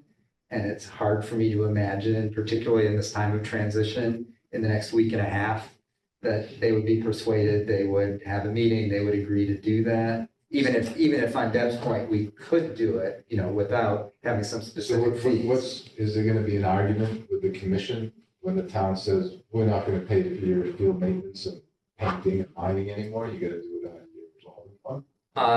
There might be, and that might be a reason to have a meeting. Promise this 150 based on the decision at town meeting, whenever that was. Right. There might very well be, and that might be a reason to schedule one more meeting and have one of the folks from the rec commission come and we could kind of talk this out with them. I think my own view is if, they started to push that, oh, no, the town promised us this money, you can't do this. I think I would channel Paul and just say, well, let me just highlight for you some of the issues that the rec commission some of the challenges they're currently facing, if one wants to be polite about it, or less polite ways to put it. And that until they deal with those challenges, they need to use the resources they have. And gosh, the fact that they've managed to cover their expenses while being $100,000 in arrears kind of means they don't need as much money as the town has been giving them. True, but if the town has made this policy that it's paying for the maintenance of the fields, I guess the question would be, what other mechanisms do we have to claw back excess, excess revolving funds? That's maybe the more global question. Yeah, that's the meta question. Sure. Maybe we don't have the answer to that. We had fields 4, 5, 6 years ago. So how were they doing it without that 150? I think the fields were in worse condition. And, now they're planning to add irrigation, so they'll be in even better condition. So potentially more revenue for the rentals? Maybe. They'd have to actually collect it, but maybe. Can they use the revolving fund for some of their capital requests? They could.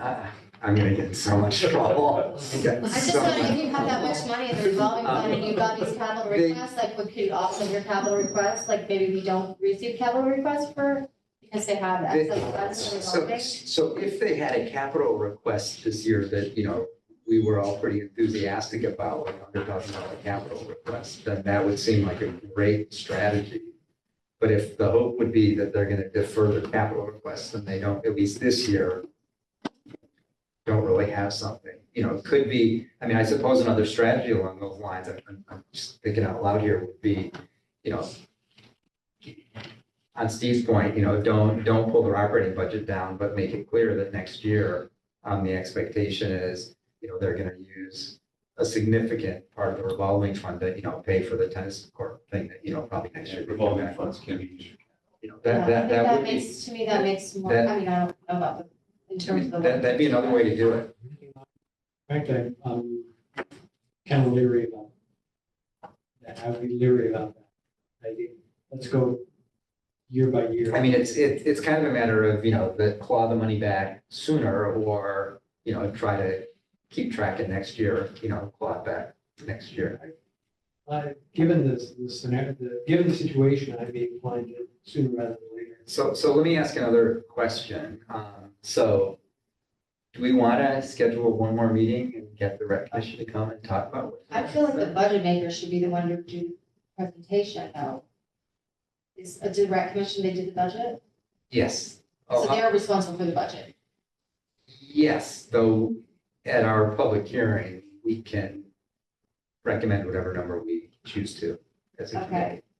But the rec commission develops this budget. It's not developed by the town employee that works for the rec commission. Yes. Well, yeah, probably, with some cooperation amongst them. But the budget they presented to us, and that I think, Deb has in her spreadsheets is with 150,000 in the operating.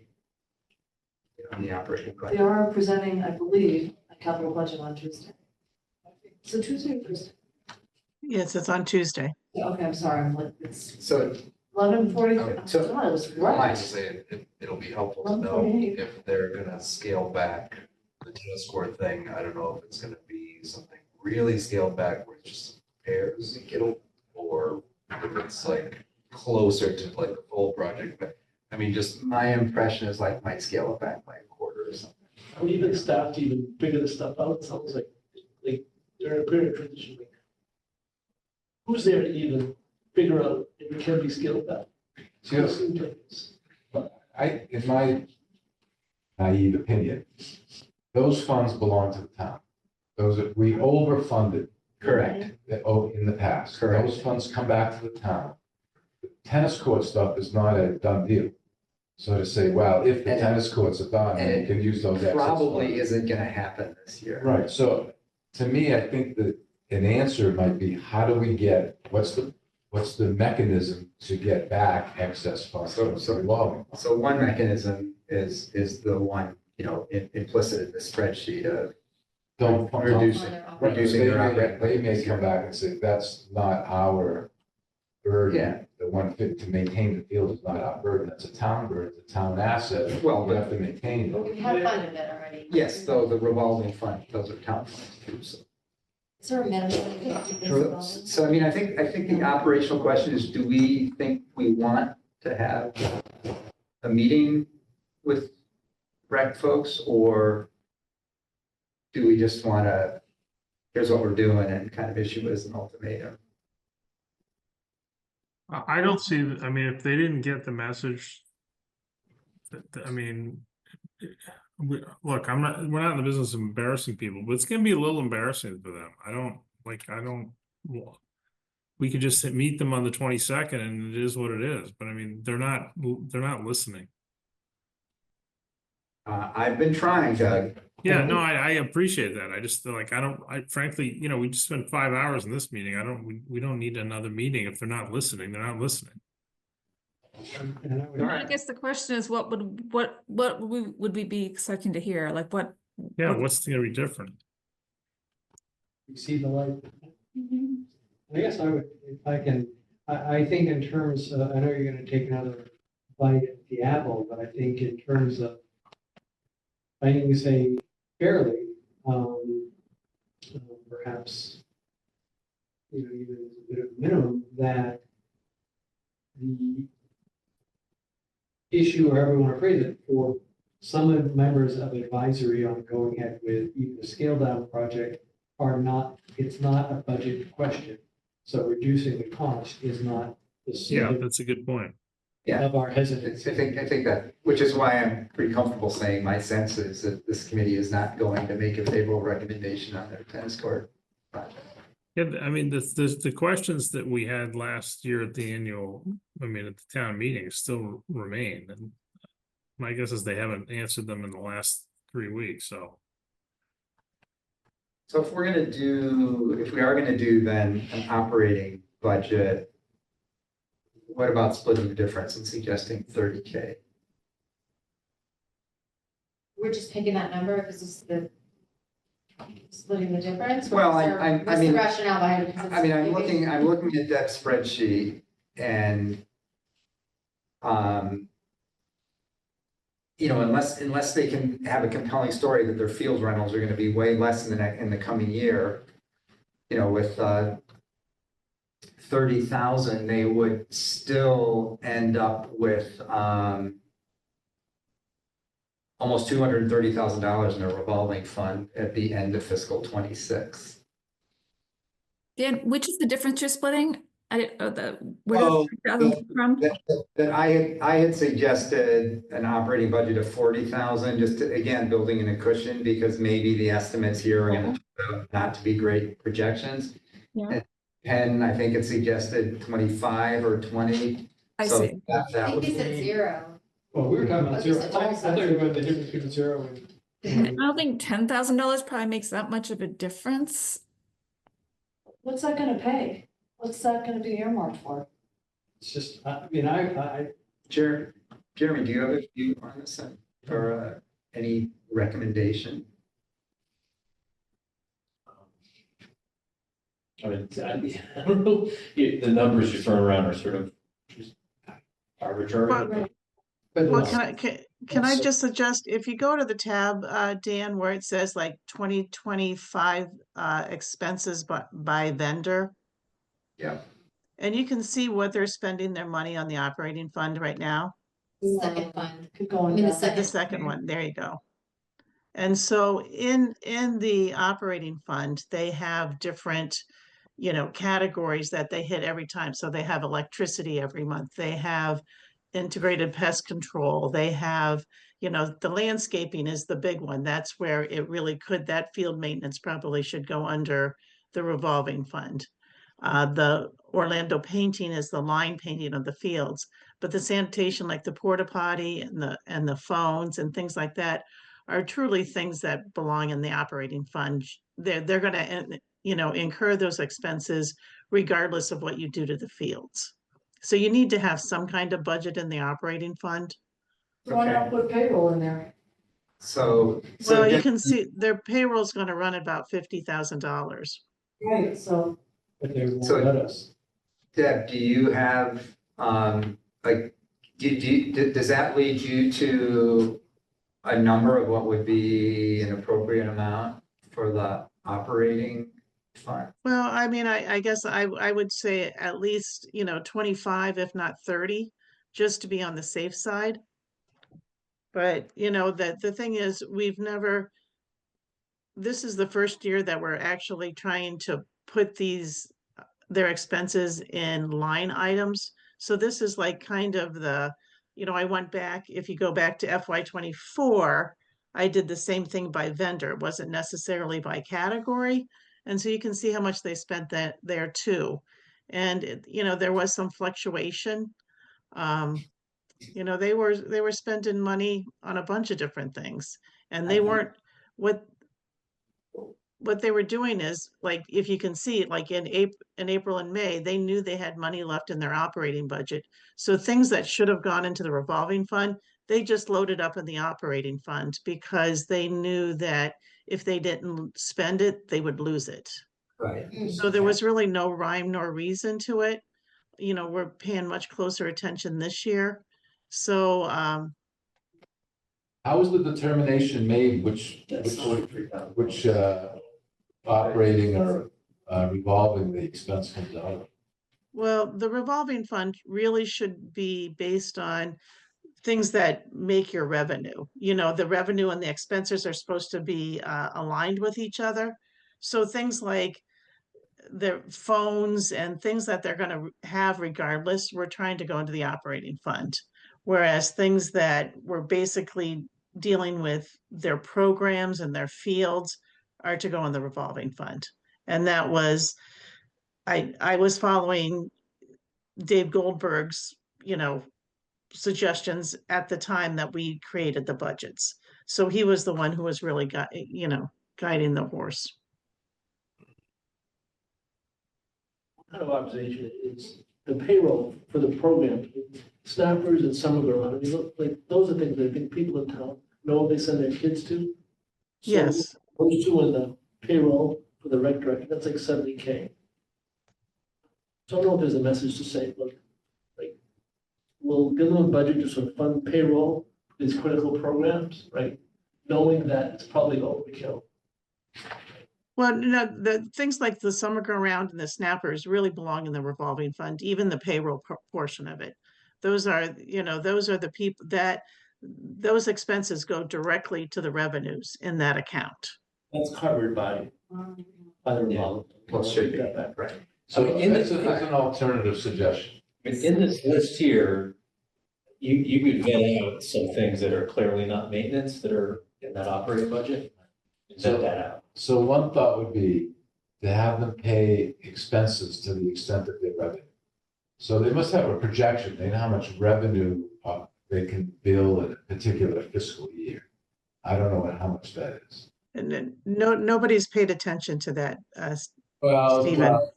Meaning they know what they're gonna bill theoretically for the rest, so for Q3, Q4 of fiscal 25 and Q1, Q2 of fiscal 26. They know what the calendar year expenses are. That's what you get paid. Excuse me. They know what the revenue is going to be. And whether it was billed and collected is a different story. They know what the revenue should be because they have the contracts in place. They know what clubs they're renting to, et cetera. And the revolving fund should pay whatever to the extent of the revenue. And then the town picks up the excess. So if they have $100,000 of revenue, they should pick up 100, we should pay the excess amount. Right, but that doesn't deal with clawing back the We excess. gotta figure out a different way to claw back the extra 100,000. Right. There must be some mechanism to get it back out. I think without the consent of the rec commission there, it would be hard. And I think they are just not functioning in a way that would make that. Even they don't know, the two guys probably Right. can't, they're Right. not experienced yet. Right. So it's And I hard think- to- One of them's not, only one of them's, And I think there will be another. There are two left. there are two left right now. Right. And one is stepping away and two more joining. Right, All but right. that's not gonna happen until, July, right. All right, so we have to wrap this up. I think I come back to the, you know, suggesting 40K, building in a cushion, raising the spending limit on their, we'll have to figure out how much, but raising the spending limit, there's probably a little more analysis to do, and that's the one lever we could pull now to claw back the funds. Anything else will take way more time to work out than we have. So I think the alternative to that is let it ride for a year and then, you know, try and figure it out next year. Let it ride by giving them another 150. Yeah. I'm not good for that. I'm not either. I'd like to put some pressure, so. Can I just say one thing and then I'm just gonna. So, if they can give raises or, like, I don't understand, there's no control, what's in, I mean, I don't know, I can say them or committee, what are the controls on there?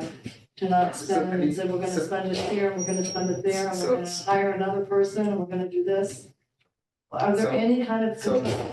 my take is that this is another structural problem that the town has where we have elected commissions or boards that have authority that make it difficult to exert the kind of control, very reasonable kinds of controls that you're suggesting. And that, you know, again, I mean, it's a lot of things they could consider, but the governance task force, you know, could dig into these things and suggest that, you know, the structure for the rec commission hasn't worked very well for all the reasons we've been talking about, and some other structure that did provide more control and accountability would be better. But, you know, with the current, you know, where we are now, the rec commission can make a lot of decisions that we might all think aren't great, but that's the way it is. Because the authority is vested in them, not in Well, it's the select you have board the or control Jeremy. over the cap. Yes. That's the control. And the operating budget, town meeting. Right, the control is. But those are very gross. Yeah, but you could say that the spending limit is 150 and we'll give them 100, so that all they can do is spend 250. We could do that. So I think if we look. And that would be just letting the revolving fund build up and then Right. figure out some other mechanism. in the Exactly, so future. for this for fiscal 26. Sure. We could say, let's look back to see what the expenses have been. And then. 273 in fiscal 24, you know, so kind of in that, you know, in that range. 275-ish. Right, and then between what the town will kick in and what comes out of the revolving fund, combined, that's the. So that raises, you know, another interesting possibility. You could say, set the revolving fund limit at 150, give them 150 in the operating budget. And then, you know, next year there'll be a big balance in the revolving fund, which they will not be able to spend.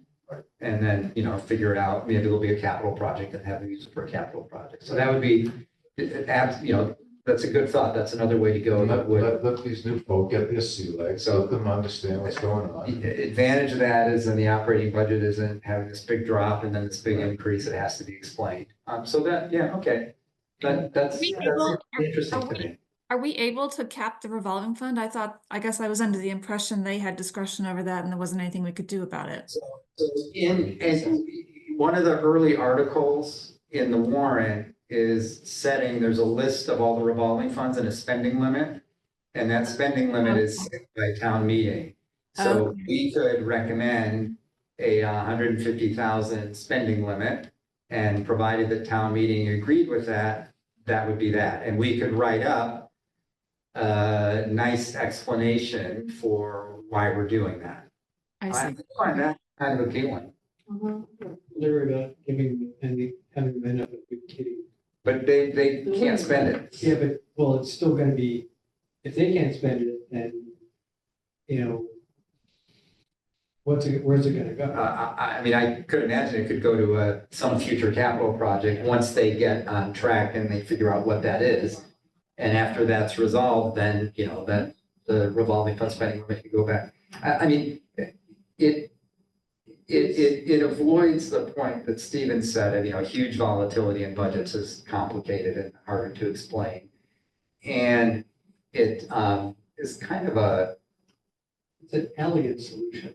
yeah, exactly. That's a good word for it. It's a very elegant, he's an elegant guy. It's a very elegant solution. And its simplicity. Yeah. What happens if they do spend it? Like they have a checkbook, and presumably, I mean, When No, they no. when they submit the receipts, you know, to Deb and then to Jeremy to sign off, they'd say, sorry, you hit your limit. You can't do it. So they really couldn't. I mean, there are controls in place that would prevent them. It's not like they have a checkbook and they just kind of have to vaguely promise not to spend more than that. There are controls that would prevent that. I'm still leery about having to end up with a kitty that sort of might, who knows where it might push things. Plus, you know, I know it's not inelegant to take everything or mostly everything away from them. But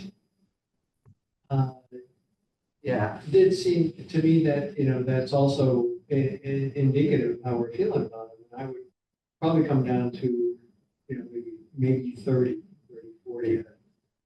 I hear you, that it does, in terms of dealing with that excess, it does kick the can down the road. And, you know, there's some risk to that. It kicks, and also, it also depends on the plan depends on our getting the spending cap in place that we want. And that could be in play at town meeting. Yeah, I mean, anything we do would be in play at town meeting. I actually think getting the spending cap down would be an easier ask at town meeting than having, you know, because our report is gonna show, you know, budget allocations, percent changes, and it would show the rec budget, if it's falling from 150 to 25,000, I don't know, what is it, you know, falling by 80%, that's going to generate a lot of questions of why is the rec commission budget, you know, why is rec budget falling by 80%? You know, who are these crazy people? And the spending limit coming from 250 to 150 is elegant, doesn't get the same amount of scrutiny, won't get the same amount of scrutiny. But maybe. Why don't you just pay off the $100,000 bond? If we just said, look, you know, these people like, give like $200,000 in. Yeah, I mean, that all depends on, you know, what the conversation at town meeting is. Those things can be unpredictable, you know, there'll be a bunch of people there for the schools, there'll be a bunch of people there for the turf field. They may be the same people say, oh my gosh, you can't cut the rec commission budget by, you know, that amount. I'm I don't pay know. back the $100,000 that they didn't use. I'm really liking Steve's solution. Really liking that, Steve's solution. Whatever, Steve. You're talking about the Jameson. I'm talking about Jameson. There was also They didn't money- use it, so why not just pay that off then? Well, that requires town meeting to vote to reappropriate that money. So Right. that's not, that maybe should happen in the future, Probably should happen anyway. but it's not happening this year. That clinking you hear is the can bouncing down. Yeah, no, but here. No, I view it a little bit differently. I think I view it as giving the new group an opportunity to get acclimated and come up with a longer term plan. So that's my, they understand it. The shows. Quick sense, Mike, what's your sense? No, I like the elements. I guess I could be persuaded to go with that. I guess their existing budget, the existing limit that they can spend is 250, but Yeah. they haven't been spending it. No, they haven't. Well, no, they haven't. They haven't. Because that's the only other thing, it's like we're reducing it, but they never spend it anyway. So No, what's but we're the gonna find others? out what the actual expenses have been. And Okay, then if we continue to fund 150 out of the operating fund, then limit would then be the difference between what the actual spend. Okay. So in fiscal '24, they spent, I think, 273,000. Okay, Over the 12 months through February, they spent, I think, about 260,000. So if, their budget, operating budget was 150,000, if the spending limit came down to 150,000, I would say the max they could spend would be 300,000. yeah, So that would give them some cushion because, who knows, inflation, this, that, and the other thing. The 273 from fiscal '24, might not be the best estimate of what they'd be spending in fiscal '26. okay. But they're gonna end up with a kid. That what? They're gonna end up with a kid. Yeah, but they can't spend it. I mean, Stevens thing locks it up. Yeah. Yeah, but money in a You kid. looking at me? Are you looking at me? I am. Are you kind of I feel okay? kind of elegant right now. All right. Punchy and elegant, and I mind you. All right, It's so- 12:10. So we don't need to, I mean, we don't need to take a formal vote. I'll take the sense of the committee that Stevens, thing is, I know you're in a little bit of a place, but I think people are mostly on board with Stevens thing, so. There should be some oversight though. I think the I will town got pitch that, discussed in the first place. I will tell, Jim Drews that, that's what we're planning to bring to, do at our public hearing and bring to town. With the spending. Okay, all right, I make a motion to adjourn. thank you, second. Who took the minutes then? Since Laura's still on, Laura, voting on a motion to adjourn. Yes, aye. Stephen, Aye. Mike, Nora, I at 12:10. Shelley, Aye. I am I as well. Thank you, everybody, for All right. slogging through. Doug still. Aye. No, dropped out. Bye. Thanks, bye. Bye.